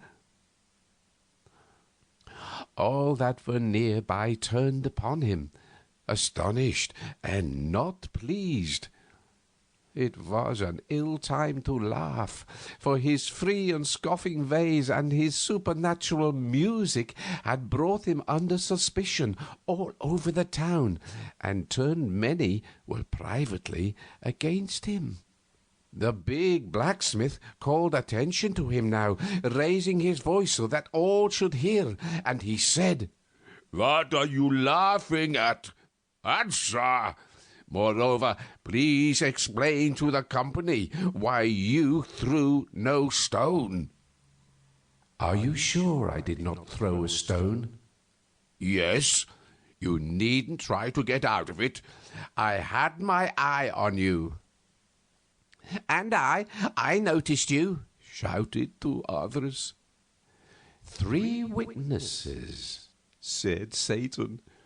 "Mueller, the blacksmith, Klein, the butcher's man, Pfeiffer, the weaver's journeyman. 3 very ordinary liars. Are there any more?" "Never mind whether there are others or not, and never mind about what you consider us. 3's enough to settle the matter for you. You'll prove that you threw a stone, or it shall go hard for you." "Oh, that's so!" shouted the crowd, and surged up as closely as they could get to the center of interest. "And first you will answer that other question," cried the blacksmith, pleased with himself for being mouthpiece to the public and hero of the occasion. "What are you laughing at?" Satan smiled and answered pleasantly, "Oh, to see 3 cowards stoning a dying lady when they were so near death themselves." Oh, you could see the superstitious crowd shrink and catch their breath under the sudden shock. The blacksmith, with a show of bravado, said, "Pooh, what do you know about it?" "I? Everything. By profession, I am a fortune-teller, and I read the hands of you 3, and some others, when you lifted them to stone the woman. One of you will die tomorrow week, another of you will die tonight, and the 3rd has but 5 minutes to live. And yonder is the clock." Oh, it made a sensation. The faces of the crowd blanched and turned mechanically towards the clock. The butcher and the weaver seemed smitten with an illness, but the blacksmith braced up and said with spirit, "It's not long to wait for prediction number 1. If it fails, young master, you will not live a whole minute after. I promise you that." No one said anything. All watched the clock in a deep stillness which was impressive. When 4.5 minutes were gone, the blacksmith gave a sudden gasp and clapped his hand upon his heart, saying, "Give me breath, give me room," and began to sink down. The crowd surged back, no one offering to support him, and he fell, lumbering to the ground, and was dead. Oh, the people stared at him, then at Satan, then at one another, and their lips moved, but no words came. Then Satan said, "3 saw that I threw no stone. Perhaps there are others. Let them speak." It struck a kind of panic into them, and although no one answered him, many began to violently accuse one another, saying, "Oh, you said he didn't throw it," and getting for reply, "It's a lie, I will make you eat it."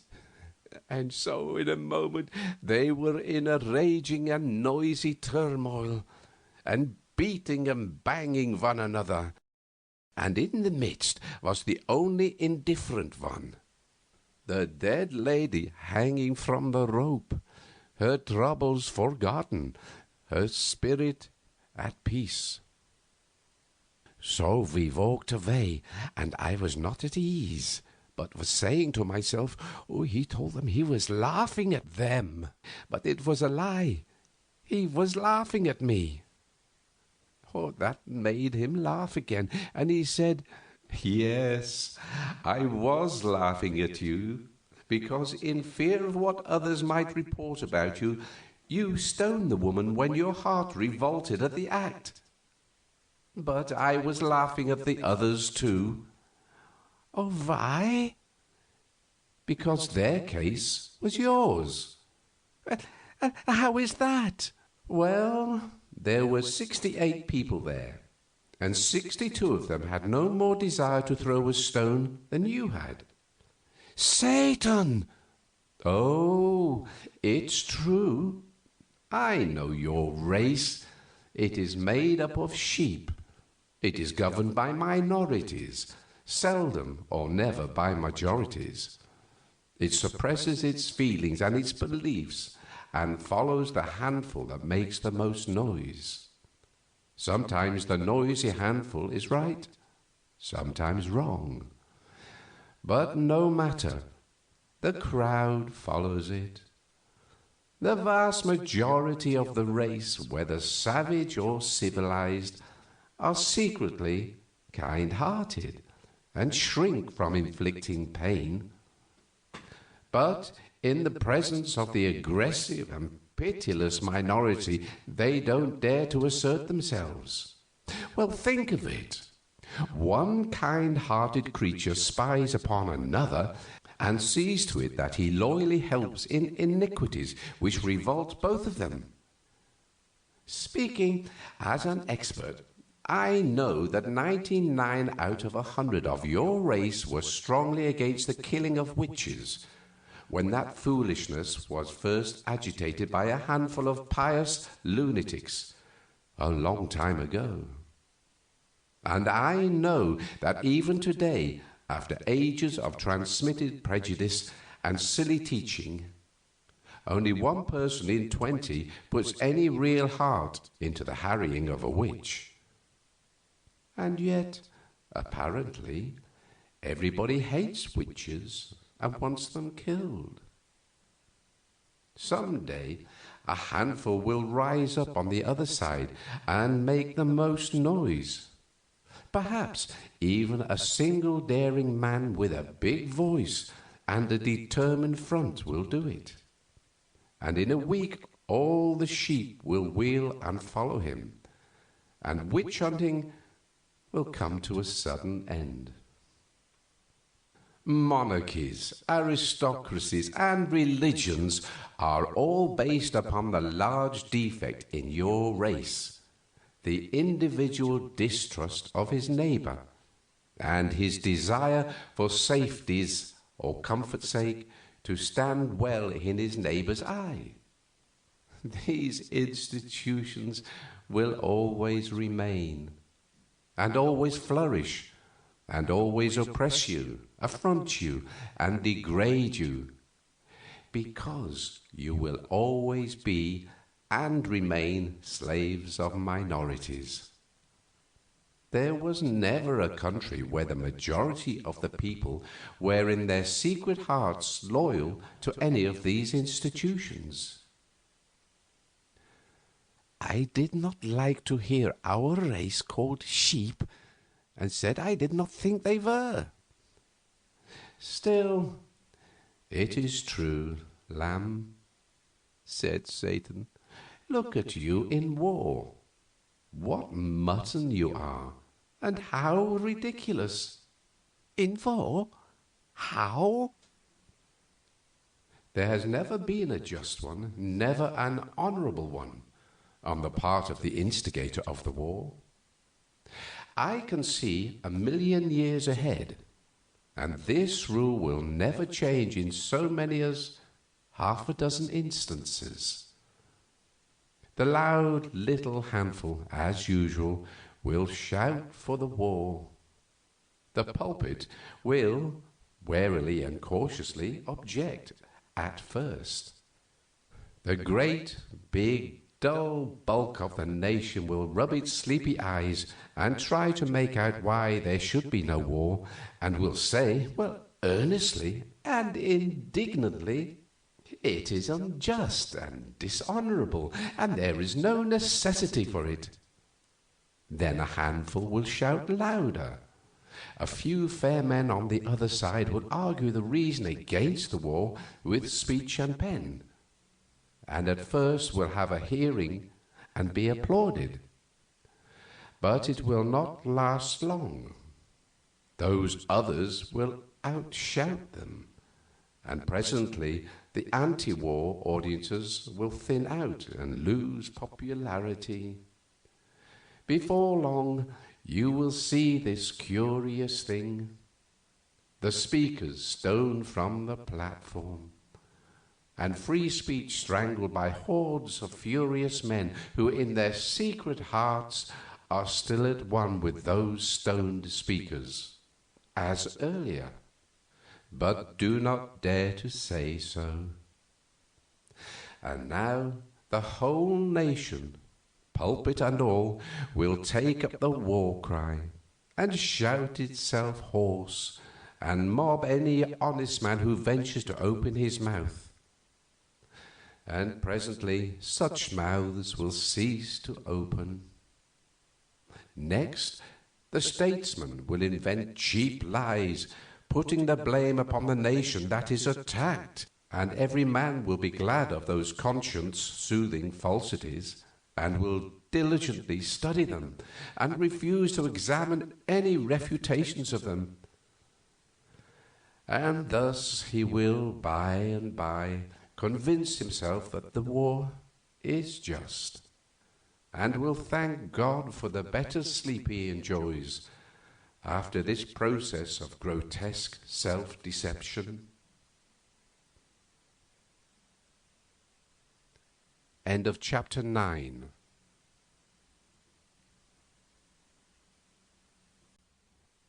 Chapter 10. Oh, days and days went by now, and no Satan.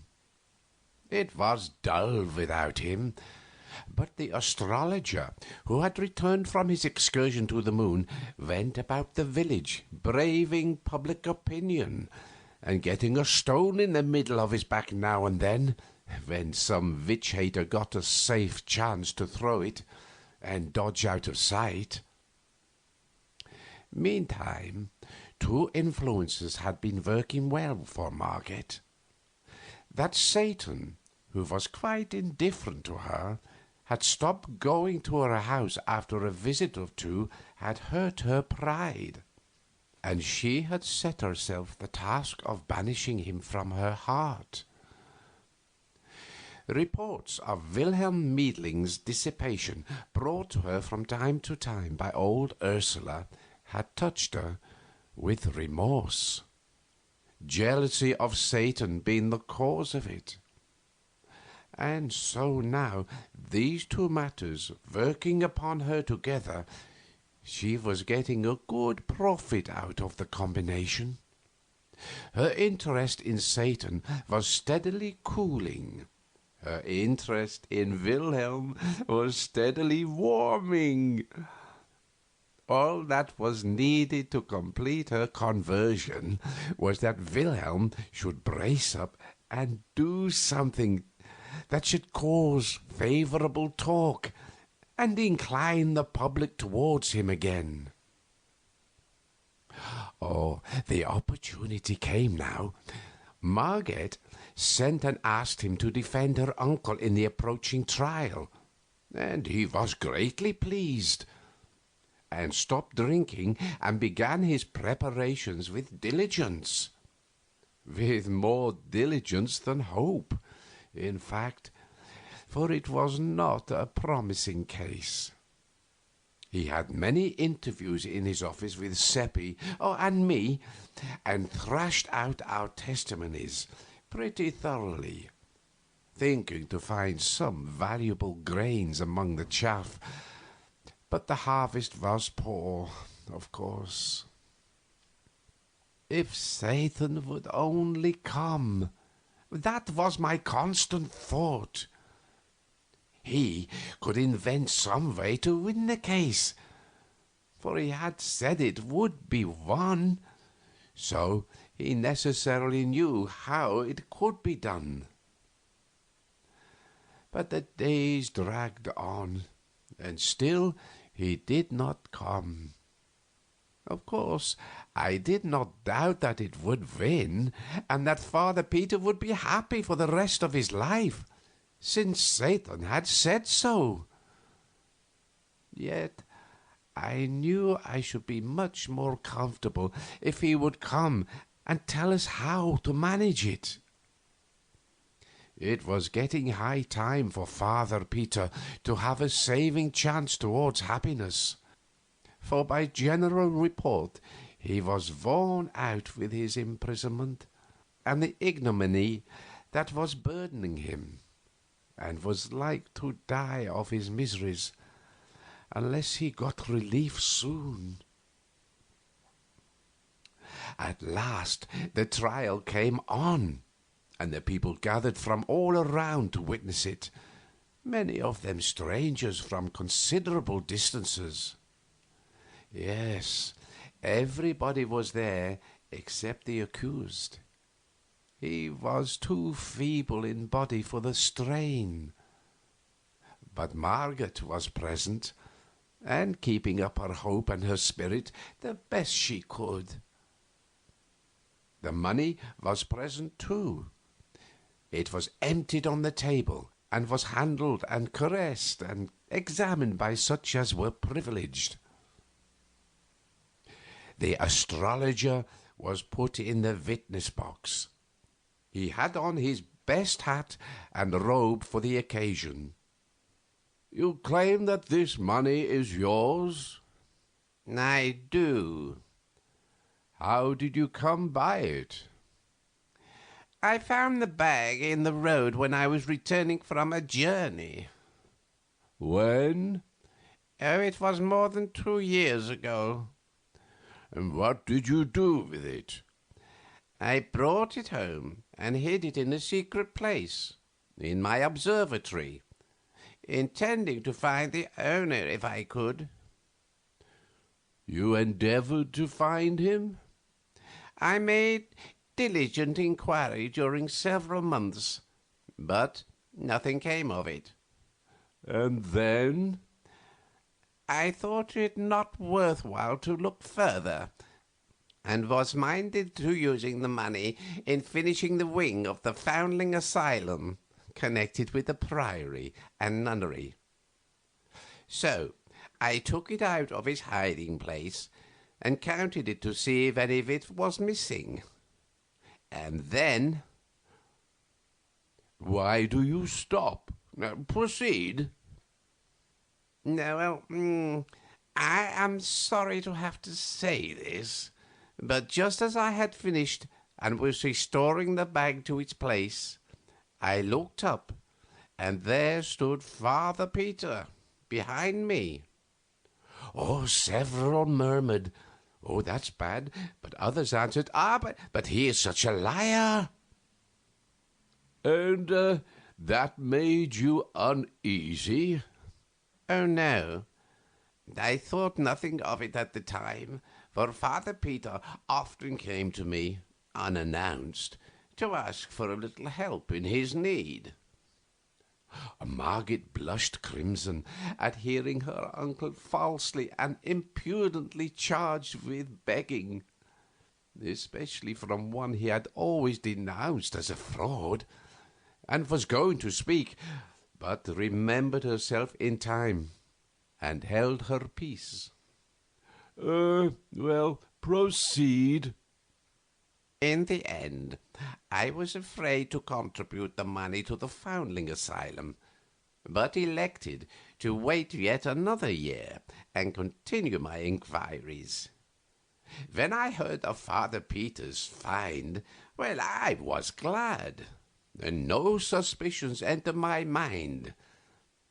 When I came home a day or two later and discovered that my own money was gone, I still did not suspect until 3 circumstances connected with Father Peter's good fortune struck me as being singular coincidences. Oh, pray name them.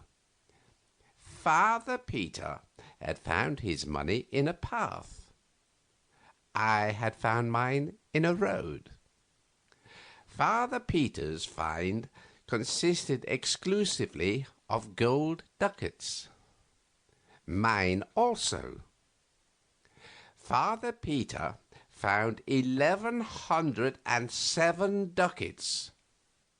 I exactly the same.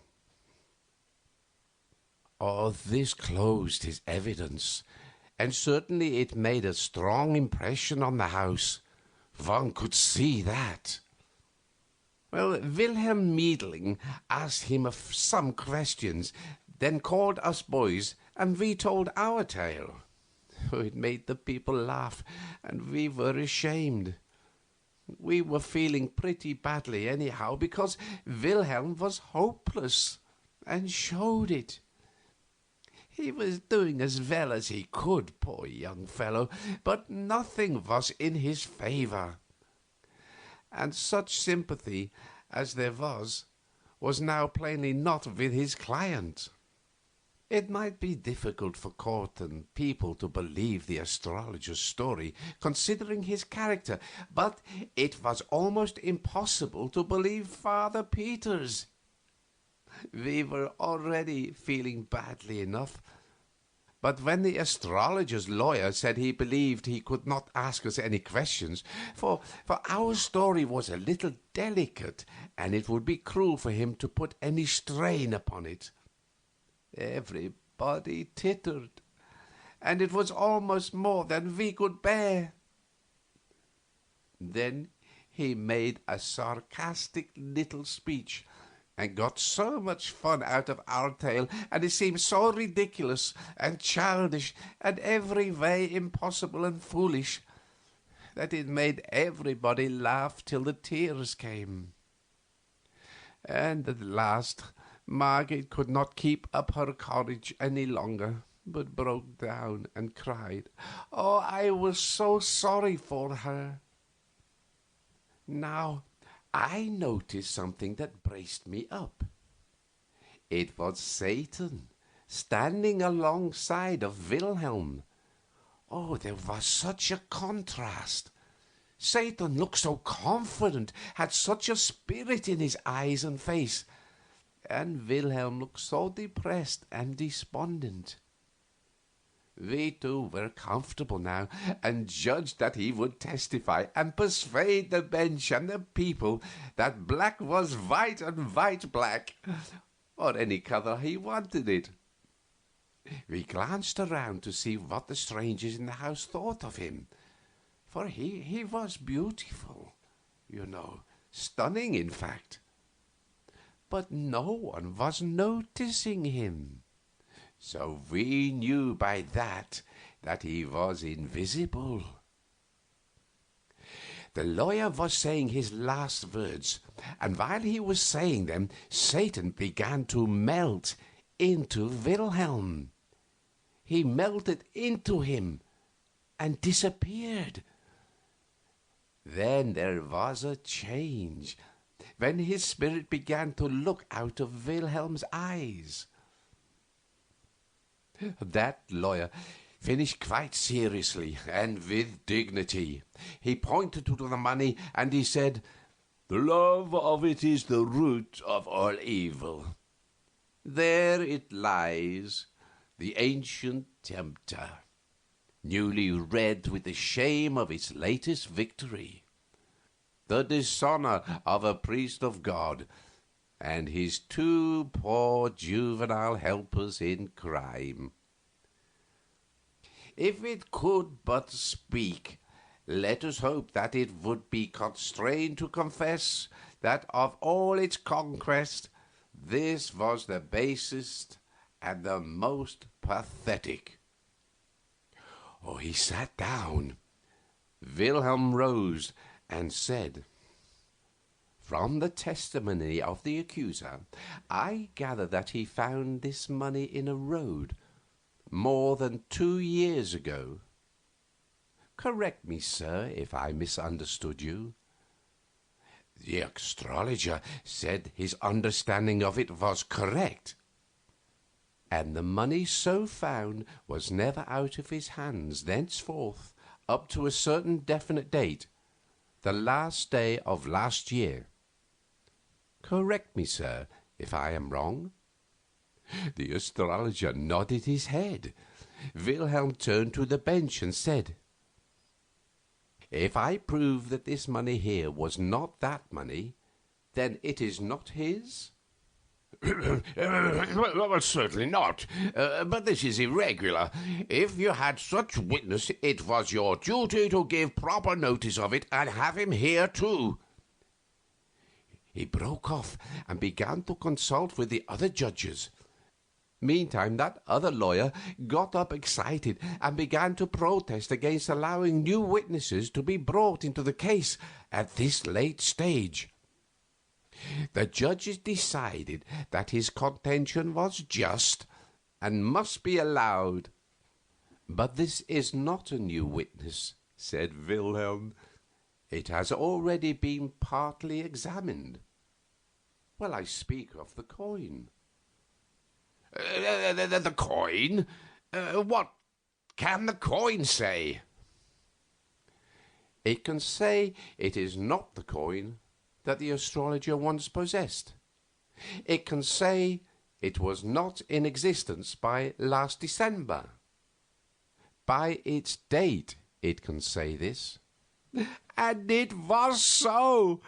There was a greatest excitement in the court while the lawyer and the judges were reaching for coins and examining them and exclaiming, and everybody was full of admiration for Wilhelm's brightness in happening to think of that neat idea. At last order was called, and the court said, "All of the coins but 4 are of the date of the present year. The court tenders its sincere sympathy to the accused, and its deep regret that he, an innocent man, through an unfortunate mistake, has suffered the undeserved humiliation of imprisonment and trial. The case is dismissed." So the money could speak after all, though that lawyer thought it couldn't. The court rose, and almost everybody came forward to shake hands with Margaret and congratulate her, and then to shake with Wilhelm and praise him. And Satan had stepped out of Wilhelm and was standing around looking on full of interest. And people were walking through him every which way, not knowing he was there. And Wilhelm could not explain why he only thought of the date on the coins at the last moment, instead of earlier. He said it just occurred to him, all of a sudden, like an inspiration. And he brought it right out without any hesitation, for although he didn't examine the coins, he seemed somehow to know it was true. Oh, that was honest of him, and like him. Another would have pretended he had thought of it earlier, and was keeping it back for a surprise. He had dulled down a little now, well, not much, but still you could notice that he hadn't that luminous look in his eyes that he had while Satan was in him. He nearly got it back, though, for a moment when Margaret came and praised him, and thanked him, and couldn't keep him from seeing how proud she was of him. And the astrologer went off, dissatisfied and cursing, and Solomon Isaacs gathered up the money and carried it away.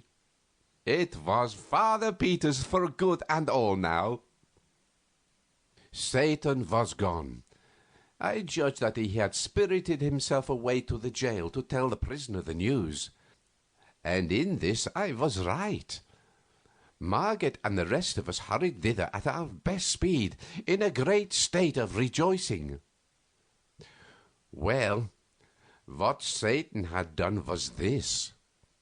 He had appeared before the poor prisoner, exclaiming, "The trial is over, and you stand forever disgraced as a thief by the verdict of the court." Oh, the shock unseated the old man's reason.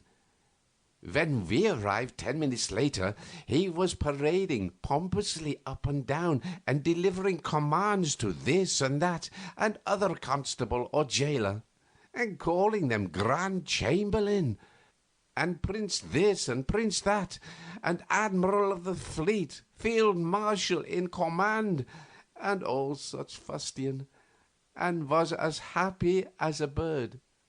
He thought he was an emperor. Oh, Margaret clung herself to his breast and cried, and indeed everybody was moved almost to heartbreak. He recognized Margaret, but could not understand why she should cry. He patted her on the shoulder and said, "Oh, don't do it, dear. Remember there are witnesses, and it is not becoming in the crown princess. Tell me your trouble. It shall be mended. There is nothing the emperor cannot do." Oh, then he looked around and saw old Ursula up with apron to her eyes. He was puzzled at that, and said, "And what is the matter with you?" Through her sobs she got out words explaining that she was distressed to see him so. He reflected over that a moment, then muttered, as if to himself, "A singular old thing, the Dowager Duchess. Well, she means well, but is always snuffling and, well, never able to tell what it is about. It is because she doesn't know." And his eye fell on Wilhelm. "O Prince of India," he said, "I divine that it is you that the crown princess is concerned about. Her tears shall be dried. I shall no longer stand between you. She shall share your throne, and between you, you shall inherit mine. Oh, there, little lady, have I done well? You can smile now. Isn't it so?" Well, he petted Margaret and kissed her, and was so contented with himself and with everybody that he could not do enough for us all, but began to give away kingdoms and such things right and left, and the least that any of us got was a principality.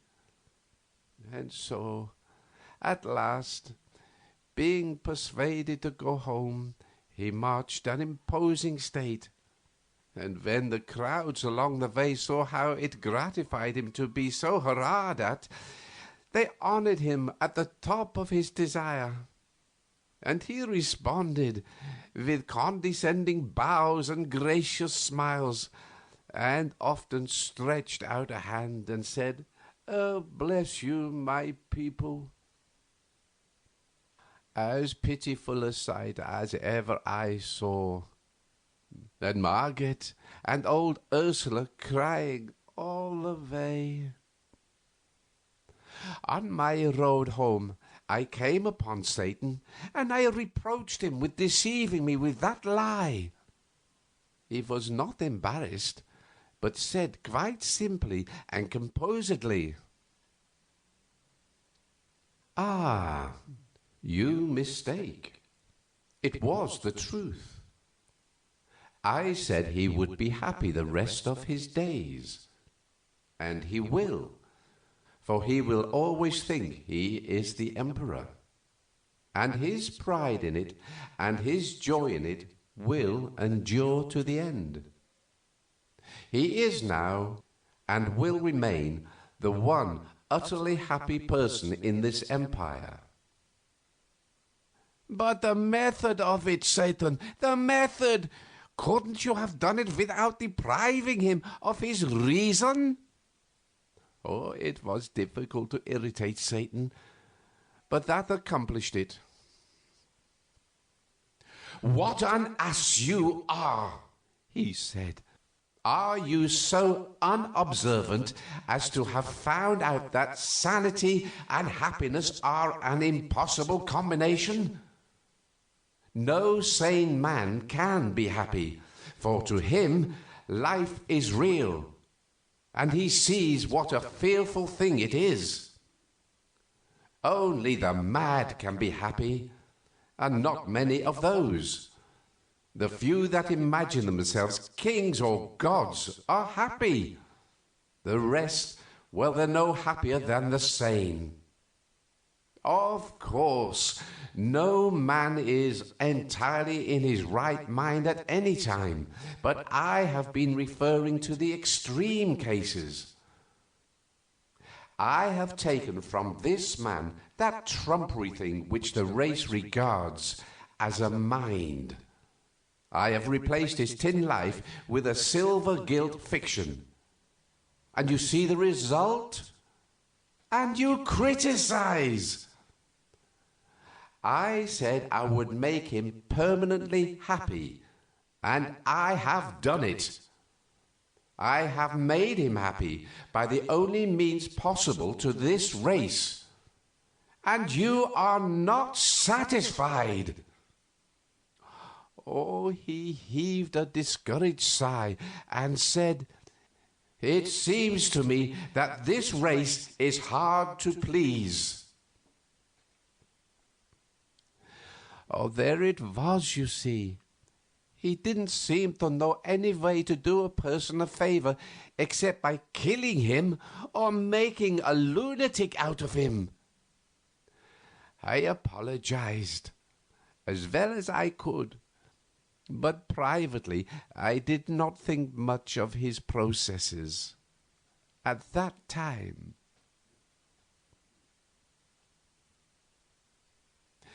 Satan was accustomed to say that our race lived a life of continuous and uninterrupted self-deception.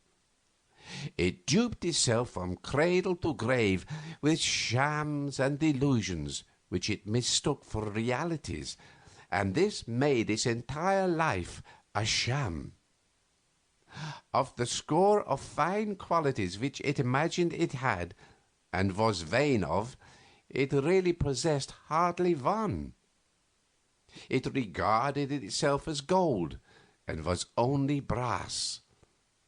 One day, when he was in this vein, he mentioned the detail, the sense of humor. I cheered up then and took issue. I said we possessed it. There spoke the race, he said, always ready to claim what it hasn't got, and mistake its ounce of brass filings for a ton of gold dust. You have a mongrel perception of humor, nothing more. A multitude of you possess that. This multitude see the comic side of 1,000 low-grade and trivial things. Broad incongruities mainly, grotesqueries, absurdities, evokers of the horse laugh. The 10,000 high-grade comicalities which exist in the world are sealed from their dull vision. Will the day come when the race will detect the funniness of these juvenilities and laugh at them, and by laughing at them, destroy them? For your race, in its poverty, has unquestionably one really effective weapon: laughter. Oh, power, money, persuasion, supplication, persecution, these can lift at a colossal humbug, push it a little, weaken it a little, century by century. But only laughter can blow it to rags and atoms at a blast. Against the assault of laughter, nothing can stand. You are always fussing and fighting with your other weapons. Do you ever use that one? No. You leave it lying rusting. As a race, do you ever use it at all? No. You lack the sense and the courage. We were traveling at the time and stopped at a little city in India and looked on while a juggler did his tricks before a group of natives. Oh, they were wonderful, but I knew Satan could beat that game, and I begged him to show off a little, and he said he would. He changed himself into a native in turban and breechcloth, and very considerably conferred on me a temporary knowledge of the language. The juggler exhibited a seed, covered it with earth in a small flower pot, then put a rag over the pot. After a minute, the rag began to rise. In 10 minutes, it had risen a foot, and then the rag was removed, and a little tree was exposed, with leaves upon it and ripe fruit. We ate the fruit, and it was good. But Satan said, "Why do you cover the pot? Can't you grow the tree in the sunlight?" "No," said the juggler, "no one can do that." "You are only an apprentice. You don't know your trade. Give me the seed, and I will show you." He took the seed and said, "What shall I raise from it?" "Oh, it is a cherry seed. Of course you will raise a cherry." "Oh, no, that is a trifle. Any novice can do that. Shall I raise an orange tree from it?" "Oh, yes." And the juggler laughed. "And shall I make it bear other fruits as well as oranges?" "Oh, yes, if God wills, yes." And they all laughed. Satan put the seed in the ground, put a handful of dust on it, and said, "Rise."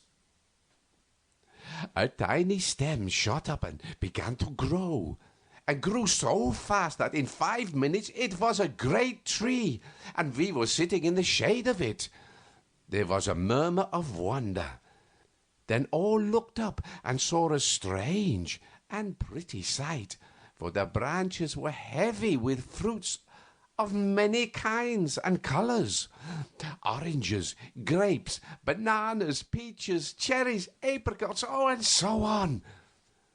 Baskets were brought, and the unlading of the tree began, and the people crowded around Satan and kissed his hand and praised him, calling him the Prince of Jugglers.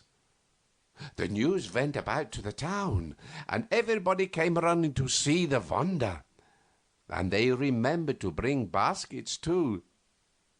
But the tree was equal to the occasion. It put out new fruits as fast as any were removed. Baskets were filled by the score, by the 100. But always the supply remained undiminished. At last, a foreigner in white linen and sun helmet arrived, and exclaimed angrily, "Oh, get away from here! Clear out, you dogs! The tree is on my land and is my property." The natives put down their baskets and made humble obeisance. Satan made humble obeisance too, with his fingers to his forehead in the native way, and said, "Oh, please let them have their pleasure for an hour, sir. Only that, and no longer. Afterwards you may forbid them, and you will still have more fruit than you and the state together can consume in a year." This made the foreigner very angry, and he cried out, "Who are you, you vagabond, to tell your betters what they may do and what they mayn't?" And he struck Satan with his cane, and followed this error with a kick. The fruits rotted on the branches, and the leaves withered and fell. The foreigner gazed at the bare limbs with the look of one who is surprised and not gratified. And Satan said, "Take good care of the tree, for its health and yours are bound together. It will never bear fruit again, but if you tend it well, it will live long. Water its roots once in each hour every night, and do it yourself. It must not be done by proxy, and to do it in daylight will not answer. If you fail only once in any night, the tree will die, and you likewise. Do not go home to your own country anymore. You would not reach there. Make no business or pleasure engagements which require you to go outside your gate at night. You cannot afford the risk. Do not rent or sell this place. It would be injudicious." The foreigner was proud and wouldn't beg, but I thought he looked as if he would like to. While he stood gazing at Satan, we vanished away and landed in Ceylon. I was sorry for that man, sorry Satan hadn't been his customary self and killed him or made him a lunatic. It would have been a mercy. Satan overheard the thought and said, "I would have done it but for his wife, who has not offended me. She is coming to him presently from their native land, Portugal. She is well, but she has not long to live, and has been yearning to see him and persuade him to go back with her next year. She will die without knowing he can't leave that place. He won't tell her. He will not trust that secret with anyone. He will reflect that it could be revealed in sleep, in the hearing of some Portuguese guest servant, some time or other. Or did none of those natives understand what you said to him? None of them understood, but he will always be afraid that some of them did. That fear will torture him, for he has been a harsh master to them. In his dreams he will imagine them chopping his tree down. That will make his days uncomfortable. I have already arranged for his nights. It grieved me, though not sharply, to see him take such a malicious satisfaction in his plans for this foreigner. Does he believe what you told him, Satan? He thought he didn't, but our vanishing helped. The tree, where there had been no tree before, that helped. The insane and uncanny variety of fruits, and sudden withering, all these things are helps. Let him think as he may, reason as he may. One thing is certain, he will water the tree. But between this and night he will begin his changed career with a very natural precaution for him. Oh, what is that? He will fetch a priest to cast out the tree's devil. Oh, you are such a humorous race, and don't suspect it. Will he tell the priest? No. He will say a juggler from Bombay created it, and that he wants the juggler's devil driven out of it, so that it will thrive and be fruitful again. The priest's incantations will fail. Then the Portuguese will give up that scheme and get his watering pot ready. Ah, but the priest will burn the tree. I know it. He will not allow it to remain. Yes, and anywhere in Europe he would burn the man too. But in India the people are civilized, and these things will not happen. The man will drive the priest away and take care of the tree. Well, I reflected a little, then said, Satan, you have given him a hard life, I think. Well, comparatively. Well, it must not be mistaken for a holiday. We flitted from place to place, around the world as we had done before, Satan showing me 100 wonders, most of them reflecting in some way the weakness and triviality of our race. He did this now every few days, not out of malice, I am sure of that. It only seemed to amuse and interest him, just as a naturalist might be amused and interested by a collection of ants. End of chapter 10.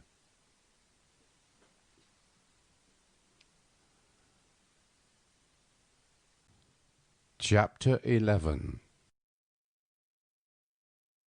For as much as a year Satan continued these visits, but at last he came less often, and then for a long time he did not come at all.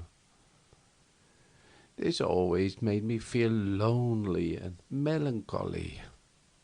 I felt that he was losing interest in our tiny world, and might at any time abandon his visits entirely. When one day he finally came to me, I was overjoyed, but only for a little while. He had come to say goodbye. He told me, and for the last time. He had investigations and undertakings in other corners of the universe, he said, that would keep him busy for a longer period than I could wait for his return. And you are going away, and will not come back any more? Yes, he said, we have comraded long together, and it has been pleasant. Oh, pleasant for both. But I must go now, and we shall not see each other any more. In this life, Satan? Oh, but in another, we shall meet in another, surely. Then all tranquilly and soberly he made the strange answer, there is no other. A subtle influence blew upon my spirit from his, bringing with it a vague, dim, but blessed and hopeful feeling that the incredible words might be true, even must be true. Have you never suspected this, Theodore? No, but how could I? But if it can only be true, it is true.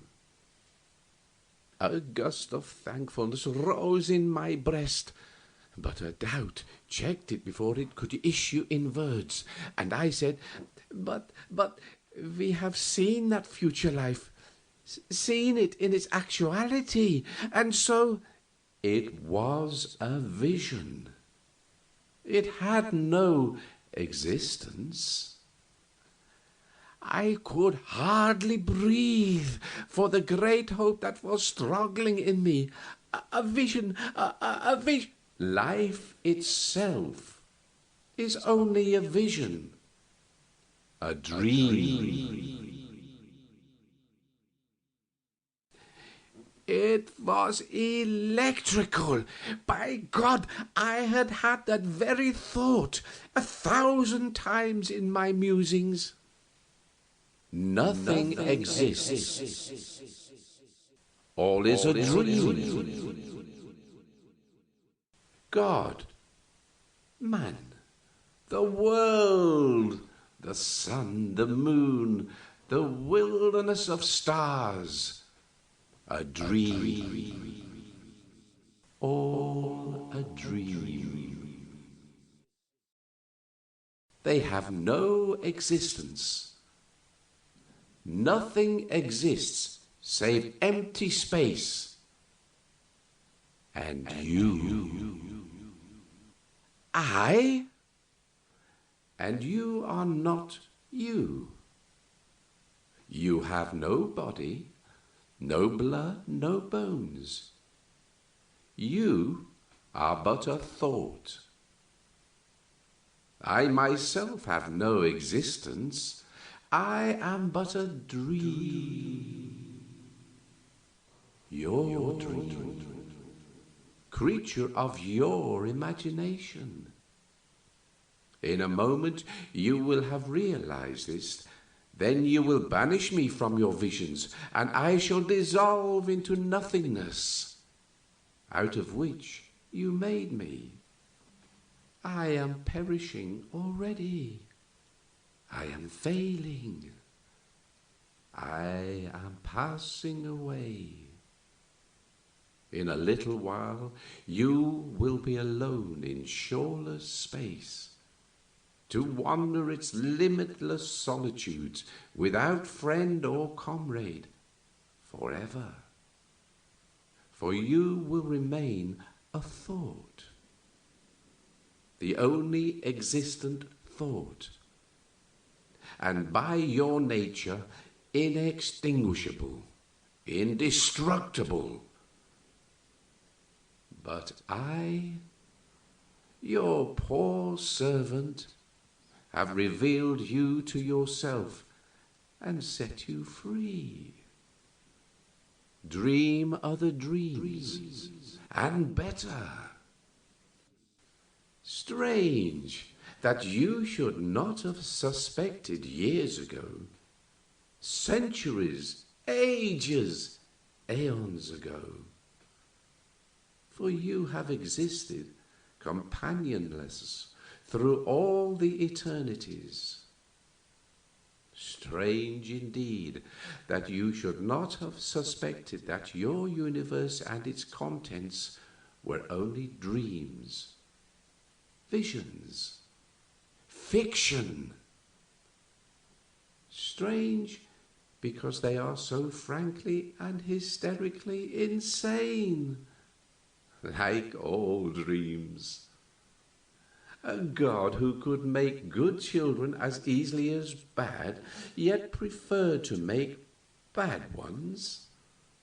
Who could have made every one of them happy, yet never made a single one happy. Who made them prize their bitter life, yet stingily cut it short. Who have made his angels eternal happiness unearned, yet required his other children to earn it. Who gave his angels painless lives, yet cursed his other children with biting miseries and maladies of mind and body. Who mouths justice and invented hell, mouths mercy and invented hell, mouths golden rules and forgiveness multiplied by 70 times 7 and invented hell. Who mouths morals to other people and has none himself. Who frowns upon crimes yet commits them all. Who created man without invitation, then tries to shuffle the responsibility for man's acts upon man, instead of honorably placing it where it belongs, upon himself. And finally, with altogether divine obtuseness, invites this poor, abused slave to worship him. You perceive now that these things are all impossible, except in a dream.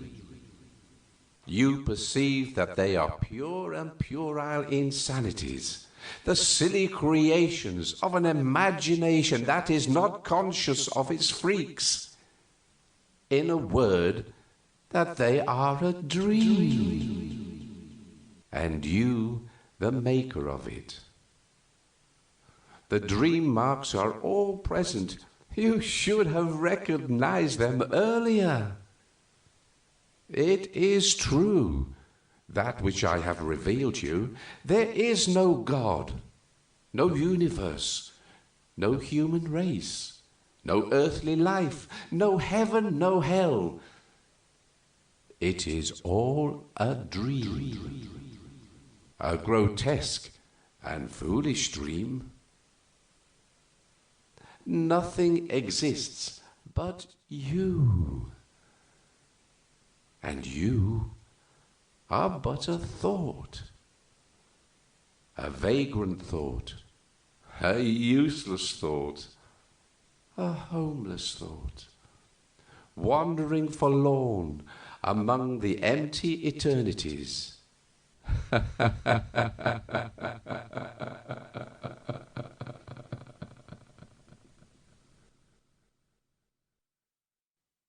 He vanished, and he left me appalled, for I knew and realized that all he had said was true.